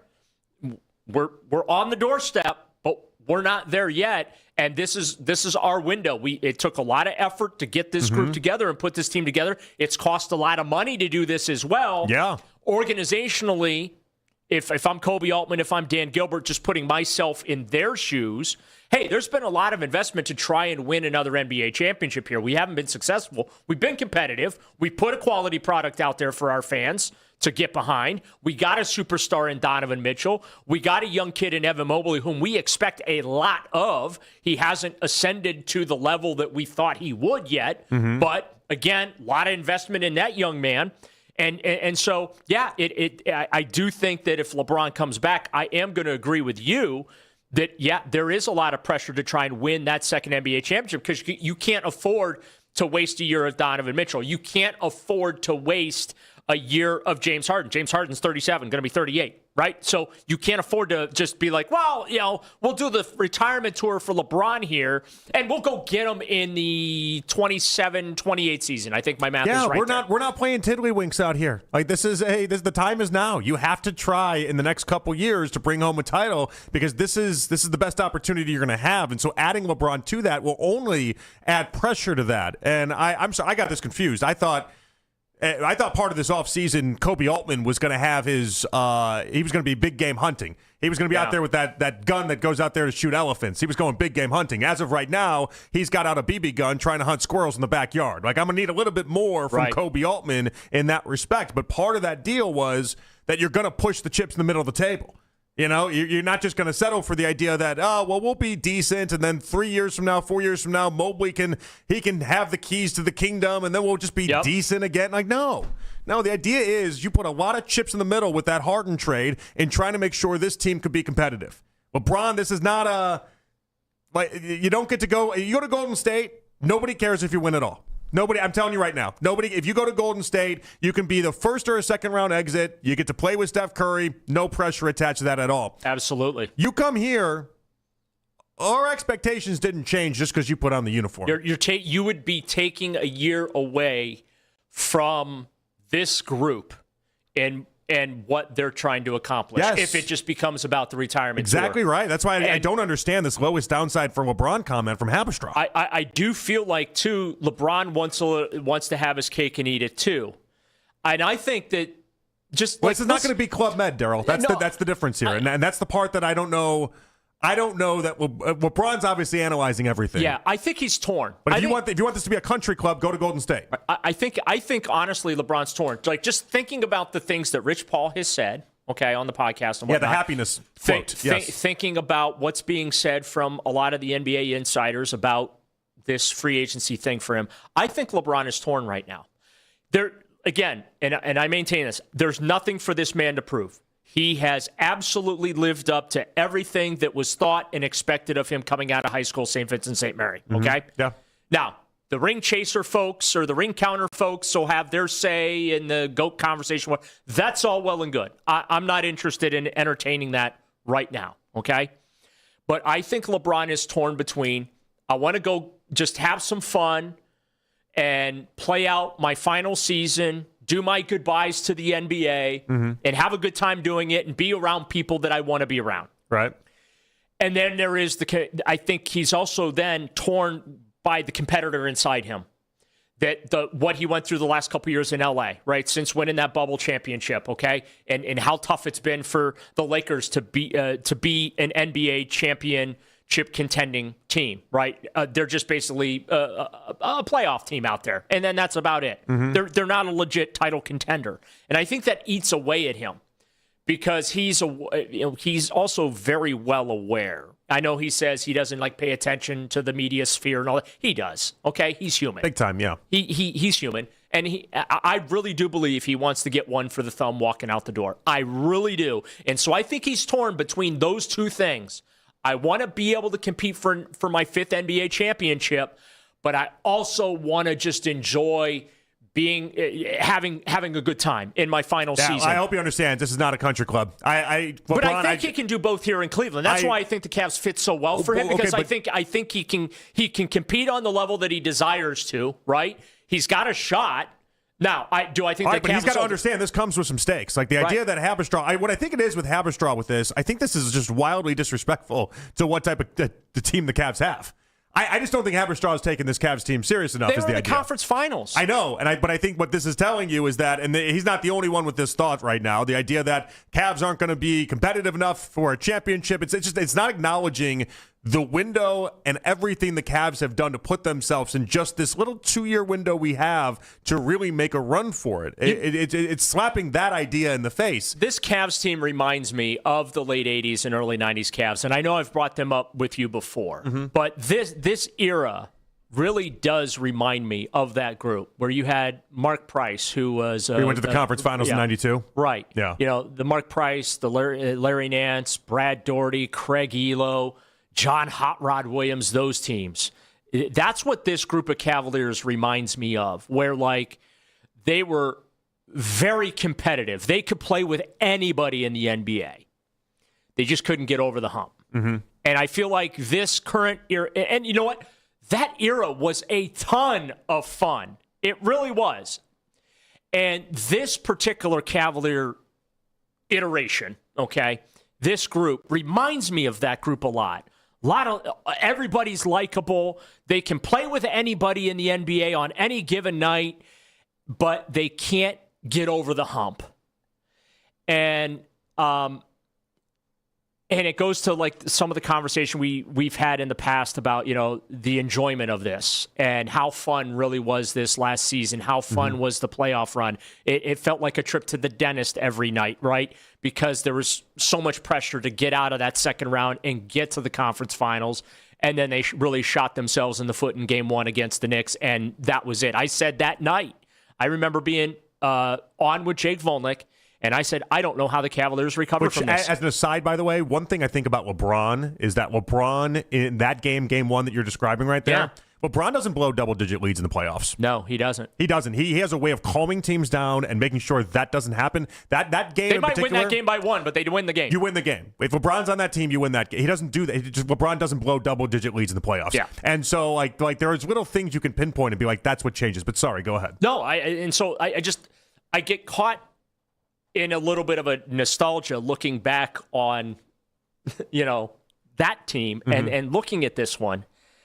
And back then there was no LeBron James in free agency to come here to help. Now, granted, I realize LeBron's in the 40s. I get it. He's not going to be the same guy. But I do think that he could bring a mentality to these guys. I think he can help out in so many different ways, Daryl. But I need the national NBA writers to understand this is not just we're happy-go-lucky LeBron is here, and that means anything that happens this year, be damned, we got LeBron, so it doesn't matter. No, results still matter. And winning still matters. This is you built up for this moment, okay? You built up to have this little window to try to contend, and so you cannot afford to throw a year away to help LeBron on a retirement We're not tour. doing this for 55 wins and a second round exit. That cannot be the point. There has to be expectations attached to this, and if you add LeBron, there's going to be even more expectations that are added, in my opinion. 216-474-0092. We come on back. Daryl is what I believe to be an expert on one topic in particular. I want to pick his brain on that and how he can maybe help out my life. We'll do it next right here on The Fan. Dustin Fox here with Dr. Frank Sabo from the Center for Orthopedics.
hours. If you've been in business over a year, doing at least $50,000 per month, apply for free with zero out-of-pocket costs and access to over 100 lenders. Start ready, stay ready. Lendseek.com. LENDSEEK.com. Fireworks and 92.3 The Fan. Keep us locked in all weekend long for breaking news on the Cavs and around the NBA.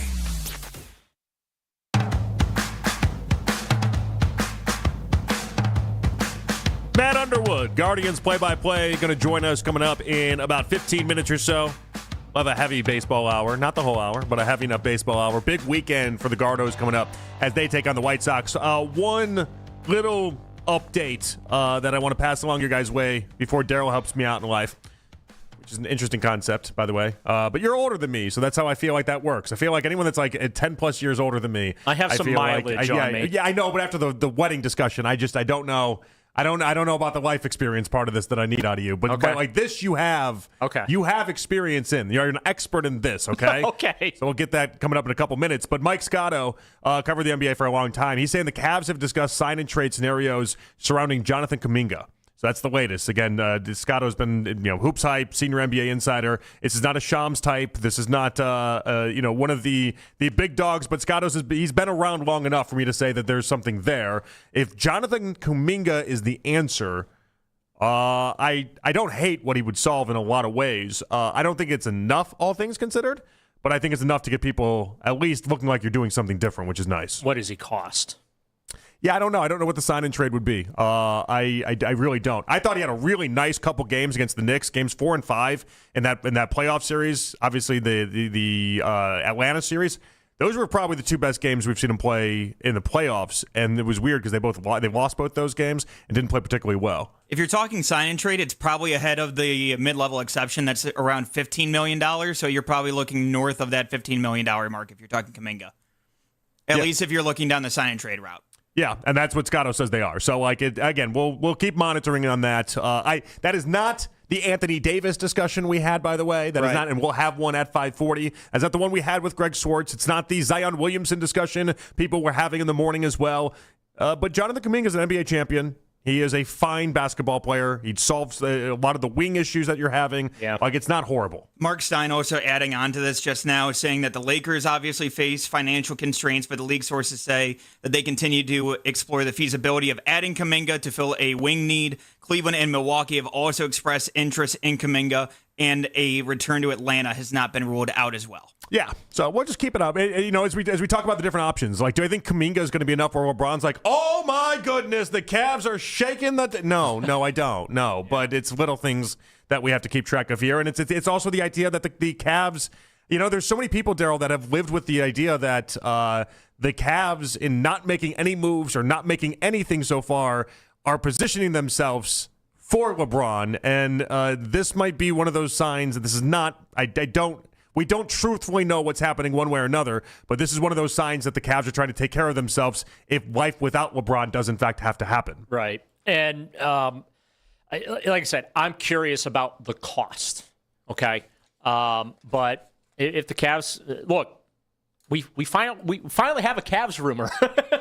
I had been so quiet for about a day and a half. We hadn't really had much. It was way too quiet. For my liking. And by the way, that quiet, I feel like, was satisfied because of the Jaylen Brown trade yesterday. Because it was so quiet leading up to it that it's almost like a toddler. And then it was like so much for that. Well, so like when my toddler, when it's just quiet in the house, and any dad knows this, when it becomes really quiet in the house, you get nervous. Like when you have that realization of, oh no, it's been quiet for too long, you're waiting to see what exactly that kid has been up to. Yes. That's the NBA world. Yesterday was too quiet to where you're just like, something's happening. How much crayon is on the walls or the markers on the furniture? Yeah, something's happening. I'm not loving what's happening. Something's happening though. And then we got the Jaylen Brown trade. But as far as the Cavs are concerned, a little too quiet in the past day and a half. Maybe everyone's getting their LeBron presentations ready to go, trying to block out time in between tea times. I'm not sure. Yeah.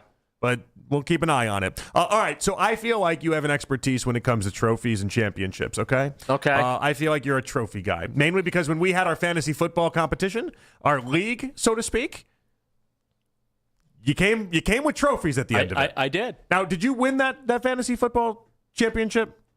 I'm not trying to be purposefully obtuse like you were with the Canton Charge, Cleveland Charge. I don't remember who won. Did you win? Yes. Yeah, you won. Okay, yeah. All right. I mopped. So you're exactly the guy that I want to talk to. I mopped the floor with you guys this year. What place did I come in? Third. You threw the. I gave you a bronze medal. You threw it away. That I do remember. So what did second place get?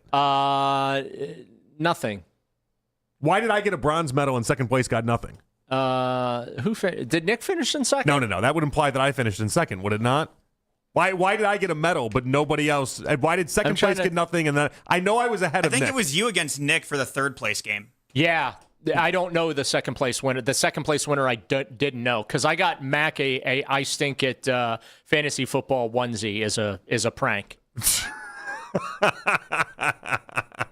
Yeah, Mac has given me. I hope you threw that right in the trash. Oh, absolutely. Yeah, just like my medal, I hope you threw it right in the trash. So listen, I spent tens of cents on that. Okay. Yeah, I just have you I both could tell. know. Yeah, it was very evident.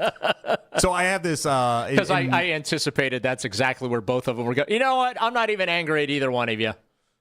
I kept it in my backpack for like a month. Yeah. It was long. I didn't just immediately throw it away. I kept it for about a month or so. You were number 3 in the league. The point is that you created a trophy for yourself in a league that you won to then hand off to yourself. And to hand off to the next winner as well. Yeah, like that exists, but also like you created a trophy for yourself in a league that you won. Yeah.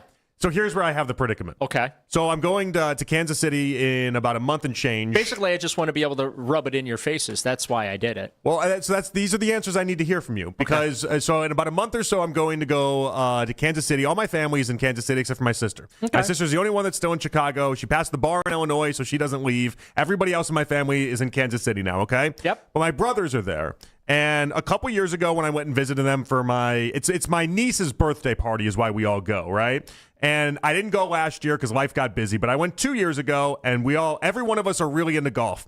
I'm very into golf, as you know. My older brother has gotten really into it in the past couple years, so he's not nearly as good, but he plays a ton. Golf, never guessed it. He plays a ton. He's obsessed with it. And my little brother, oddly enough, has played his whole life. He's fine. He's not great. He's fine.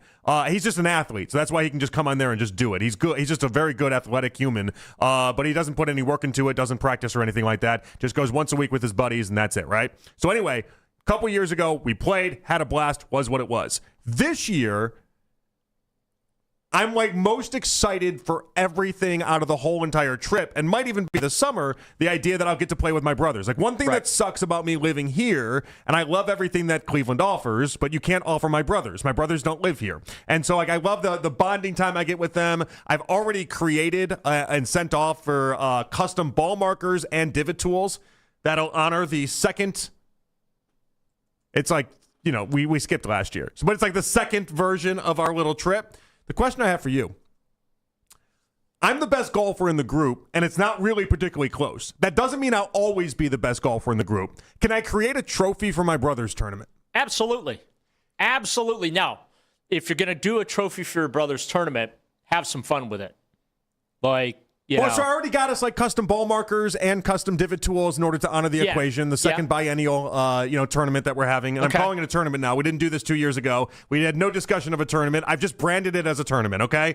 And like I don't even want the trophies. The problem, I don't want, like, you wanted your trophy clearly to display it at your house or whatever. I don't know why. I wanted it to just be displayed on YouTube every time I was on with you guys, so that when you would see the video, you would see my accomplishment of mopping the floor with you, and you guys would remember it. And this fall, you're going to probably mop the floor with me. I have no expectation that I'm repeating as a champion. That's why I got a trophy to hand off. So I have an expectation. I have an expectation I'll win this trophy for the next 5 years. Right. Like at a minimum. Like year in, year out, it should just be me that wins this thing, unless my older brother in a couple years just starts to get crazy with the whole thing, which he might. That's on the table. He might. But I got the next 3, 4, 5 years basically locked down as being the winner of this. Right.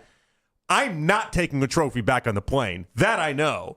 So it involved me sending a trophy to my house that would then sit in my house and be like, we have this trophy.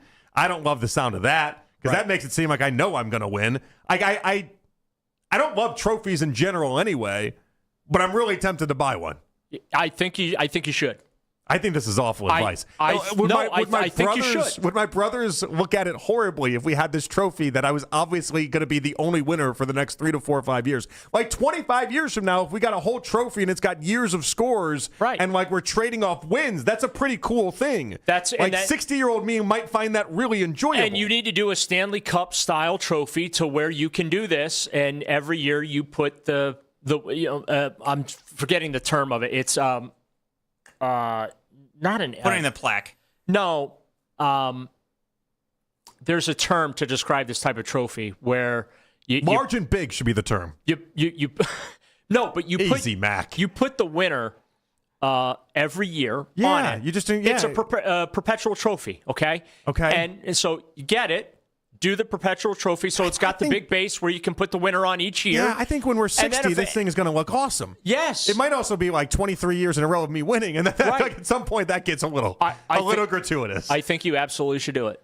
100% you should do this. This sounds like awful advice. What? You want me to say you shouldn't do it? Mac, I need some help. You guys both think I should do this then? I think you absolutely should. Oh, it makes me. I wanted to do this. I didn't know if there was like a social green light that was going to be attached to this, and you guys have both given me this green light, and I don't know that I love this development. No, and I think too. Where do I send the trophy? Do I keep it at my house, or do I send it to them so they have it in Kansas City? But then I don't get to bring it back at all. Right. You probably should have it shipped straight to you if you win. Yeah. But they also have the constant memory for the next year that you're the one that has the trophy. You get it. Well, no, I mean, like the idea, like if it has to sit in his garage, for instance, my brother's garage, he's got a daily reminder that he did in fact not win the Peterlin Brothers biennial tournament. But set up the shelf next to his golf clubs so that he has to look at that every time he looks at his clubs. Here's the other issue you run into, though: potential damage. If he gets upset looking at the thing and he, takes a golf club to it after a bad 18 holes. He's not that type of person. Okay. He's a very zen human. I think he's a you very absolutely chill, should get a trophy. He's a very chill guy.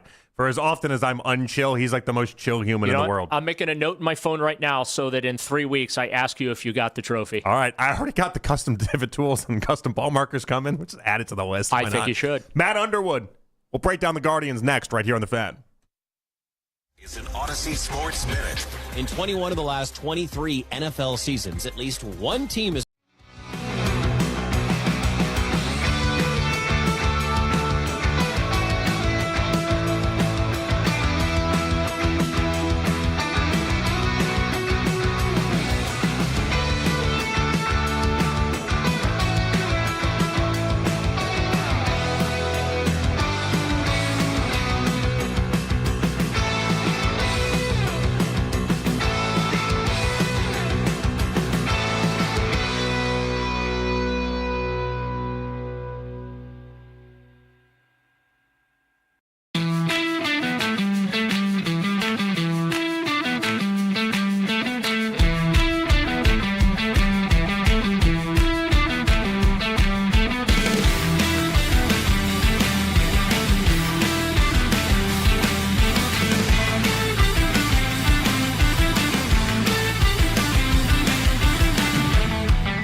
depends what you want to spend. You know, I mean, Woody Hayes would never stoop to driving north of the border to go get fireworks. He just wouldn't do it, Mike. I hate Michigan. I got in-laws that live there, and I hate Michigan, but they got good beef jerky, cheap fireworks, and ugly women. The Ken Carman Show with Anthony Lima. Weekday mornings starting at 6 a.m. 92.3 The Fan.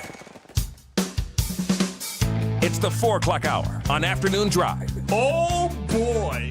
All right, back at it here on The Fan. It's Jonathan Beadle and Daryl Ryder here with you guys, and we go out to the Wise Are Right. We make it right. Call Kyle Wright hotline. The voice of the Guardians, Matt Underwood, joining us here on The Fan. Hello, Matt. How you doing today? Good, Jonathan. How are you? We're good.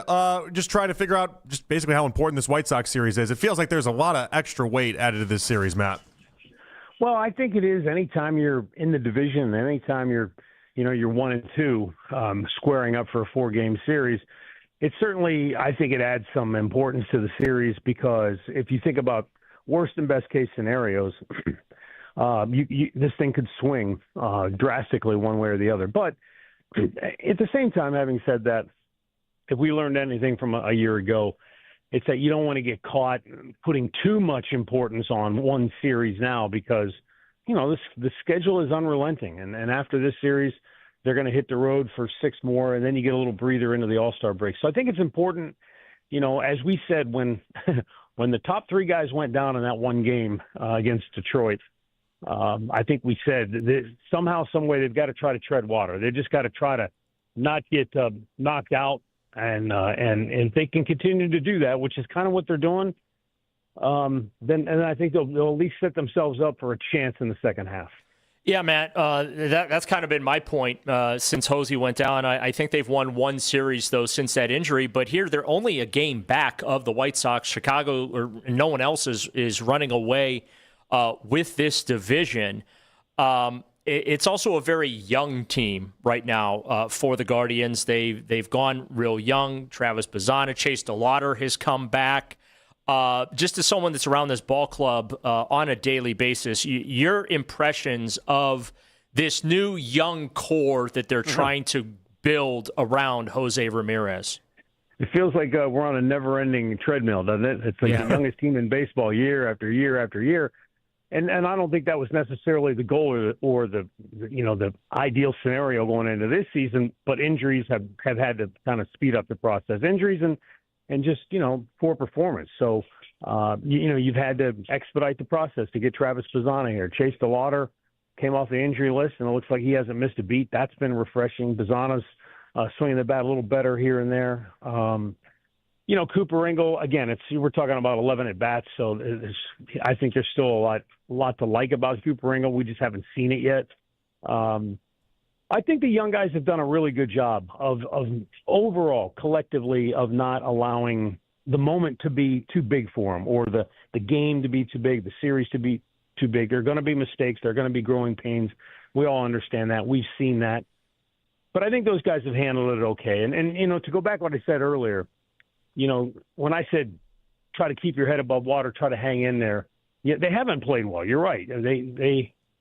But what they have done is they've stayed near the top of the standings. And so that's the biggest thing is you just don't want to let somebody run away. Hey, we may be in the right division for that. It's, the American League in general is still kind of very, very ho-hum outside of, you look at the Yankees and the Rays and everybody else is searching for 500 or just a couple of games above or below. So it's still a very wide open league. And I think that's what's going to be interesting over the next month as we get closer to the trade deadline. Who are your partners? Who's going to be willing to say, okay, yeah, we're probably out of it? Because so many teams with the added wild card positions probably feel like they're a move or two away from getting right back in it themselves. What do you make of why it doesn't just seem like it is? The National League is just far better than the American League right now. That's hard to figure out. I mean, I don't know that there's any one thing that you can really point to other than I just think there's this is an old Pete Rozelle from those who remember the late commissioner in the NFL, but parity has kind of reared its ugly head if you don't like parity in the American League. I think there are a lot of teams that they're very similar talent-wise, top to bottom. And, you look at the Guardians and, they've been out-homered by the White Sox 40 home runs by the White Sox, and yet Chicago's still just a game ahead of them. So there are more than one way to figure out a way to win games. Obviously, with Cleveland, it's pitching and trying to grind out those 3-2, 4-3 victories because, since June 4th, they're averaging just a shade over 3 runs a game, and that's a very difficult way to go about your business and consistently find yourself on the winning side of the ledger. Matt, I mean, there's no question the Guardians could use a shot in the arm offensively, and that's not just with Jose eventually coming back. But this organization's been very selective when they make big moves or all-in moves, per se. And, with the parity being what it is, do you think this could be an opportunity or there be an opportunity to present itself to this front office to maybe pounce on somebody to, breathe some life into this offense? It certainly wouldn't be unprecedented. I think you go back to 2016, and I don't think anybody saw that Andrew Miller trade coming. Yeah. And that was for this club, that was a huge swing because they parted with, if I remember right, it was 3 of their top prospects that went in that deal. And it was a big swing. Now, it paid off handsomely because Andrew Miller was a game changer in the bullpen, and that was a key piece that team really needed. The problem, I think, as you look at this year's club right now, the way it's constructed, I don't know that there's just one piece that you can go out, take a big swing, get that one piece and say, okay, this is going to fix everything. And so, I think that's the quandary that any front office finds itself in. If you're one or maybe 2 pieces away and you feel like you've got the capital to swing a trade and go for it, why wouldn't you? But if you're more than just 1 or 2 pieces, it makes it very difficult. And look, more times than not, if you look at trade deadline deals historically, if you take the sum of all of them, very rarely do you get an Andrew Miller impact trade like that really pushes the team over the hump. So our guys always play it close to the vest, and I'm curious to see if any of those scenarios even present themselves this year. Do you feel they're one piece away, or do you think they're multiple pieces away? I think they're multiple. I just think if you look at, I think the starting pitching's been phenomenal. I mean, those 5 guys have done an outstanding job of doing what you asked guys to do, which is give us a chance to win on a nightly basis. They've done that. But I think you could definitely use another power arm to help leverage late inning games in the bullpen. So there's one piece. And then, offensively, where do we start? I mean, now if Jose comes back and he's Jose Ramirez of old, then that solves one big problem. But I think there's definitely a case to be made that this team needs another impact bat or 2 to really get them over the hump. I don't think that's exactly breaking news. They're the only team in baseball that doesn't have at least one guy with 12 home runs right now. Now, if Jose and Angel hadn't gotten hurt, they'd probably be at 12 or maybe more. But that's the fact of the matter. It's a team solely lacking that big game-changing pop with one swing of the bat. Guardians voice Matt Underwood joining us here on the Wise Heart Right, We Make It Right, Call Kyle Wright hotline. Even within saying that, Matt, I was trying to come together with like who's going to make the All-Star team, who isn't. And I understand it's not the end-all, be-all, but I find it interesting with Bazzana because I'm looking at the second base spot. Our old friend Ernie Clement's probably going to end up being the starter, I would imagine. But then it's like Bazzana and Jazz Chisholm have there's a real battle there. Do you think Bazzana is going to end up getting the nod and be the first Australian native to start an All-Star game, or even, let's just say, just make an appearance in the All-Star game? I think it would be interesting. I mean, look, he hasn't, because he didn't start the year and he hasn't been here the whole season. I think that may work against him to some degree, but I think he's certainly, you can make a case that he's had a huge impact. Like, think about it right now. Like, as tough as things have been offensively for this club, where would they be without Bazzana's impact? Because, he's hit for average at times. We've seen some extra base power at times. When he gets on base, he's an energy player. So I think there's definitely a case to be made for him. How that plays out, again, I have no idea. When it comes down to the manager and everybody else making the selections after the fans get their vote, I wouldn't be surprised. I think he's certainly, I wouldn't say he's overwhelmingly deserving, but I think you can make a strong case for him. Do you think Cade Smith and Parker Messick will be the Guardians representatives? Well, I sure hope Cade is, for sure, because I love him. He's just a quality human being. He's just a great individual. He is the perfect mentality type guy you want at the back end of your bullpen. Cade does not rattle. If he has a bad game, it does not impact his performance or his persona the next day. I think he's been a tremendous steadying influence, not only in the bullpen, but for the club as a whole. And I think Parker Messick has been fantastic. Now, there's obviously, it's a pretty crowded field. I mean, there's some really good starting pitching. I think that's another reason why we've seen some of the parity in the American League, because starting pitching has been so good. And look, it gets harder and harder year by year. We talked about this on the air recently. It's hard to hit. I mean, guys are coming out with different shapes. They're creating new pitches on the fly. I think that's another reason why you don't see batting averages really soaring. I mean, gosh, I don't know that there's more than a half dozen guys hitting 300 in the American League, if that. So, yeah, it's interesting. I think you can make a case for both those guys without a doubt. Yeah, Parker's been fantastic. I did want to talk about Slade Ciccone because he's on the bump tomorrow when they get going against the White Sox. I'm sure you agree. The Seattle game, I thought he was wonderful. I thought that was it was a gem by him. Do you feel like he is kind of settled down in, I don't know, the past 3, 4, 5 outings and really turned into a nice pitcher? I think so. I think we've seen Slade just sort of get into a situation where maybe he's thinking less. He's a very conscientious guy, and I think sometimes you can get in your own way. You can try, I've got to make the perfect pitch. I've got to really execute this and be nasty with it instead of just like, hey, I'm going to throw my best pitch and just let it eat, see what happens. I think he's gotten maybe more into that mode, and that's a common issue that a lot of pitchers face. You're trying to make the perfect pitch, because if you miss, you know what the end result might be if you miss in the fat part of the plate. But I think he's gotten to a point where they've convinced him, like, look, your stuff's really good. Just kind of let it go.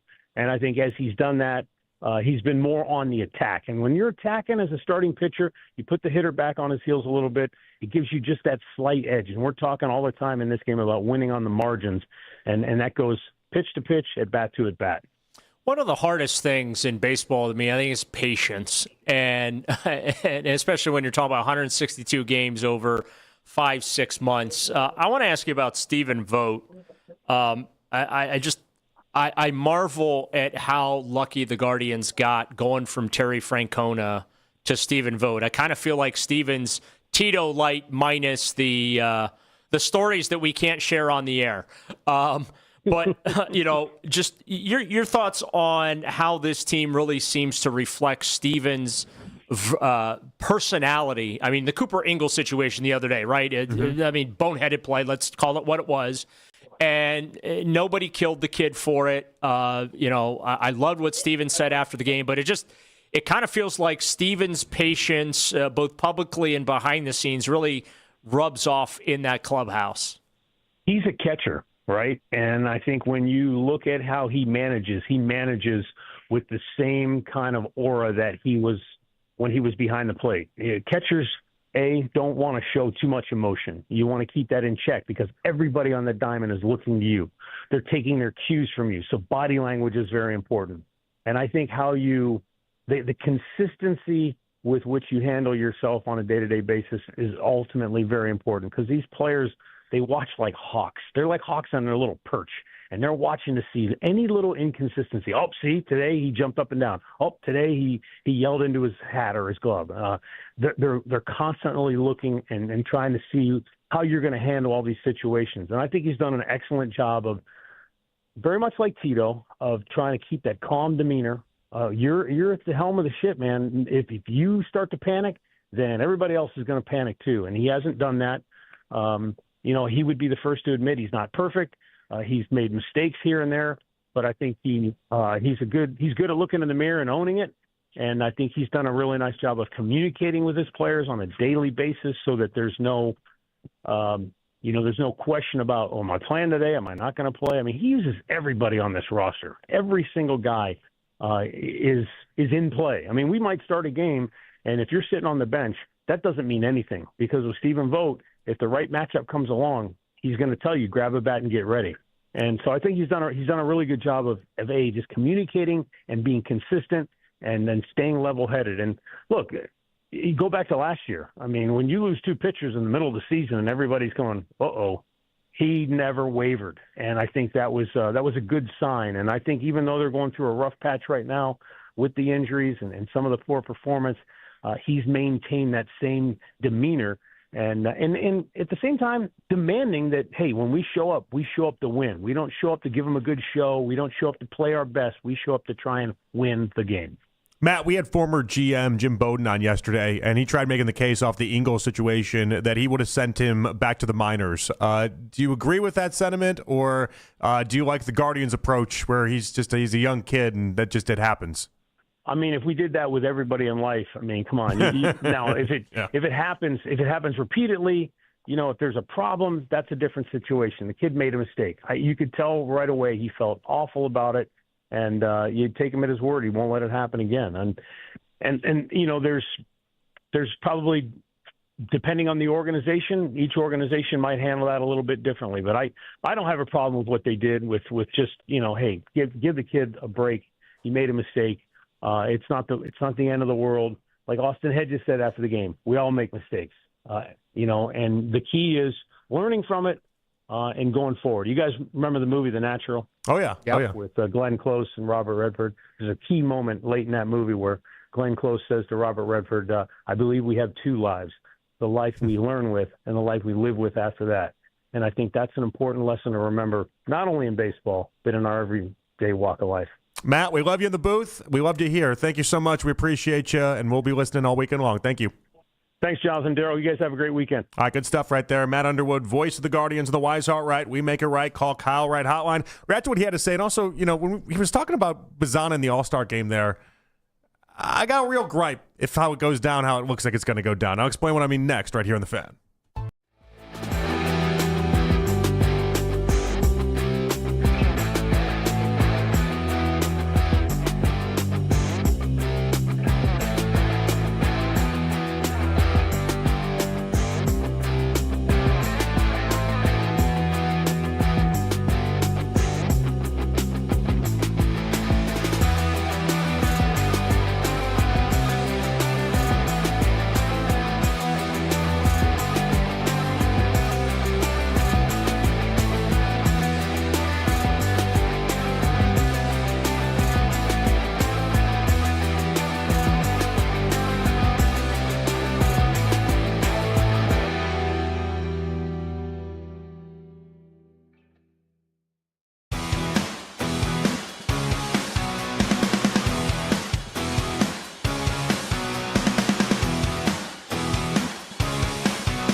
Sports Radio 92.3 The Fan.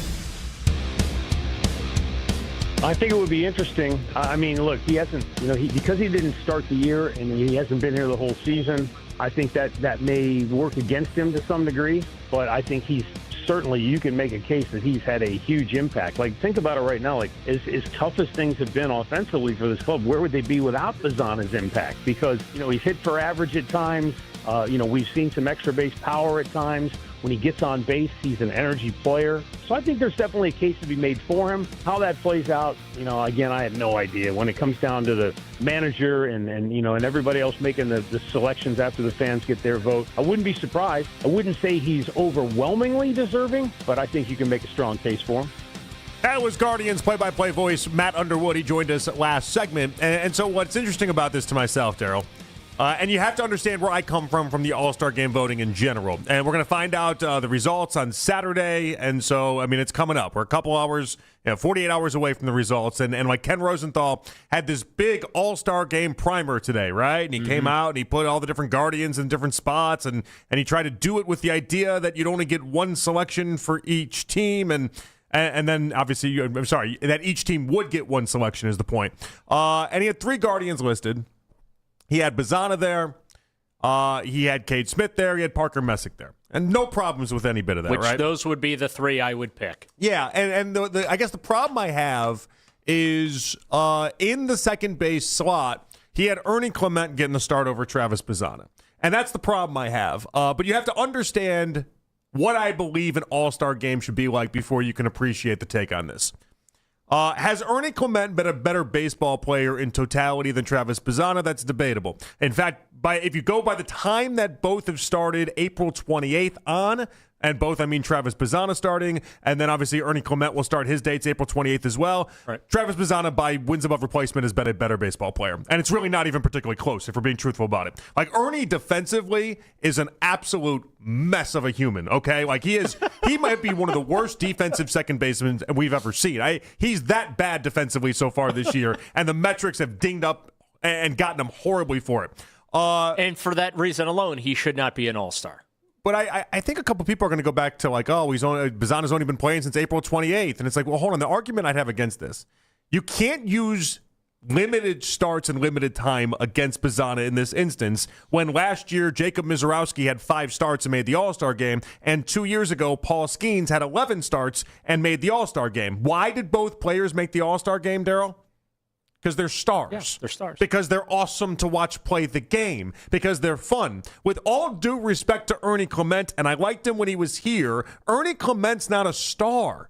No one confuses Ernie Clement for a face of the game. Travis Bazana's got a chance to be an all-star game for the next 10 years. And he's going to be a face of this sport. I give it time. Give it 3, 4, 5 years. Bazana will have MVP votes, and he'll be a perennial all-star game player. He's the next Jose Ramirez. So give him the nod. Give him the nod over Ernie Clement. Like, the All-Star game should not just be about let's pull up wins above replacement, which, again, by the way, since April 28th, he has a higher wins above replacement than Ernie Clement does. But regardless, it shouldn't just be I looked at a slash line and this guy's looked better. No, it should, like, the star power of it all should factor in. In fact, in that same name, the only other person that would be in consideration for this, Daryl, would be Jazz Chisholm. And if you wanted to tell me that Bazana doesn't get a start at second base in the All-Star game because you wanted to give it to Jazz Chisholm because he goes on Jimmy Fallon's show, he plays in New York, and legitimately is a star in the game. He might not be great as far as baseball is concerned, but people know Jazz Chisholm. He's popular.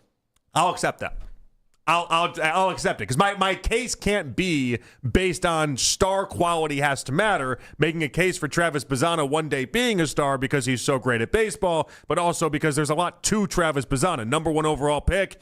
He'd be the first Australian to ever start a baseball game in the big leagues as well. Like there's a lot to Bazana. I can't make that case and then also be dismissive of the appeal that Jazz Chisholm has to young people. So if Ernie Clement I can to Ernie Clement.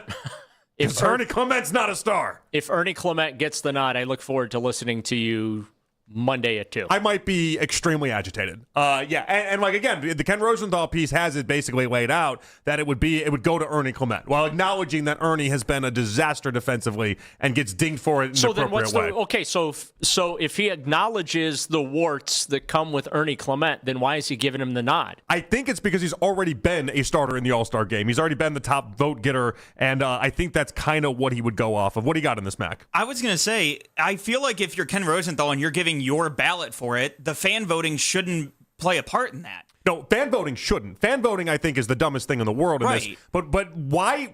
I don't understand what fan wants to watch Ernie Clement start at second base. I think it's just the entire country of Canada at this point, kind of getting behind the Blue Jays. They're stacking the ballot here because it doesn't make any sense to me. It reminds me of when Omar Infante got in with Kansas City back in 2015. I think the past couple of years have taught us a couple things around the All-Star game. And again, people got agitated with Mizorowski. You got agitated with Skeens. And my response to that was simple. Mizorowski throws 105 miles per hour. I want to watch that anytime I get. Paul Skeens, 2 Cy Young laters. I think it's been proven that was a pretty good call after 11 starts to put him in the All-Star game. Like, Bazana is going to be a star in this league. I firmly do believe that. Then put him in the Futures game. I'm sorry, I couldn't resist. Come on now. I'm sorry, that was low even for me. That's just insulting. It's insulting to the convo. Cooper Ingles going to be in the Futures game. Hopefully, he counts the outs. I thought he wasn't even playing because he's in Major League Baseball now. I thought just Ralphie is playing and that's it. I'm pretty sure that's how that goes. I was being facetious. Okay then. But so the point is, am I too off base here? Should I just go to Ernie Clement because people have liked that Ernie Clement is all of a sudden a good baseball player? No, I agree with you. I do think that Bazana is the better player between the two of them. But when it comes to how these all-star game rosters tend to play out, reputation matters. And the fact that Ernie Clement has started a Major League Baseball all-star game before, I think that reputation will ultimately carry the day, and you're just going to end up being angry. Now, if Clement starts and if Bazana is like completely left off of it, all right, that's what we're playing for, because Mac brings up the top vote getter side of this. Like, that is what we're playing for. We're playing for the idea that maybe it goes to Jazz Chisholm and then Bazana just gets completely left off, and that is a reality that does exist. Yeah,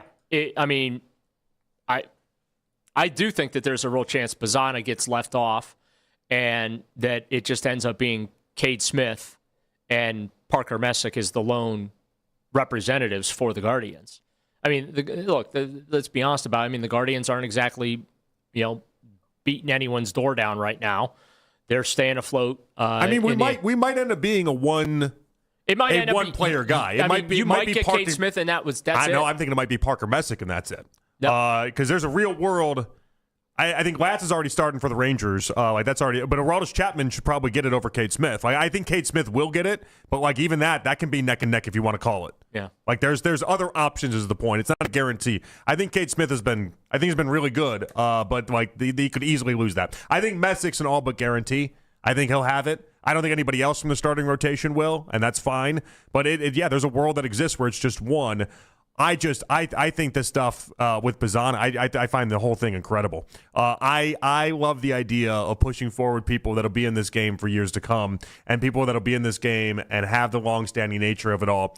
And so what you're saying is Ernie Clement doesn't have a lot of staying I'm pissed power. off at Ernie Clement getting the top fan vote. That's what I'm telling you. I'm telling you Ernie Clement, and having that be the reason why I think is bad for the game. Because you won the AL vote because you're in Canada should not be the reason why you get to start the AL All-Star game, especially when I have no metrics to back it up. I have nothing that tells me Ernie Clement's a better baseball player than Travis Bazana is, and it just feels foolish and silly. The All-Star game should be about the stars, but it should also be about, it is in many ways a popularity contest of sorts. J-Ram was not having a great year by any stretch of the measure.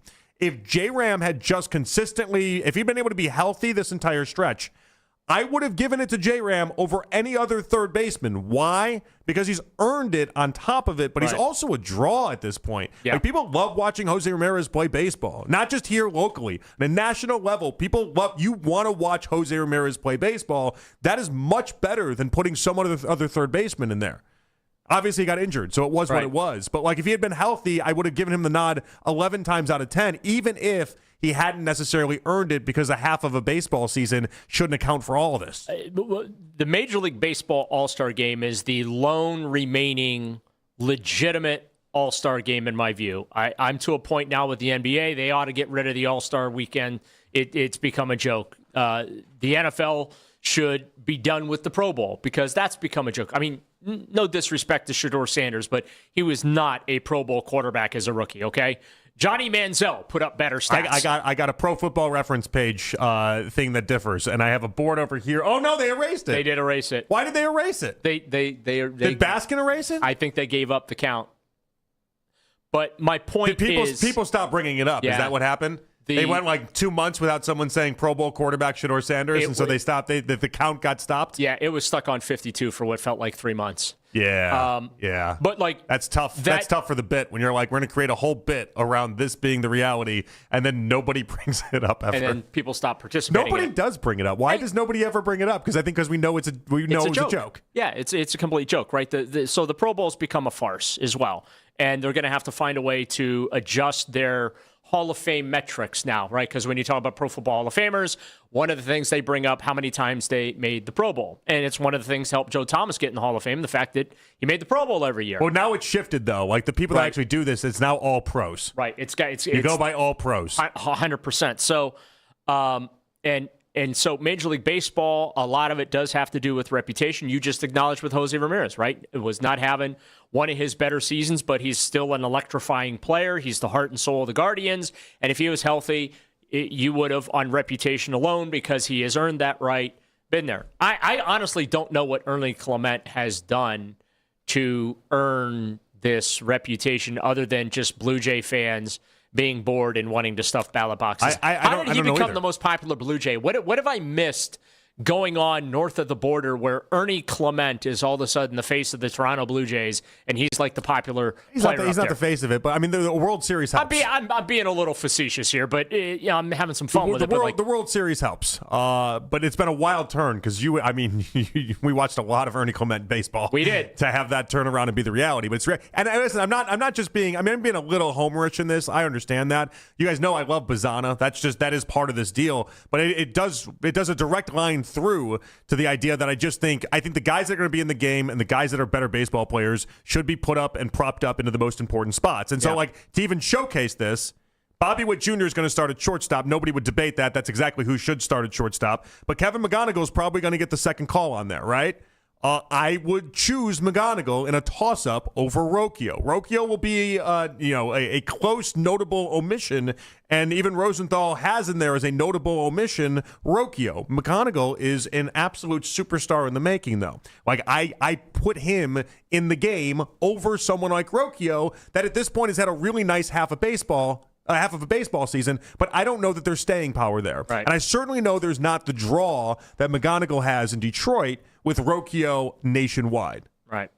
Yeah, and McGonigal's going to win Rookie of the Year. Yeah. Like it's like there's like, you know what I mean? So like just trying to showcase how the belief stands. You should put to the guys that are going to be one of the game's best 5 years from now, put him in the spot over someone that had, I don't know, a nice 70 days of baseball. The great thing about the Major League Baseball All-Star Game is they've done a fairly good job over the years balancing player popularity with the greats of the game.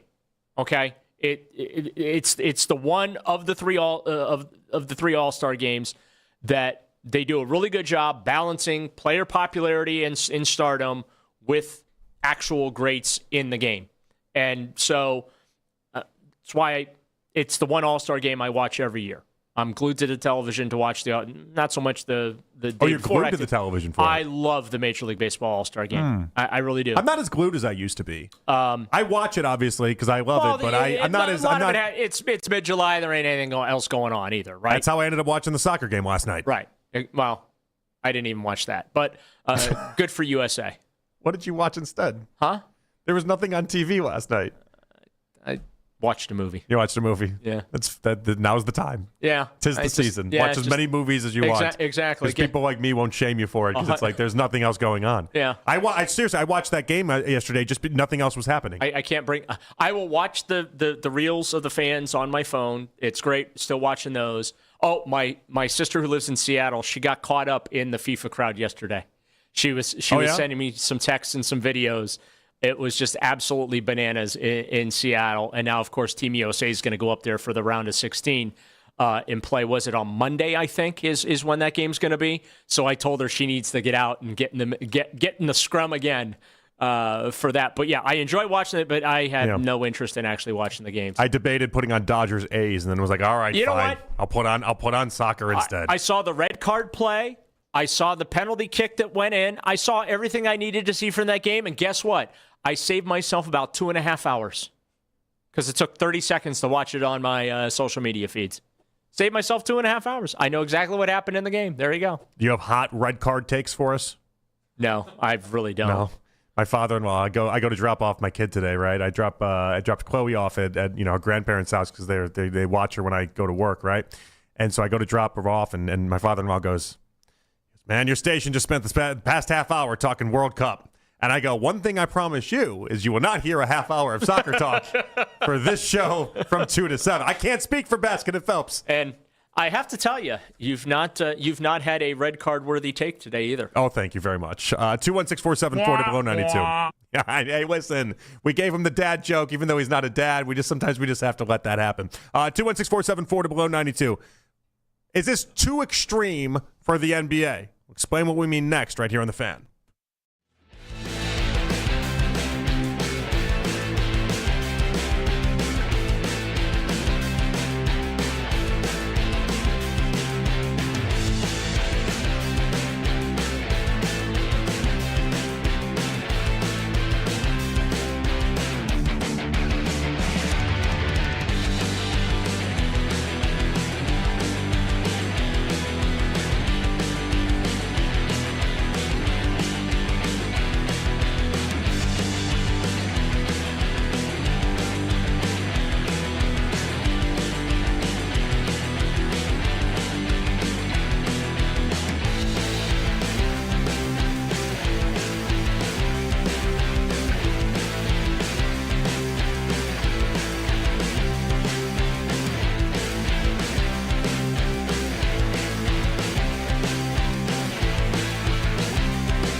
free today at odoo.com.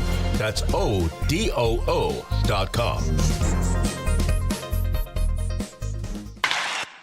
The first big baseball move in July could involve the Guardians, and this is the place to talk about it. Cleveland's Sports Radio, 92.3 The Fan.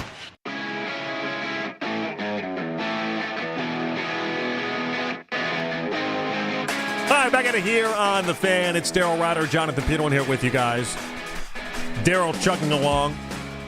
Hour 3 of your marathon, your talk radio marathon extravaganza. Yeah, I'll get a little nap in between. Yeah, a little nap. It's fun. What time are you going to go to bed tonight? Yeah, so Daryl's on tomorrow, 6 o'clock in the morning with Coach Riz, 6 to 10. I will go to bed whenever I fall asleep. So the morning show is always the more challenging for me. Yeah. My body, not for me personally, but just my body, because my worst fear in life is to show up late for work or be late for work, okay?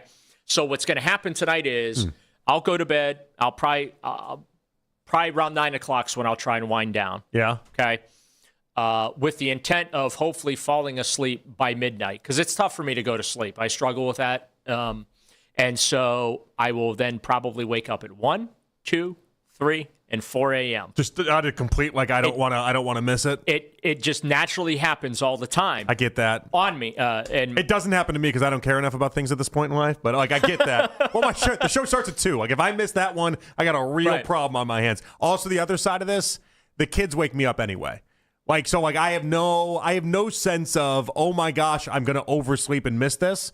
Because my kids, they come in and they wake me up. Charlotte wakes me up all the time. Yeah, so at 7:30, 7:45, 8, whatever it is, she'll come in and wake me up. Sleeping in is my worst fear. Man. So, have you ever overslept and missed a show before, or not missed a show, but you can't late to it? Oh, I'm so super. You can't put that in the ether. When I was young, when I was doing radio in Wichita, I did a morning show in Wichita. Me and this guy named Chris Allison. Chris was the lead. I was the number 2, and show started at 6 o'clock.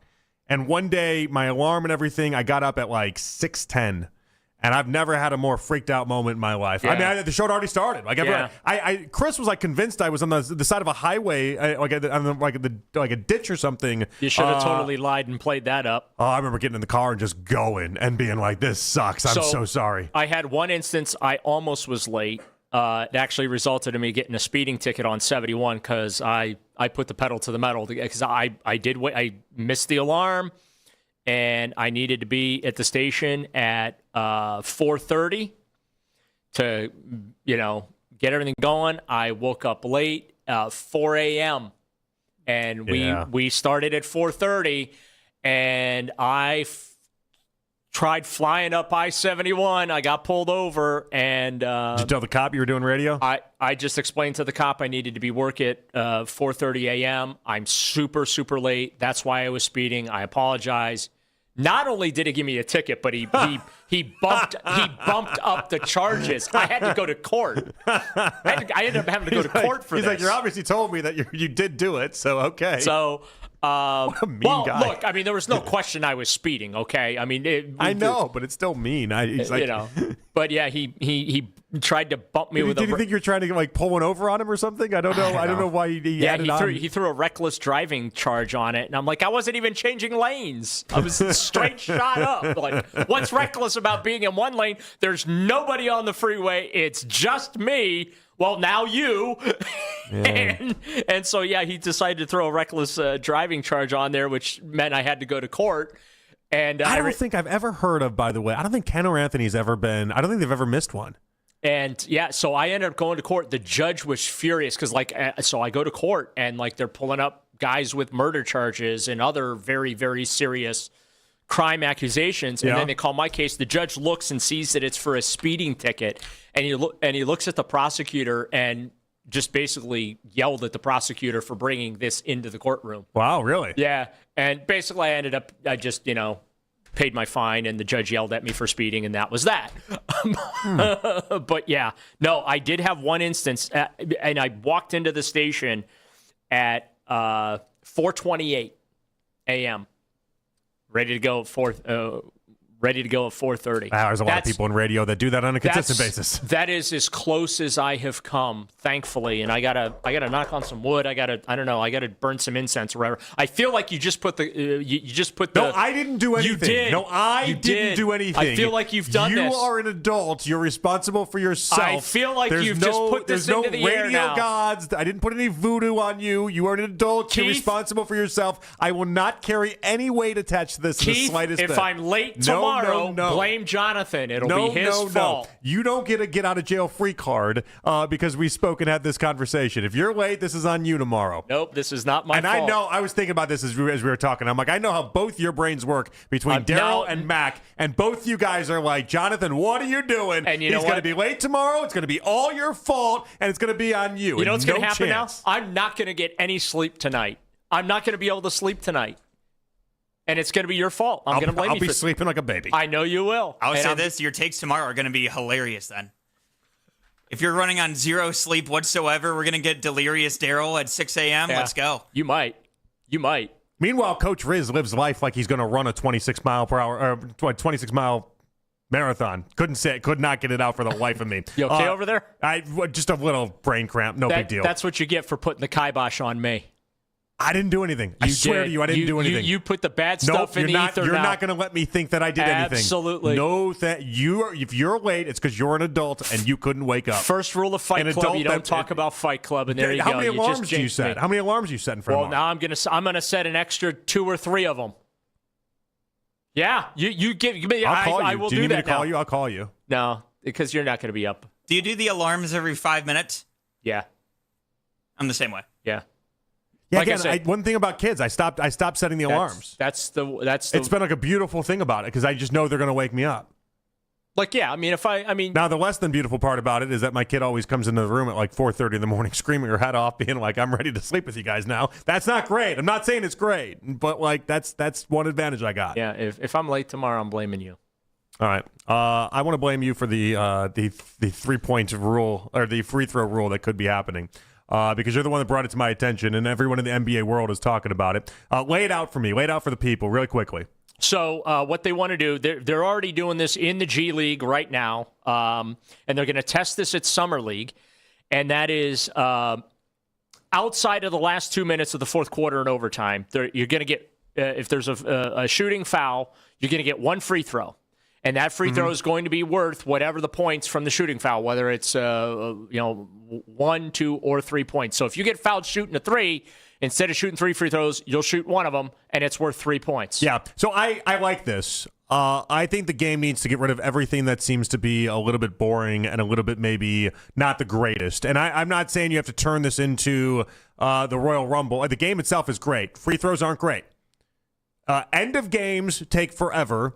And the free throw line is not something anybody thinks is entertaining, especially at the end of games. Imagine you having a really important moment in a game. Right. And you just go up there and it's a 2-pointer. And it's just this free throw is worth 2 points. Like the added tension attached to that, I think is magnificent. Now, what it will do, Daryl, is it's going to force people to be better free throw shooters as well. Yeah. Because you're going to, if not, I mean, we thought like Hack-a Mitchell Robinson was something that was intense. You're going to get a lot. I mean, you brought up a good point. When I brought up my crazy idea to if you get fouled at the 3-point line, I was like, well, make them take the free throw from where they got fouled on the 3-point line. Make it a little challenging, right? Yeah. But you're right. What it's going to turn into, I think, is a Hack-a situation. And I think that not only is that going to apply to my dumb idea that I came up with, but I think it's going to apply to this. I think you're going to have a hack situation where they're like, well, it's only going to be 1 free throw. They miss a free throw. We're going to play on, and that escapes the possession. That's my concern with this whole thing. I have that as well, but I do think it'll make it more interesting. And I think that has got to be the end result. We're in the entertainment business. The end result is you have to find a way to make free throws more entertaining, more interesting. And everyone's like, oh, it's going to be too radical. You can't possibly. Really? We end baseball games putting a runner on second now. Yeah. You know, like all the changes that we thought couldn't happen in sports, baseball's doing all of them. Yeah. And we're a year, 2, 3, 4 years away from having automated strike zones. We already have the ABS with the systems where you can challenge them. They're going to be automated across the board. It's quick. And then think about again, another thing they've found a way to make exciting. Yeah. They've made challenge ball strikes calls exciting. And like, this is. And they found a way to do it respectfully where you're not showing up the umpire by you tapping the helmet, right? The pitch clock has been genius to cut down. I mean, this is part of the reason why I wanted them to ban the tush push. It's not because I thought anything was any secret advantage was happening. Yeah. I thought it was aesthetically a bad TV play. I thought it looked bad on TV. I thought it made no sense on TV. Yeah. I think when you're watching on TV, the tush push sucks. And I was like, for that alone, get rid of the play. Well, I grew up on the. You're a TV product. Aiden the runner used to be a foul, and then that became a thing. And I'm kind of along the lines, I kind of feel like the Aiden the runner thing needs to go back to being a foul again. I want you to do it in the summer league. Test it out, see how it goes. But I am full speed ahead with something like this. But I'm not precious about making sure that the game stays the same way it was in 1985. I think we're going to see a lot more free throws now. Yeah, well. I think it's going to disjoint the flow of the game. With now they're going to go back, like I said, last 2 minutes in overtime, normal free throw, existing free throw rules. I just think now that's going to be a strategy. You know what? Let's send the worst free throw shooter to the line, so it ends up being an empty possession. I think that we're going to see a lot of that. It might be the unintended consequence on it, and then that's what we have to see. It's going to be ugly basketball to watch. The Lead coming your way next, right here on The Fan.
Sports news every 20 minutes, right here on 92.3 The Fan. From the University Hospital Sports Desk, I'm Matt Corrali.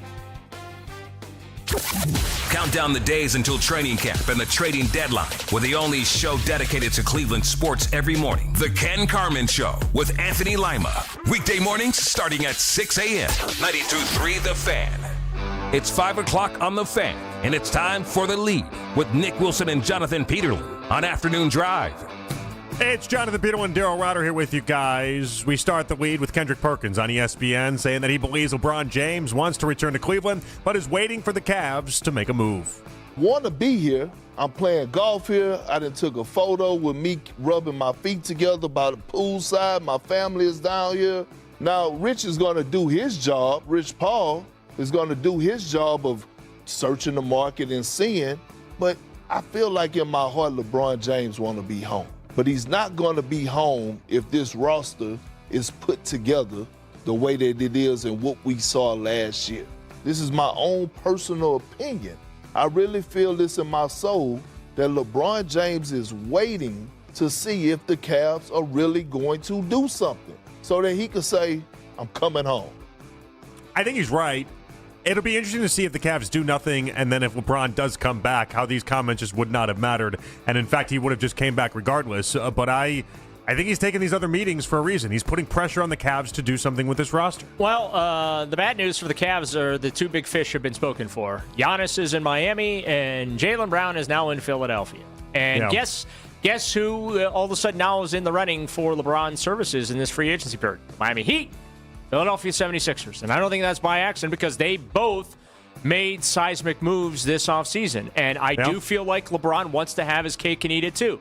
He wants to compete at the highest level because that's what's in his DNA. But also he still wants to be able to chill with his buddies and enjoy the flowers of doing a retirement tour on top of it. I don't know if he can have both, but I do think that Cleveland gives him a real opportunity. I hate to say it, and we can talk about the composition of that 76ers roster all we want, even now with the addition of Jaylen Brown.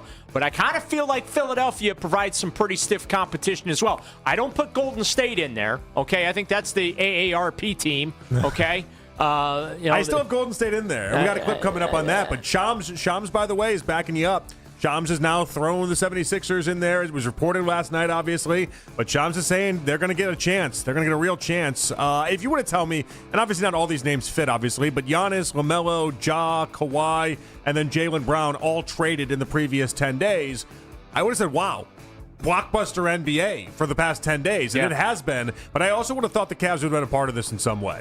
And so the fact that they haven't been is really surprising to me. It doesn't mean they're done, but that ace up their sleeve no longer looking like an ace. It more looks like a seven of diamonds. And again, Kobe Altman is not just sitting back with watching everything go by. He's been working the phones. Well, it takes two to tango here. But also, how could you not have done something to get the equivalent of what that Jaylen Brown package was put together? Like, if you really wanted Jaylen Brown, he must really not want to trade Evan Mobley. No, I think he must really not want Jaylen Brown. Was the story there? That too. I think he's buying into, and we know they're a heavy analytics department there. We always give the Browns a laugh and a ha-ha for their analytics department. Yeah, because they lose. Yeah, but the Cavs have a very serious analytics department. And guess what? They win. Yes, and that analytics department, I would imagine, has very similar things to say about Jaylen Brown as what Bobby Marks was told about Jaylen Brown from people that he's talked to in the NBA. Yeah. Now, maybe not seventh best player on any given NBA team, but the analytics hate Jaylen Brown. It's not favorable in the slightest bit. And so I would imagine the Cavs looked at the Jaylen Brown situation and said, nah, we're good. And the only reason why I believe that is because that price was very affordable. Yeah. They paid 20 cents on the dollar for Jaylen Brown. Yep. That was very affordable. Oh, so was keeping Dean Wade. Greg Swartz of Bleacher Report joined us today at 3. He thinks there are currently 3 teams in the mix for LeBron. I think there's a couple teams that are in the thick of the race right now. Obviously, Cleveland's one. Golden State you can't rule out just because that relationship that he has with Steph Curry has developed so much over the last couple of years, especially playing together in the Olympics in 2024. Miami Heat are another team that's, been reported. I can't see him going back to Miami just because I don't think that roster is good enough The other team I would keep an eye on is the Philadelphia 76ers because they've done a lot of good things over the last 24 hours. Obviously, they made a big trade last night. They did a good signing here about an hour ago, and they have one roster spot left for any veteran who wants to come and play for the minimum. So I would say Cleveland, Golden State, and Philly are probably the three teams that I would keep my eye on at this moment. Yeah, I 100% agree with that. Rich Paul has said that 10 to 12 teams have reached out to him interested in LeBron services, but I think Greg hit the nail on the head. It's what I've been saying. I think that's what you've been saying as well. Miami, Cleveland, Golden State, and now Philadelphia. Those, I think, are the four teams. Those are your final four. Okay, your finalists for LeBron services. We'll see, what this process looks like going forward. Are there going to be meetings? Are they, they're going to have to come in, parade down East 9th Street over at the IMG building like they did back in 2010? I love a parade. I'm down for a parade. That was a lot of fun covering that. Are you going to be asked to do the Cleveland version of We Are the World, and then bring LeBron home that way? Not me. I'm not singing. You're not going to be asked to do that. I do not sing. I do not If dance. asked to do that, and you get to sit right next to Tim Misny in this one, would you partake or would you say no? That's going to be a hard pass for me. Because cameras are going to be rolling. Like, that's going to be around. I'm going to have to live with that for the rest of my life. Oh, we all watch that video a lot. Yeah. I watch that video a lot. Not happening. I do, listen. I watch that video a lot. I do a lot of ridiculous, stupid stuff that gets used against me. But, yeah, They ask you, the Greater Cleveland Tourism Borough comes up and says, Daryl. Borough or Bureau? Whatever. They ask you. Destination Cleveland? That's who they are. Both. And they say, Daryl, we need you. We want you to be a part of this. You're one of the great members of Cleveland. We need you right there next to Misny, in between Misny and Little John, and we need you to be a part of this, and we want you there. You're telling them no? No, I'd lip sync, or I'd say put me in the back where I can't be seen.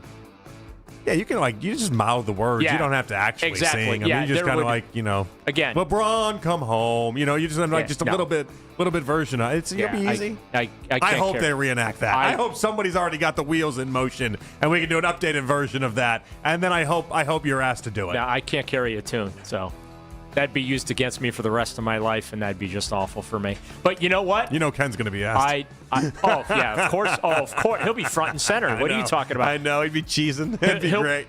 He'll be the world, the center. Oh, no, that's too far. I need 100 Cleveland men. It's not too far. I just don't make fat jokes. You make fat jokes. I don't make fat jokes. I know, and you always get away with it. I feel like if I made any fat jokes, I would just get... It wouldn't go. You want to know why? Because you don't have the reputation for it, whereas I do. I think I'm good. I think I don't want that reputation. I think I'm all right. But you say them to Nick, and Nick just whatever. Say it about Ken, they're like, yeah, whatever. I've never seen anyone get the old Peterland pass when it comes to just making fat jokes the way that you do. Peterland pass. It's an impressive skill you have. To the main You're point, a little though. Jealous. No, I don't want to make them. It's not my lane. It's totally mine. It's not my lane. But the 76ers thing would be weird. I think you're right. I think they're legitimate in this, and we have to take them as such. I think they're the dark horse to get them. I think really it's weird. do. I think it's weird. I think LeBron in a 76ers uniform makes no sense to me. Like from an aesthetic version, it doesn't feel right. It doesn't sit right. It's not as upsetting as, let's say, a Warriors jersey uniform is. doesn't look right or sit right. No, but at least I can say, all right, Steph's somebody he's always wanted to play with. He's got this mutual admiration society thing with Steve Kerr going on. They can go play in the rec center. Him and Draymond are great friends. Like, I've never heard him be like, hey, Tyrese Maxey, need to play with you. Hey, LeBron, what's one of your favorite things in the NBA? Oh, I just love watching Joel Embiid get injured to play 25 games a year. Like he doesn't speak that way. Yeah. I've never heard him say one nice thing about Embiid or Edgecombe or Maxey, and maybe they exist and I just haven't seen them. But at least the Warriors thing, I can understand the buddy-buddy nature of it all. This 76ers thing feels like a red herring of sorts. It just doesn't compute. It doesn't add up. When the biggest thing anyone can point to is he's got a picture with Mike Gansey 20 years ago. I'm out, guys. I'm out. Oh, you're not right there with Brandon Williams before the Cavs becoming the Cavs GM to be the final thing that lures LeBron home either? That's a problem you have with Greg Swartz that you guys need to take up in your own time. I tried hammering that out for you too. I tried being the peace broker.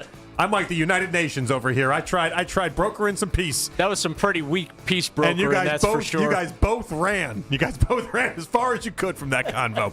Anthony Slater covers the Warriors for ESPN. He was on NBA Today. He talked about where Golden State stands in the LeBron sweepstakes. They continue to get indications that they're on LeBron James' short list, but I'm hearing a growing belief from them that they don't necessarily believe they're at the top of that short list. And if they're not able to get LeBron done, you're looking at a roster that probably is going to remain relatively stable. They've re-signed Melton, Porzingis, Horford, Draymond Green is likely back. But you do have people around the league wondering, looking at the Warriors' draft ammo, looking at the way they strategically structured Kristaps Porzingis' contract so it can be traded, and wondering if they can execute a trade that could maybe lure LeBron James. Yeah, I kind of thought that was taken in an interesting way. Like the heart of that, and the I think the important part of that is that the Warriors, they themselves don't feel like they're the lead guy for LeBron, and that's interesting. That is interesting. You just would have thought, like, all right, if everyone made you the front runner as recently as Monday, what changed now? And now that it's Thursday, and hey, listen, the poly markets, all these guys, Kalshi, all these markets, like it's shifting in the Cavs' direction. It's all shifting in the Cavs' direction. Exactly right. I don't know that bodes well for the Cavs' chances, because remember, your friends in the desert want the money, and if they're trying to coax everyone into the Cavs, right? It makes me a little nervous. I trust my friends in the desert. It's those Kalshi guys I don't know what to do with right now. They're still a little suspect to me. Guardians TV play-by-play announcer Matt Underwood joined us last hour. He talked about the importance of the Guardians' 4-game series against the White Sox this weekend. Anytime you're in the division, anytime you're 1-2 squaring up for a 4-game series, it certainly, I think it adds some importance to the series, because if you think about worst and best case scenarios, this thing could swing drastically one way or the other. But at the same time, having said that, if we learned anything from a year ago, it's that you don't want to get caught putting too much importance on one series now, because the schedule is unrelenting, and after this series, they're going to hit the road for 6 more, and then you get a little breather into the All-Star break. So I think it's important, as we said when the top 3 guys went down in that one game against Detroit, I think we said that somehow, some way, they've got to try to tread water. They just got to try to not get knocked out, and if they can continue to do that, which is kind of what they're doing, then I think they'll at least set themselves up for a chance in the second half. It's a big series, Daryl. Their assignment this weekend, split. That's it. Just split. And I mean, if you can win 3 of the 4, great. You sweep it. That's gravy. Split the series, and you end the weekend no worse off than you began it. What's interesting, Guardians have really nice pitching, and the White Sox have disastrous pitching. Yeah. Meanwhile, the White Sox offense, they've hit 40 more home runs than the Guardians have on the year, and our offense is what our offense is. Like, it's a blast furnace out there right now, and that ballpark turns into a launching pad this time of year. So I think there's going to be plenty of fireworks unrelated to the 4th of July this weekend. You just have direct opposites as far as the two teams approach, and I find that very fascinating. And I do love the idea that Ciccone, I think it just has not been talked about enough. He got lit up in April. Absolutely destroyed in April and early part of May even. Had a couple disastrous starts out there. His last 5-6 outings, he's been really, really good. It just hasn't been talked about enough, because I think people are waiting for the shoe to maybe drop and Ciccone to have one of those April starts back. But he's really been a really solid pitcher for going on 5-6 outings now. I think he's really found his groove. I think he's really settled in nicely. And so I kind of like him leading this whole thing off, if I'm being honest. Hopefully the ballpark will be packed this weekend. There's nothing better than that park packed, whether it's a holiday or not, in the summer. They had a good. They've had a good crowds this homestand. Hopefully it continues. No doubt about it. All right, 216-474 below 92. We're going to back in the NBA. Are Cavs fans being unfair to Donovan? We'll explore that next, right here on The Fan. Hey, everybody, it's Andy Baskin for Bookman and Son Fine Jewelers. Look, maybe you're out there looking for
sports news every 20 minutes right here on 92.3 The Fan from the University Hospital Sports Desk. I'm Matt Corrali. LeBron watches on. And this fall, I'm going to take my talents to... Could he make another return to Cleveland? We are the place for all the latest NBA news and rumors. We are Sports Radio 92.3 The Fan.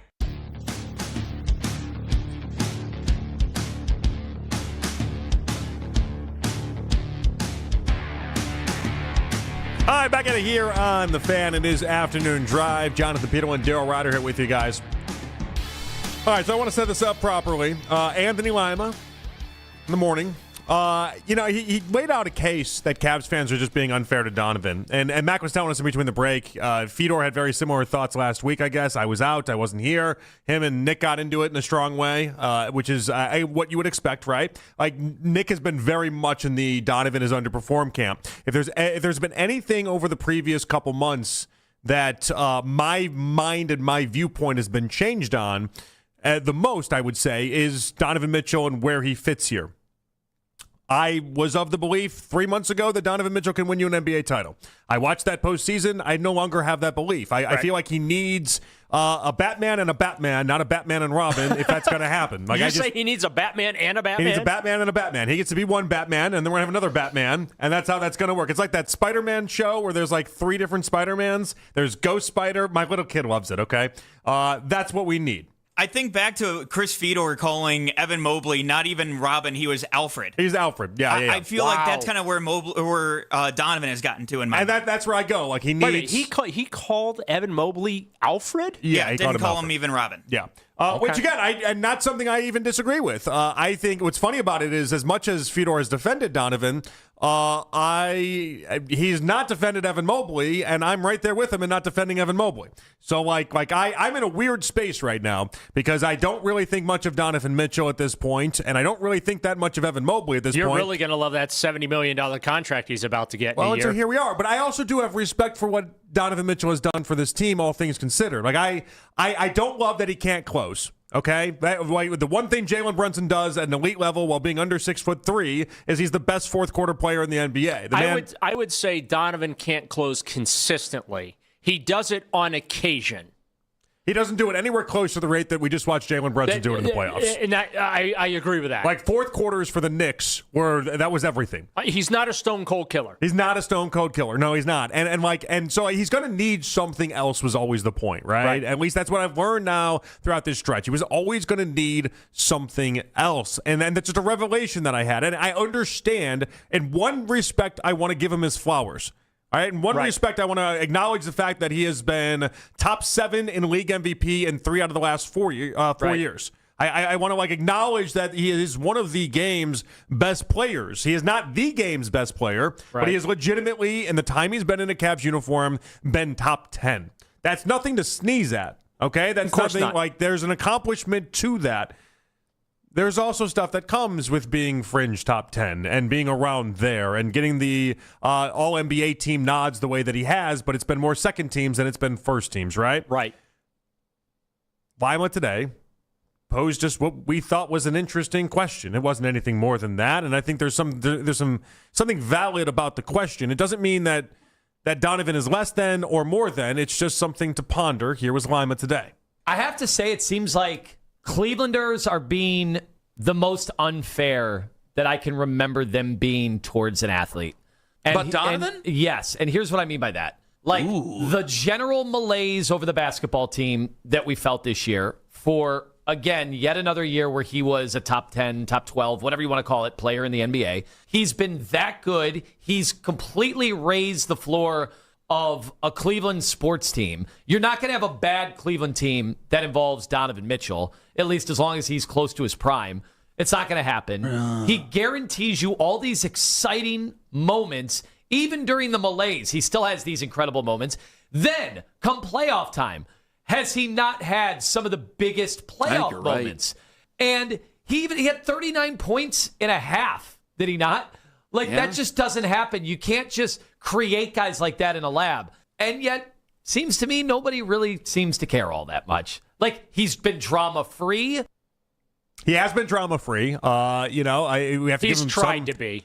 Well, all right. I mean, okay, what drama has he caused? Well, I'm not saying he's caused it. I'm just saying he's made the effort to be drama-free. The drama, when it comes to him, has always been the commitment, the contract, whatever. I'm not putting that on Donovan. I'm just saying that's just inherent. Like, he has made the effort to be as drama-free as possible. You know what? I have a take on this, but I actually want to hear you go first, because you seemed, as you were listening to that, you seemed a little bothered. Seems like you might have something to say here. No, I just... The issue I have, he had a game, it was in the Pistons series, he had 29 points through the first three quarters, and then he spent the entire fourth quarter deferring, and the Cavs lost the game. Mm-hmm. And, yes, he's had some spectacular moments, no question about it. The Cavaliers would be, they would not be where they were, or are, I should say, without Donovan Mitchell, okay? I will grant you that. I just feel like with Donovan, there's a ceiling. They're only going to go so far. To your point earlier, they need a Batman. They need somebody to take the reins of this thing. Mm-hmm.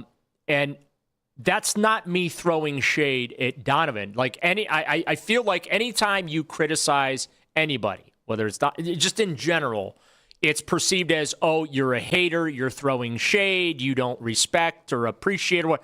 No. I have tremendous respect and appreciation for what Donovan Mitchell has brought to the Cavaliers, how he's embraced being in Cleveland and being a Clevelander and all that. Yeah. Okay? Mm-hmm.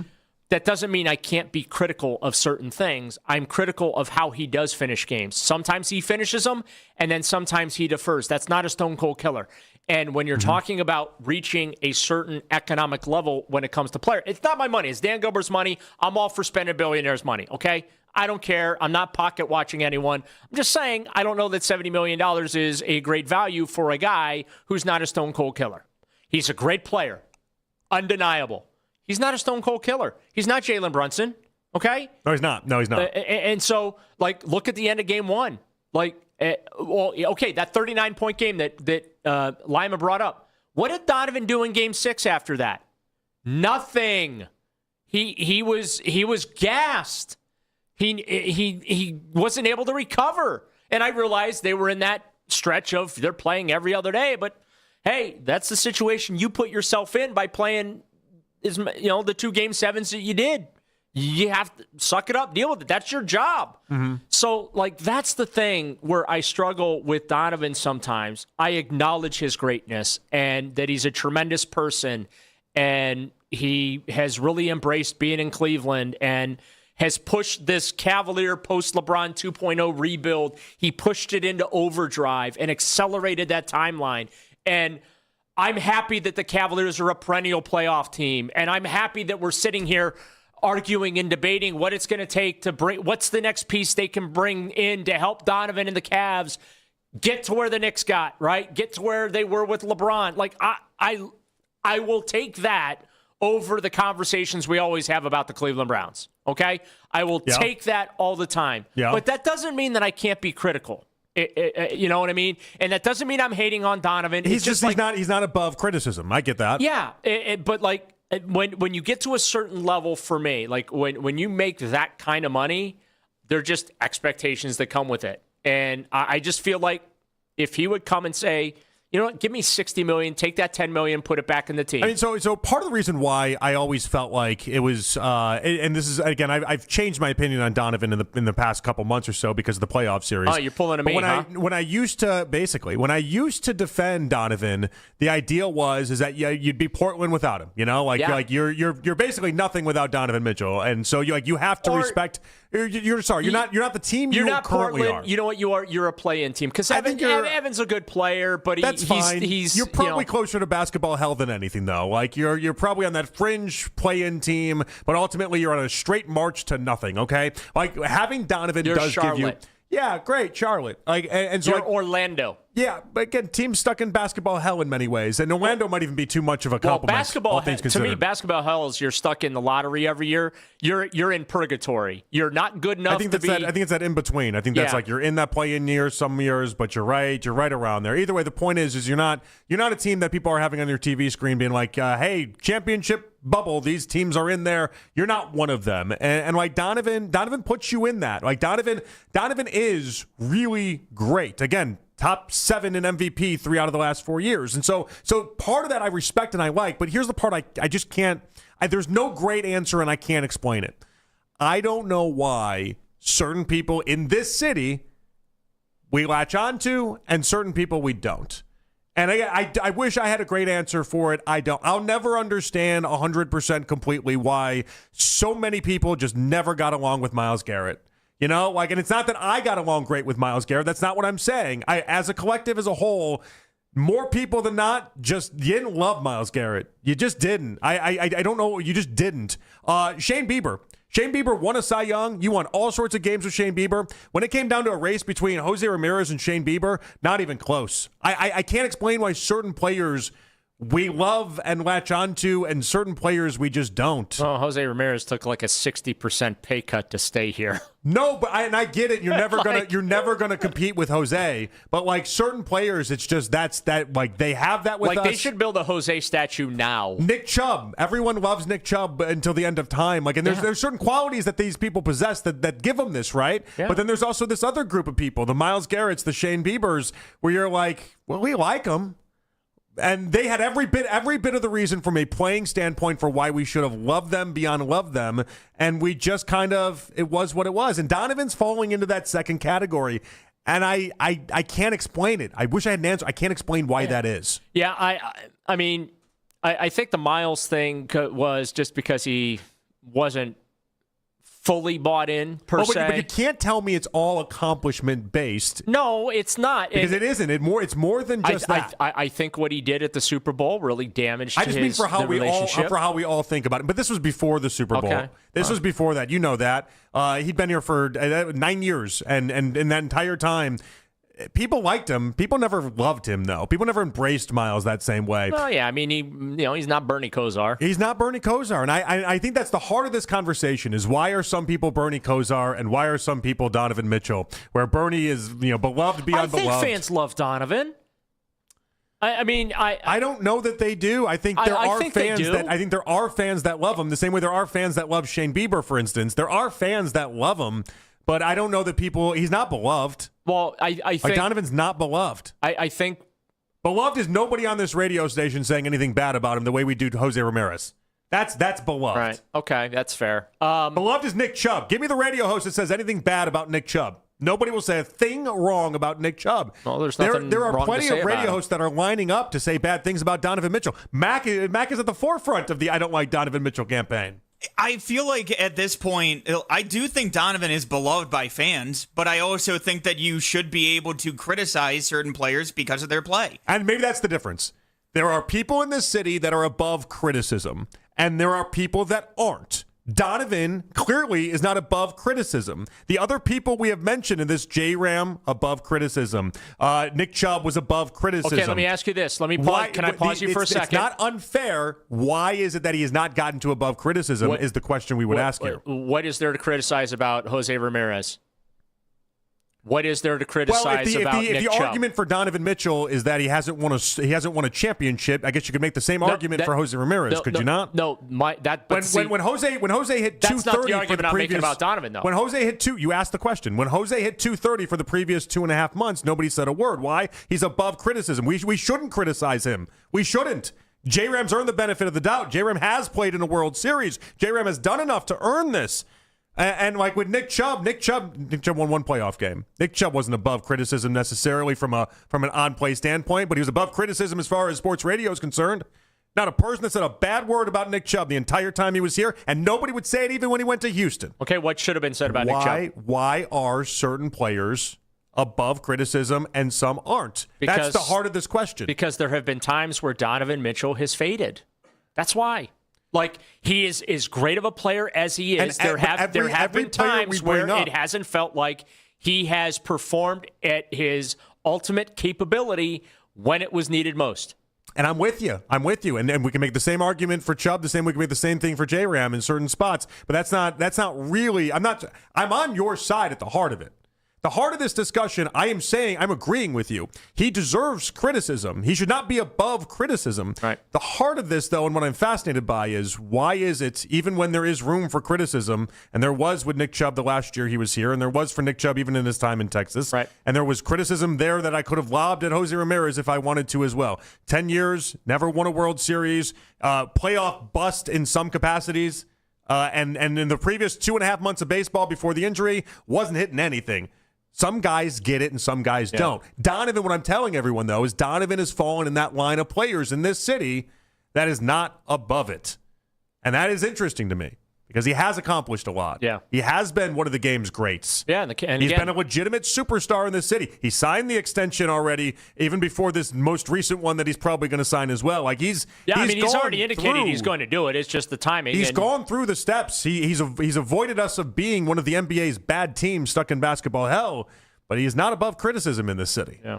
And it's just interesting. It's just interesting to know. Yeah, well, and also, too, I feel like the stakes have been raised when it comes to the Cavs and expectations, whereas there are no expectations with the Browns. And we've just all accepted the Guardians are in the spot that they're in, and they deal with what they deal with. And so, we just know what they are year in and year out, whereas the Cavaliers, we have all bought into this, hey, they're a championship contender, and so when they don't get to that level, right? They didn't make the James Harden trade so they could get swept in the conference finals, right? I mean, let's be honest about it. They made that trade with the thought that, hey, this is what's going to push us over the top and get us back into the NBA finals. It did materialize this year. That's not to say that it can't materialize next season, although as moves around the league get made, it appears that it's going to be tougher and tougher. But I think that that's what it is. Like the expectations for the Cavs and what fans and we have of them, I just feel like that ceiling is as high as it can get, and until they meet that, there's going to be criticism. Whereas the Browns, we accept that they stink every year. We accept that the Guardians are going to be in competition to win their division every year. They're probably going to get bounced in the division series or the ALCS or whatever. And we just live and understand that. Sure. But with the Cavs, it's the expectation is that they're going to compete for it and win NBA championships. I think there's one thing we're missing in this conversation, and Mike and Stowe has it. I'll let Mike tell you guys, but I think he's right about this. Stay tuned for the other side. There's one thing we're missing. Our Cavs fans being unfair to Donovan. We'll do it next and continue on here on Afternoon Drive. Celebrate 0-0-0 during the Ken Gainley Kia Freedom Sale. You've got the freedom to buy a 2026 Kia with 0 down.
finds you the needle in the haystack. See why 4 out of 5 employers who post a job on ZipRecruiter get a quality candidate within the first day.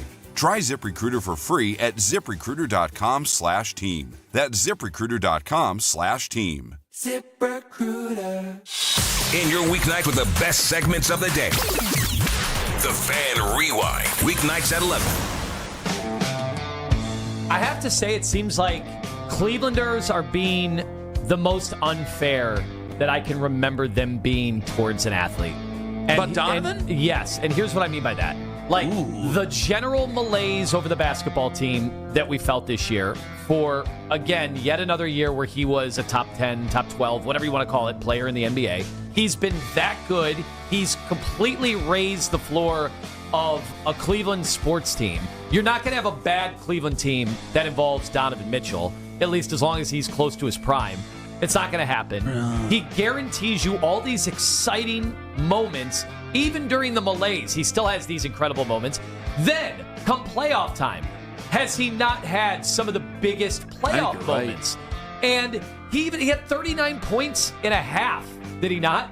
Like, that just doesn't happen. You can't just create guys like that in a lab. And yet, seems to me, nobody really seems to care all that much. Like, he's been drama-free. That was Lima earlier today, obviously in the morning show. It is Jonathan Beadle and Daryl Ryder here with you guys, and they're asking you, are Cavs fans being unfair to Donovan? And we laid it all out last segment, Odyssey Rewind. You can check that out. But the Cliffs Notes version of that, Daryl, before I want to get to Mike and Stowe, is the idea that there are certain players in the city that are above criticism, it feels like, and they've earned it in some respect, obviously. Nick Chubb was one of those guys. J-Ram is one of those guys. And then there's other guys in this city. Myles Garrett, I think, is one of these guys, where it doesn't matter how good they are on the field, the criticism is there. And I've never really been able to figure out why that is for certain players and then doesn't exist for some. The argument Lime was making, at least my takeaway, is that Donovan should exist in that above criticism area. You obviously feel very firmly against that. I agree with you, by the way. I feel like Donovan should be criticized. I feel like there's a recognition that can happen that we'd be in an awful spot without Donovan, especially if he wasn't here over the previous 4 years, while also acknowledging that one conference title game appearance doesn't make you above criticism. Yeah. But at the heart of this is I've never been able to figure out why certain people in this city, certain athletes in the city live above criticism and others can have great numbers, great stats, and don't. I've also never been able to figure out exactly why we love certain players a certain way and in some instances don't love others. Yeah, like I said, I love Donovan Mitchell, but he doesn't just solely carry the Cavs, okay? And you can talk about that 39-point game all you want, or half or whatever. All I know is he had a great Game 5 against the Pistons and was basically a no-show in Game 6 because he was gassed from Game 5.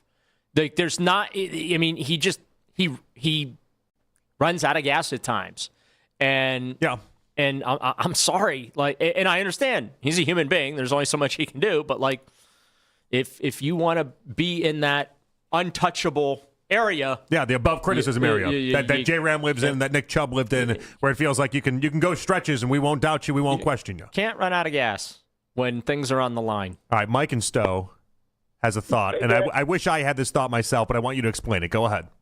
No worries. Good afternoon, guys. So the difference for me personally is that with Myles Garrett, I could never be all in, and there were several reasons why.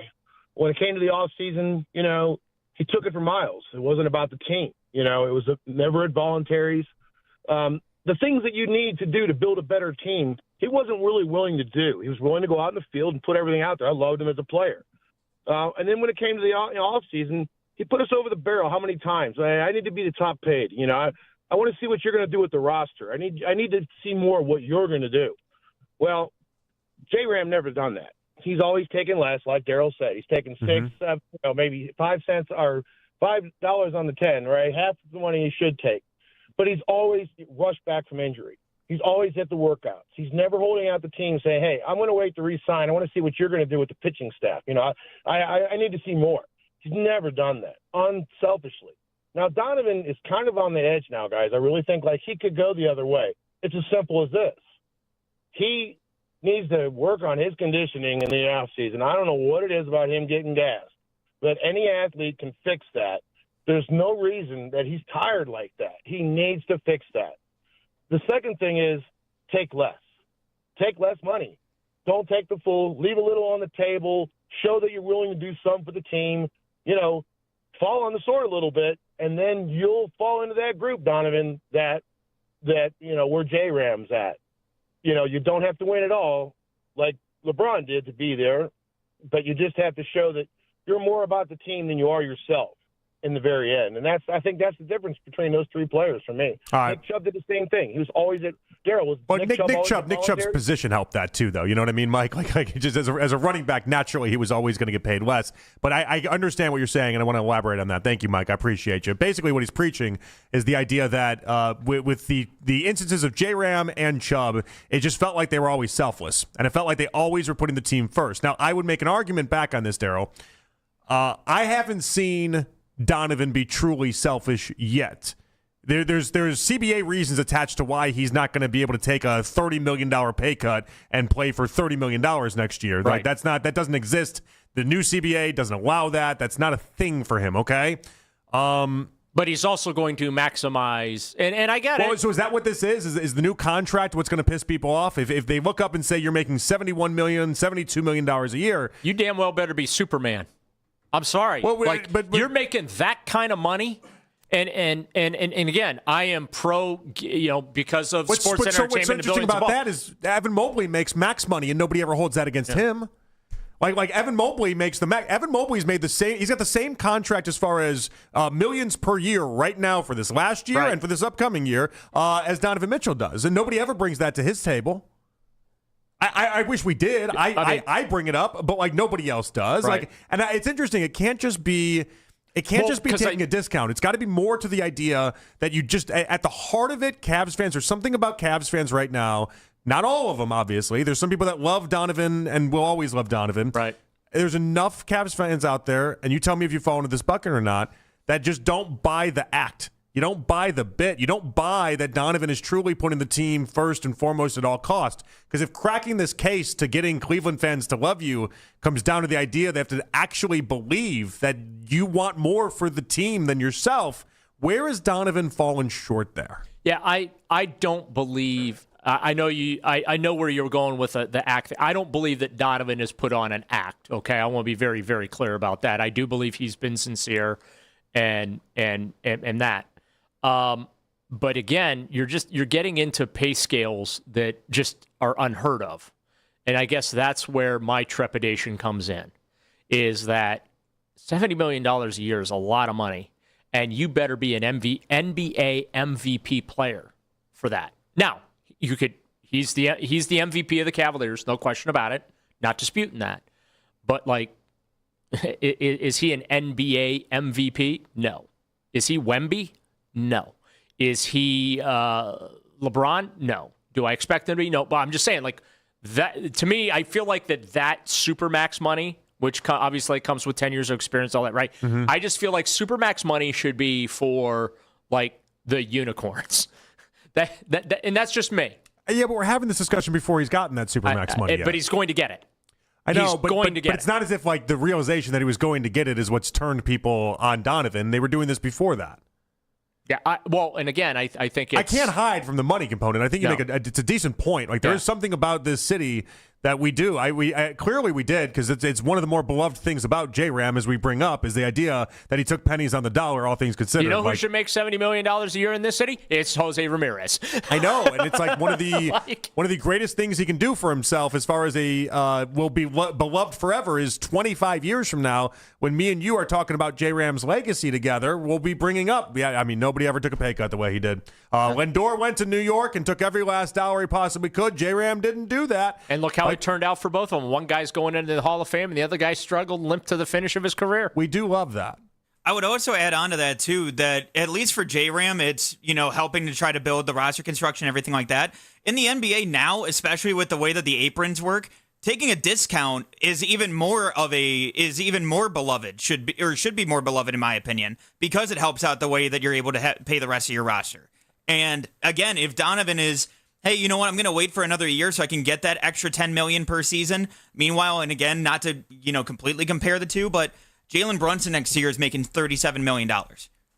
Like, to me, I think it just shows, who's trying to make sure that you have the better roster construction and who's trying to build the better team to win a championship. I know, and listen, we did this a couple weeks ago, and I got a long text from Lima explaining all the reasons why he can't actually take the discount that everyone wants him to, this Jalen Brunson discount. So I won't hold that against him, but I do think there are enough people, even though it's unfair as that part is, I think there aren't enough people that do. Well, how you do the discount is you do the extension this offseason. That's how you do the discount. And yes, that could be one way. Yes. Yeah.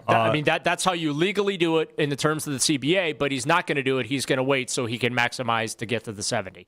And that's going to jam up the Cavaliers. He can still take 50. Has he not done enough recruiting for people? Because one of the themes we've done in this talking is the idea that LeBron did recruit, at least the second time around. It's putting the team first more than yourself, right? And even though this could be good for him and also good for the team, everything that Donovan has done as far as having people here has been because Kobe Altman has decided they'll be here.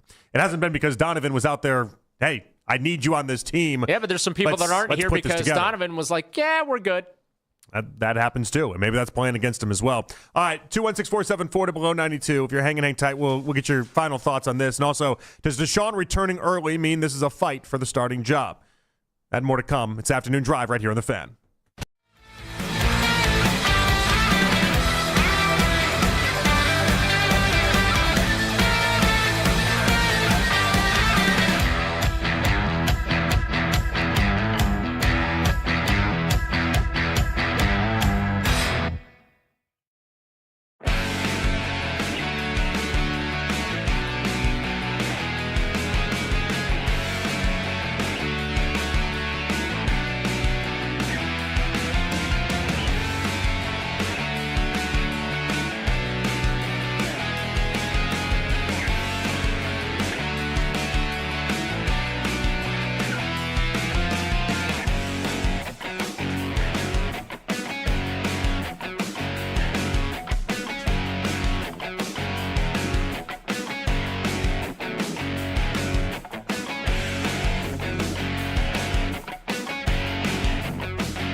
on 92.3 The Fan from the University Hospital Sports Desk. I'm Matt Corrali.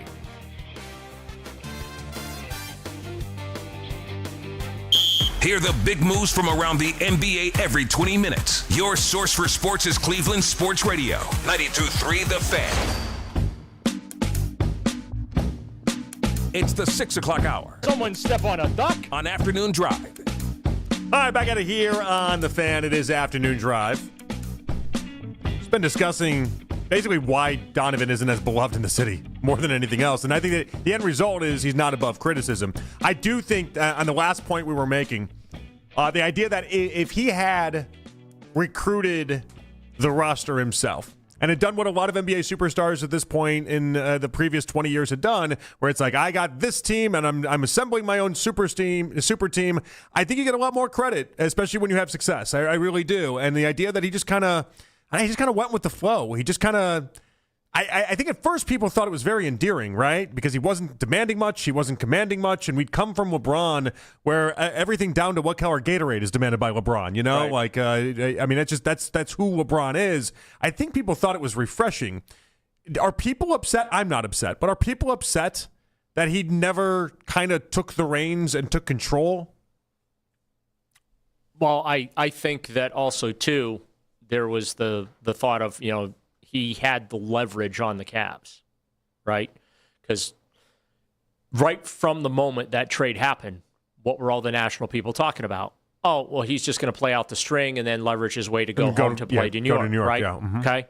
And then right after he signed the extension, what was the conversation? Oh, he's just going to, he's going to bide his time and eventually he's just going to end up in New York where he really wants to be.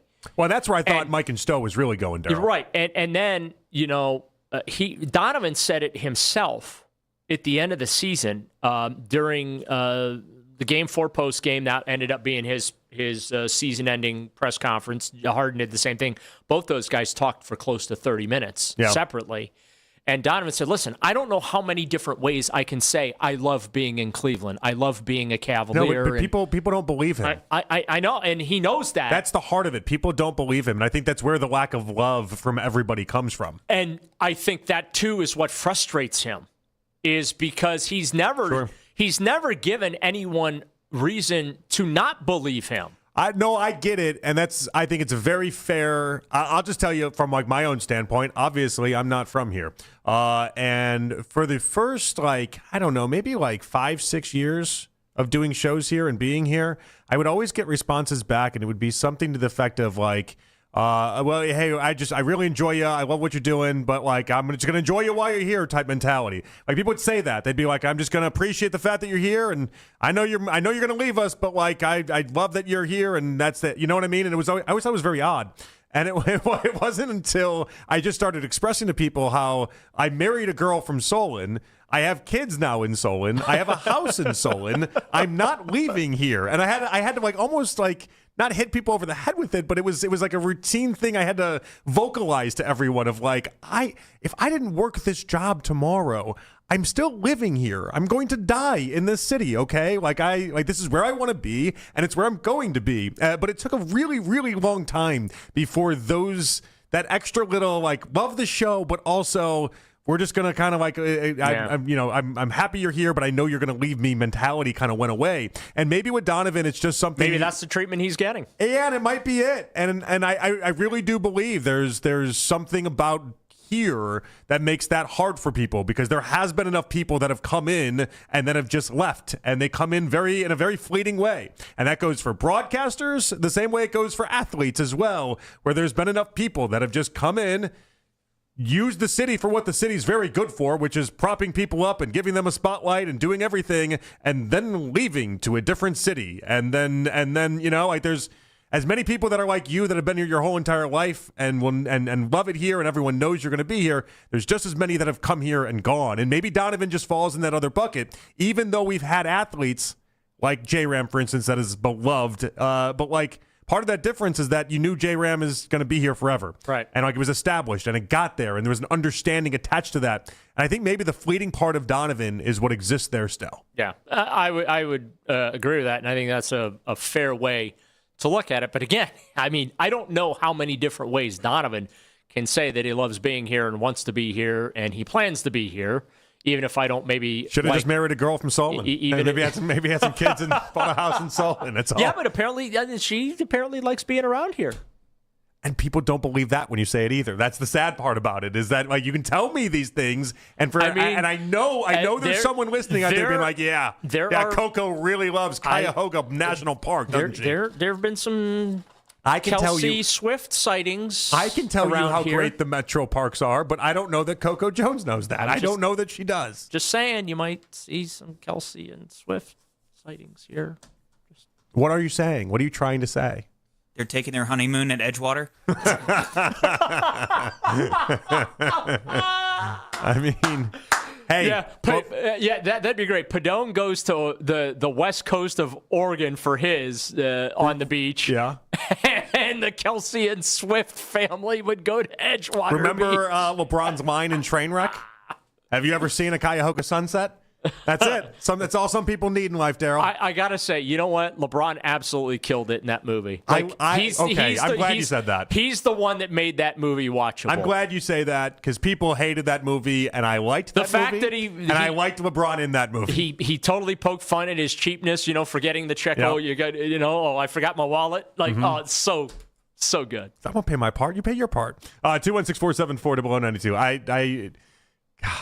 I'll never watch that movie again, probably, but I liked it a lot when it came out. And it's like how I like Fever Pitch and nobody liked Fever Pitch. Like, there's certain movies that I just enjoy. That I also like Draft Day, too. Nobody seems to like Draft Day. Draft Day sucked. I liked it, but I liked it at first, and then the more I watched it, I'm like, this movie is awful. I like a Kevin Costner rom-com. Yeah. Sue me. I think it's a good time. Yes, Kevin Costner hooking up with someone in the front office. Yeah, Tell me, that was the most believable part of the movie to me. It's like they got the NFL right. I'm horny. At least the Diana Rossini part of it. 216-474-0092. Eric in Cam's Corner. Hello, Eric. What's good, fellas? Hey, man. I love Donovan Mitchell. I think he's a hell of a player, and I think he's a good guy. And I don't worry about what he's not. Like you said a moment ago, like he's not the best player on the championship team. And I argue that was the New York Knicks fans saying that 2 years ago when they lost in the second round, they lost in the Eastern Conference Finals last year. Because it's steps to winning the championship. It's not easy. And I don't want to make it seem like it is easy because, hell, LeBron went there 10 times, only got 4 of them. So it's not that easy to win championships. And I was talking to Daryl earlier in the season during the playoff run where I said he better have a good Game 7, and he did. Like, he comes up in good moments. But I think it's just a fortitude or mentality of winning the championship that he hasn't discovered yet. And hopefully that's where his work ethic takes him this summer to learn how to do. So when Cleveland fans are absolutely the most fickle fans in sports. I know Philadelphia's up there, Boston's up there, because sometimes you're kind of delusional. And, hell, the Browns haven't been good in 26 years, but people still sell at that stadium. So the Cavaliers are the only really franchise in the last 20 years that has had sustained success. I know the Guardians are good, but they're basically a minor league baseball team with Jose Ramirez because they're not good right now without him. So the Cavaliers have been the most consistent team, and we need to get off their back and let these teams learn how to win a championship. And hopefully the L Train can come here and bring that mentality and help get these guys on the hump because they're not that far away, guys. They're not that far away.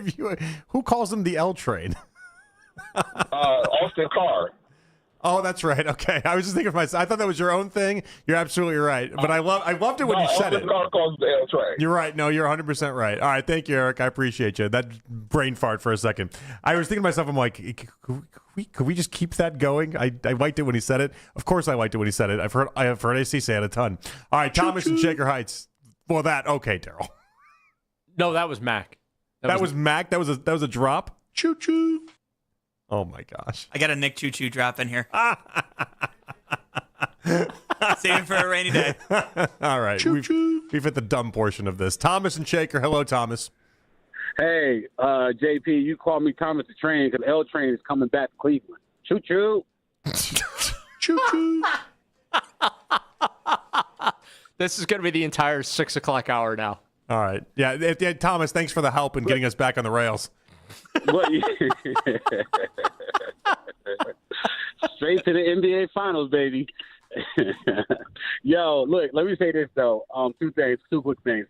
Me and Jake talked yesterday about how, like, when you grow up in Cleveland, you know, me being a millennial growing up in Cleveland, you know, you had your parents just talk about all the pain that Cleveland sports went through. But while you're hearing them talk about this pain, you're watching this guy who's from the same city you're from play basketball and just dominate the whole league. And LeBron just means more to us as a city than any other player would. Just because he's from here, because he delivered that first championship, my boy's coming back. But as far as Donovan Mitchell goes, Donovan Mitchell, he's a legacy player. He's a player that I could talk to my nephew about. My nephew, he's a big Donovan Mitchell fan. And Donovan Mitchell's such a great player that we could point to as him, me and my brother, we could point to him as both our favorite players. And I really do appreciate Donovan as a player, and I hope he doesn't feel like we don't appreciate him as a city, because we do. We love Donovan. All right. Thank you, Thomas. I appreciate you. I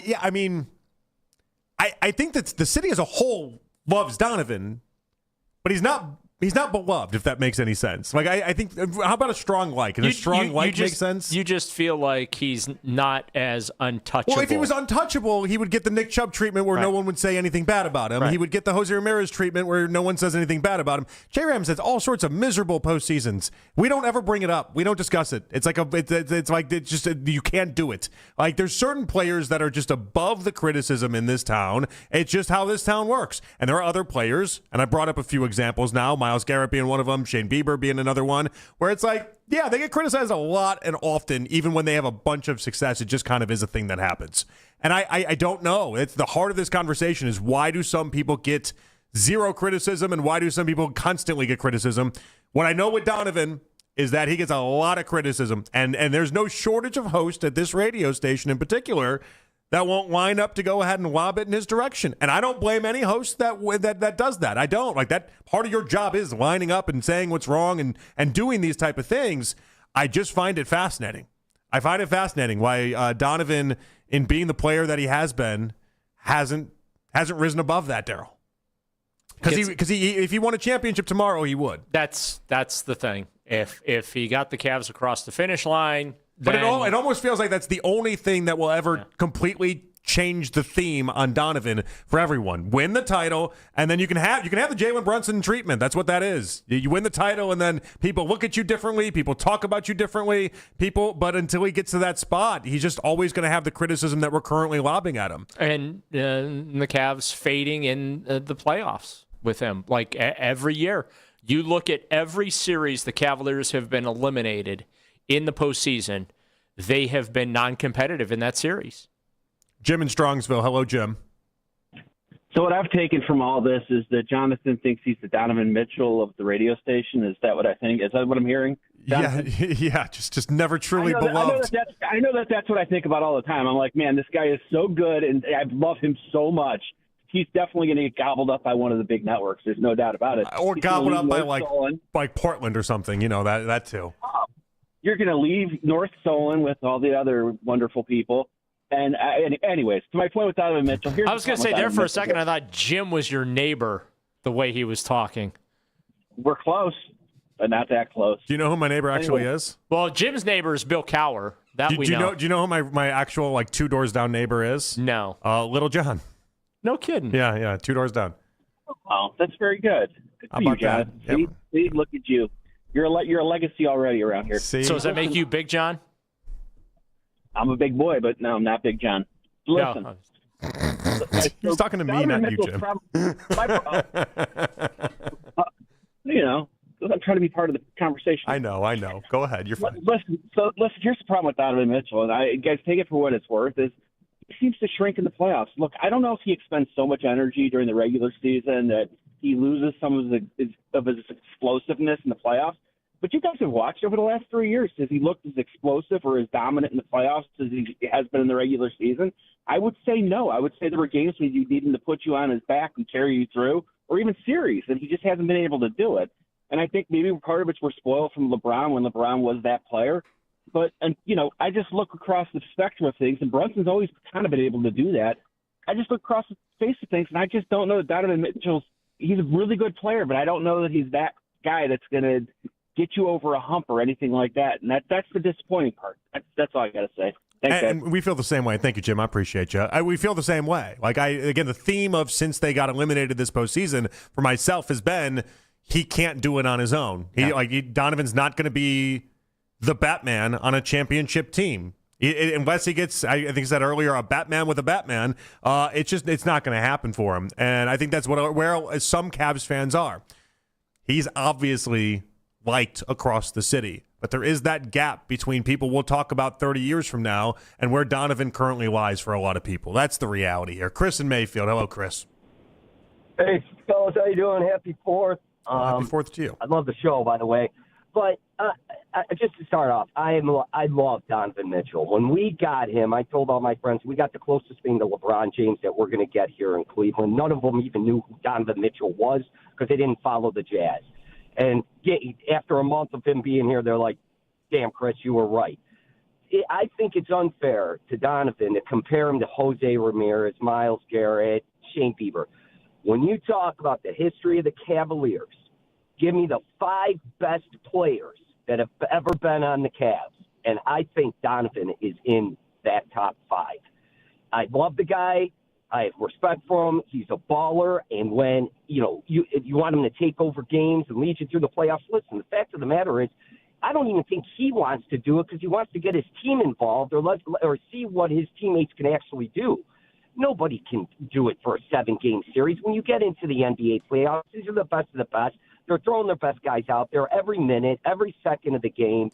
I just think it's unfair. I love Donovan. All my buddies love Donovan. The guy's greatly appreciated and greatly loved in Mayfield. I'll tell you that much. Guys, have a wonderful 4th of July. Thanks for the show. Have a good one. Thank you, Chris. I appreciate you. Top 5 Cav all time. It's an interesting discussion. A lot of banners already hanging from their rafters, though.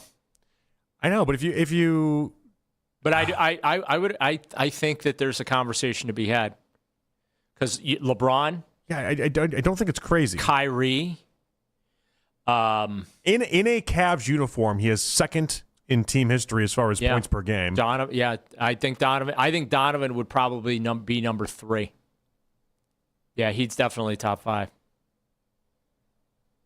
And then you get into Mark Price. Yeah, Larry then you got to Nance, get into some of those other guys, right? Brad Daugherty, And Zydrunas Ilgauskas.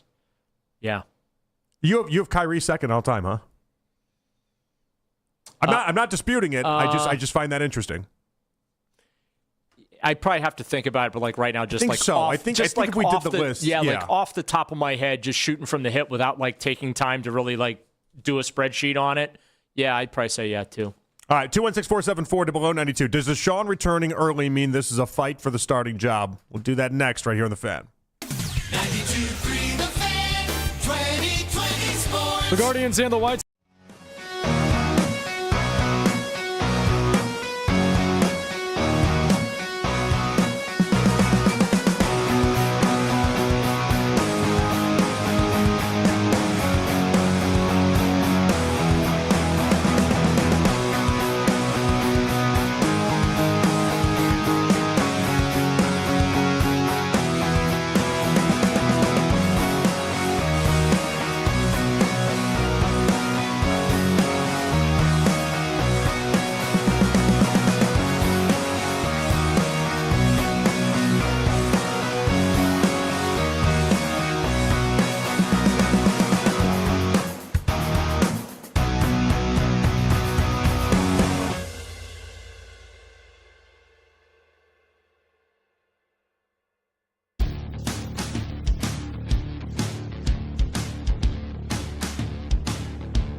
major appliances. Plus, save $80 on a select Charbroil Performance Series gas grill. Now $299. Our best lineup is here at Lowe's. Valid through 7/8. While supplies last. Selection varies by location. See Lowe's.com for more details. Listen to 92.3 The Fan on the Odyssey, iHeartRadio, and TuneIn app.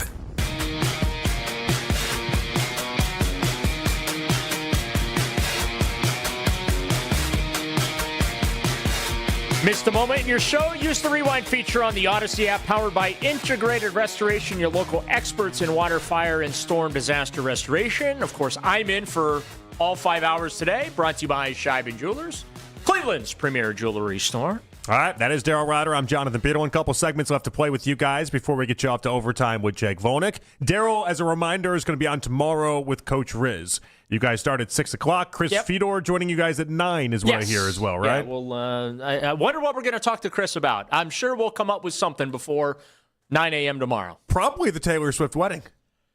There's a pretty good shot at that. I mean, is he upset he wasn't invited? I mean, that is how would Taylor even know who he is? Right? I don't know. Wouldn't it be funny if Taylor was like this, like closet, really like massive? I know she went to the Knicks game. She also went to the Cavs game, though. Yeah, but no, I think the Knicks starting five or has been invited to this wedding or something. They have. I thought I've seen. I saw. Was it Josh Hart that was upset he wasn't invited? Yeah, he was like tweeting out like, "What the hell?" It's like I get it.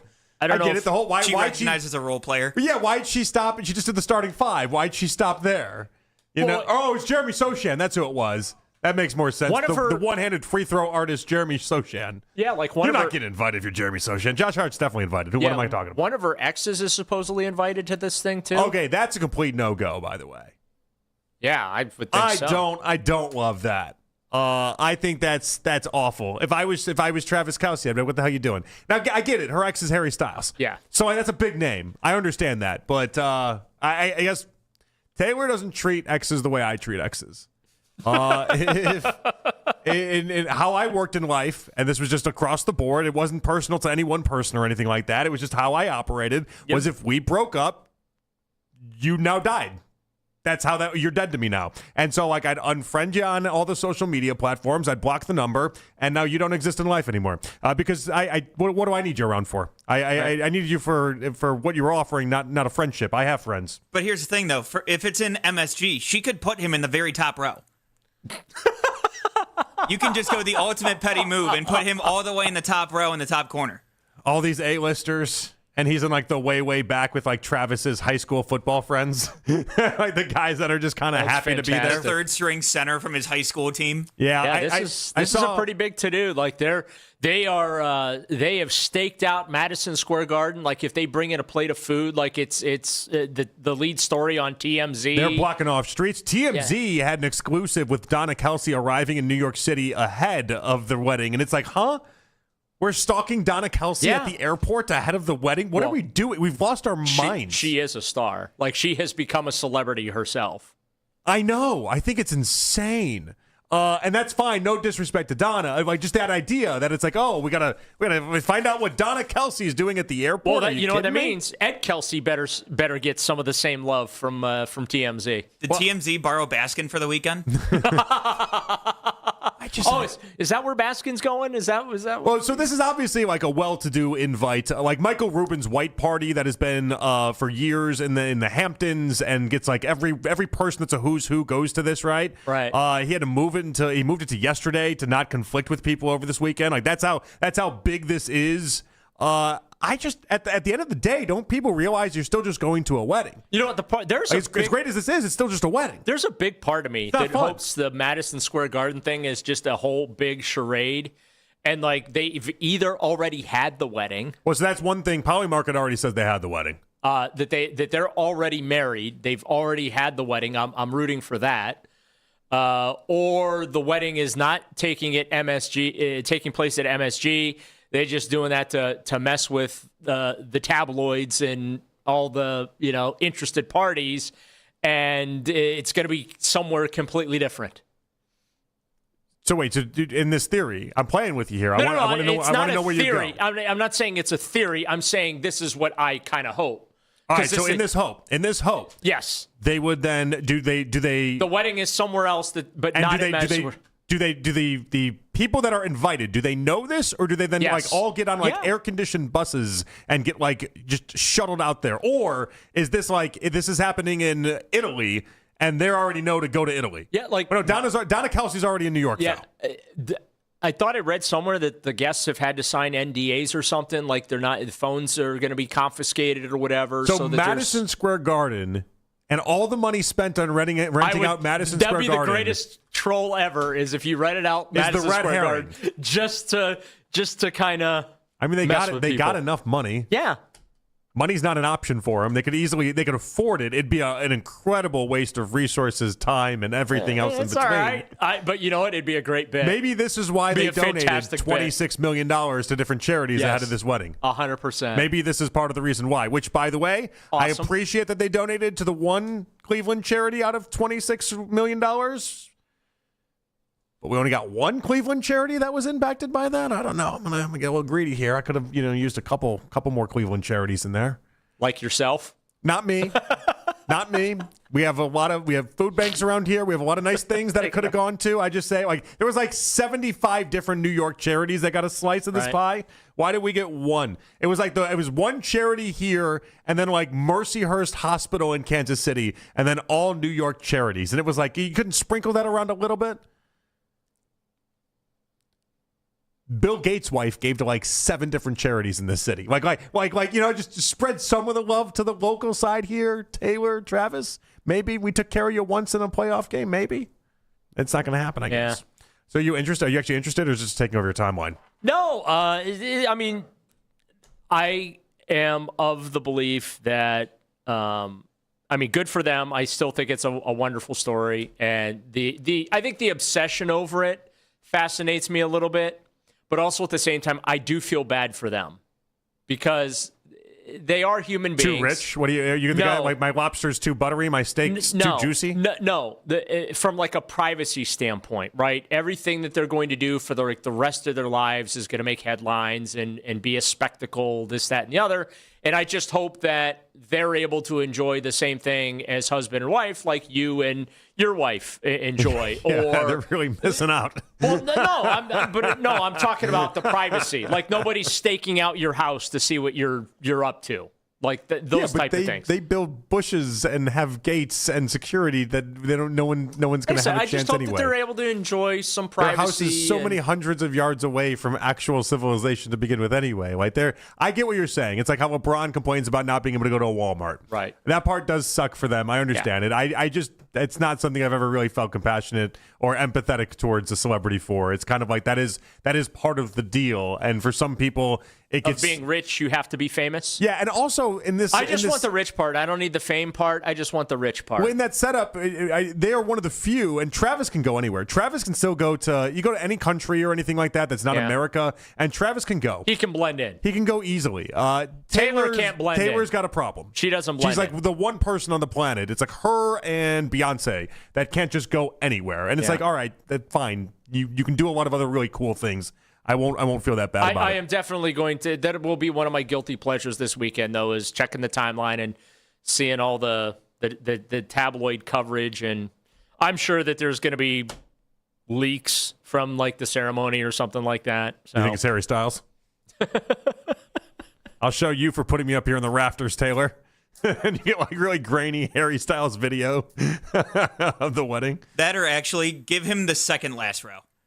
Don't give him the very top row. Give him the second last row to just know that instead of just booting you all the way up to the top, I wanted to make sure that you just got just enough so that I put you there. Do we get popcorn vendors out here if we're at a stadium? We're gonna have a hot dog guy going up and down the aisle. They have all of the concession stands open. Yeah, but there's other venues inside Madison Square Garden. Harry Styles is oh sweet, I love Dippin' Dots. I think we're assuming that they're using the Arena Bowl for this, but there's other venues within Madison Square. There are. I'm going to make an educated guess that they're using maybe one of the other venues in the building and they're not using the arena.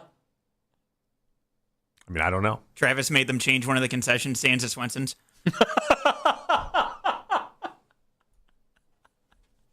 It's not a bad call. All right, I did want to play this audio from Mike Florio. He was on earlier today, PFT, and he was talking about Deshaun Watson, that is, working out in Berea. Yesterday, Daryl, you made the case. This doesn't really, it didn't really do anything for you outside of the idea that at least Harold Fannin was there, which is nice. Yeah, remember when you said we get to the 6 o'clock hour and I'd be ready to bail to do the morning show? I left you with a 2-minute convo of this. I think that's good, right? Yeah. Okay, go ahead. We got 2 minutes. We're going to play the Florio. I'm going to react to it. You'll react to it, and then we're out, okay? Watson choosing to be there. It's kind of a test. The slow time, the downtime. There's all sorts of ways that you will know as a coaching staff whether or not the contenders to be the starting quarterback are all in. Are they doing everything that they need to do? It shows how badly they want it. And I know it's their downtime, but you want to be the starting quarterback? You're in competition with somebody else. How do I win that competition? How do I convince the Browns coaching staff, if I'm Deshaun Watson or Shedeur Sanders, to pick me? How do I best position myself? It's beyond the fact that, he's there to work out and help himself get better. That stuff gets noticed, and that becomes a factor when the competition starts. You want to see the commitment. I think it's relevant. It could be the difference if it's close. This is not going to be the difference. No. It's not going to be the difference. But I chance. I like what Florio is driving at, and the idea that the optics of this at least is good. The optics of this, because I told you yesterday, I thought the impressive part for myself is that it at least seems like he's taking it serious. I didn't know that with certainty up until this little stretch here, where now he's coming in the time that he's guaranteed to be off. There's a part of me with Deshaun that, although I know it's not a farce, it's a very real competition.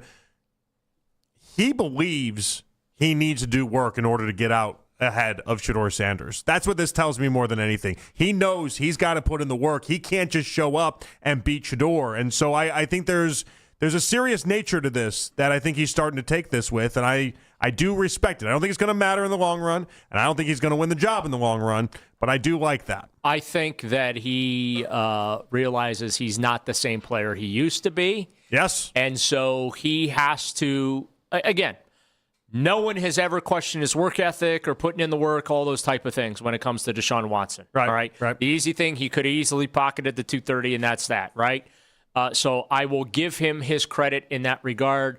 The workout season videos, I just don't care. I really do not care what these guys are doing as far as posting their workouts on social media. I do care that they're working out because that, by the way, that's what he should be doing. So why should I be sitting here praising a guy for doing what he's supposed to be doing or what he should be doing in his free time? Not praising, but I didn't live with the assumption that he was going to. And I think that's the distinction here. I don't think everyone did, and I don't even. I mean, Shedeur himself is still in Texas. You know what I mean? Yeah. Not to put that on Shedeur, and that's fine. He's not. He's working out. He's not. Yeah. He's not avoiding workouts. He's just not working out here. I don't care if Deshaun Watson's working out at the facility, if he's at BW, which he has been, or if he's in France working out. I don't care where he's doing the working out. As long as you come to training camp prepared, ready to go. That's fine. I think that, and this is just where I am at, and I realize this is the generation and the life that we're in these days. We're in the show off thing. Everyone's got to show off, and I think that's all Deshaun's doing is just showing off on social media. Hey, look at me! I'm putting in all this work or whatever, and again, good for him. But you know when I'm going to care about what Deshaun looks like on a football field? That comes September 13th in Jacksonville. In case we missed it, next, right here on The Fan. Chris Mack here helps UT Sports with Westwood One Sports. Jacob Lizarowski has been an absolute machine for the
the first to choose your seats in our brand new state-of-the-art enclosed stadium where Cleveland Browns football goes to the next level.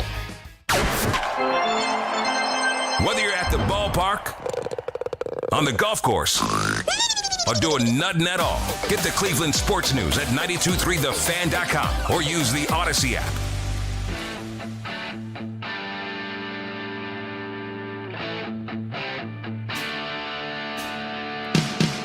Final segment of the show. Overtime with Jake Volna coming your way in about 15 minutes. It is Afternoon Drive. Jonathan Peterl and Daryl Ryder. Odyssey Rewind. We've done a lot today. Matt Underwood at 4 o'clock. Greg Swartz at 3 o'clock. Appreciate all you guys tuning in as you always do. Now, as we always do at this time, it's time for In Case We Missed It. Well, this is the only time we will talk about the World Cup in soccer today. Yeah, it got like a brief minute reference at some point, and that was really just for me to highlight the idea that my father-in-law told me the station had talked a half hour of soccer during Baskin and Phelps, and I told him that was not happening on the show. I'm sure I'm going to butcher this guy's name because this is how much I've paid attention to Team USA in the World Cup, but Folarin Balogun got a red card yesterday. That sounded pretty good. There's a lot of soccer fans out there that might be cursing at the radio right now, but that sounded good when you said it. Okay, I said it with confidence, and so we're going to stick with that. That is half the battle. He got a red card yesterday. Now, the circumstances of the red card, I've seen the video on my feed a billion times. First of all, he wasn't given a yellow card. Like, it was, they reviewed the play and like, we're going to give him a red card. So that's a little bogus from this standpoint. But the problem for Team USA, they did win, okay? But the problem is he's not going to be allowed to play Monday. Yeah. And they can't appeal it. So this is the part I didn't understand, because I don't understand why you can't appeal it. And if I'm FIFA, I would do everything in my power to make sure that the matches are as equal as we can possibly get. Like, the idea that you hurt yourself in another game based off of a previous game is not unfounded in our sports world that we live in. In college football, if you have targeting, you're then out the first half of the next game. That seems more reasonable to me. It's not the whole game. If I play for Ohio State, I shouldn't, because I play a random game against Purdue and have a targeting call, be out for the entire next game against Michigan. I should be out for that first half. I understand the consequences with it. You have to penalize these people, but the idea that you're out for the whole game seems very drastic. And it seems counter to what the ideal would be, which is let's give the people what they want, which is the players that matter the most on the field when it matters the most. Not only that, though, again, it wasn't a yellow to a red card situation. It's just straight up red. It was called a foul. Yeah. They reviewed it, and then they issued the red card like that. I think that there was just my entire feed last night around. I think it was 9:20 is when this happened. Was just nothing but red card. And he's America's leading scorer. Yeah. Like this is a big blow. Is this also the guy? And Mac, how much soccer do you know? I mean, I picked up on a decent amount since the beginning of the World Cup and everything like that, too. All right. Is this also the guy that got his U.S. citizenship because an airline prevented his pregnant mother from boarding a return flight from New York to London? I believe that's right, yeah. Yeah. Wild story. So, like, she's pregnant, Daryl. His mom, 7 months pregnant. She goes to get on the plane, and this the airline attendant is like, we're not going to let you on the plane. Like, you're too pregnant. We're not going to let that happen. And so she stays in America. He's born in America instead of going to London, and he's born in America, has U.S. citizenship because of that. And so there's like an airline stewardess out there that is directly responsible for America's success.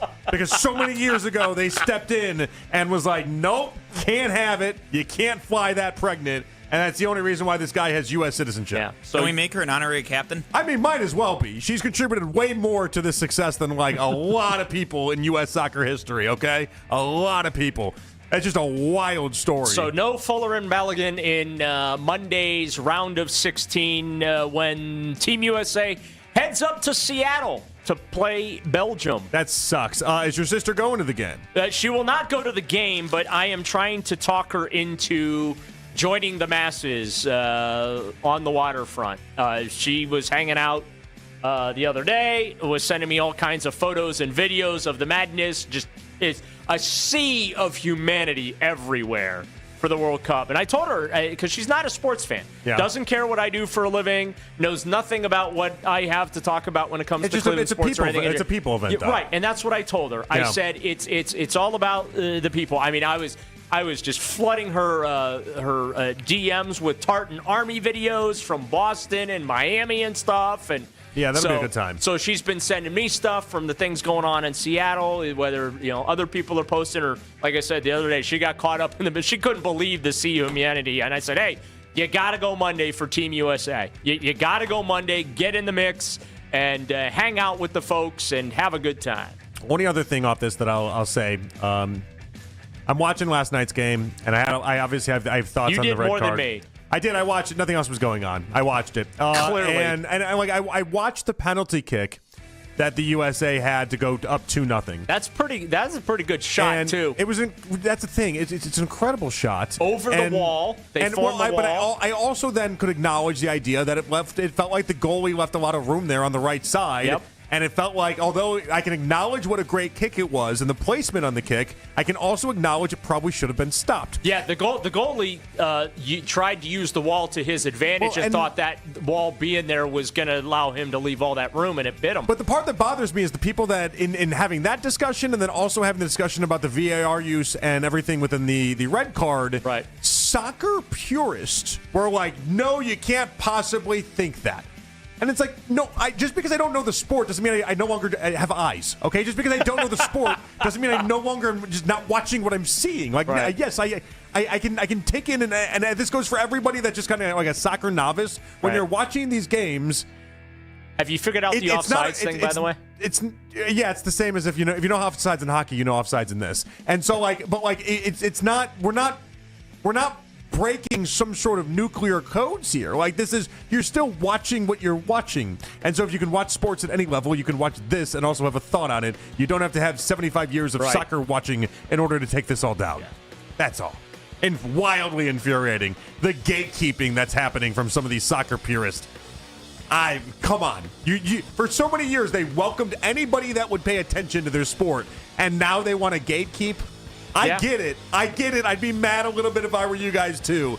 But you make more friends opening your arms than you do saying you don't know what you're watching, you soccer idiot. Yes, that's 100%. All right, Daryl.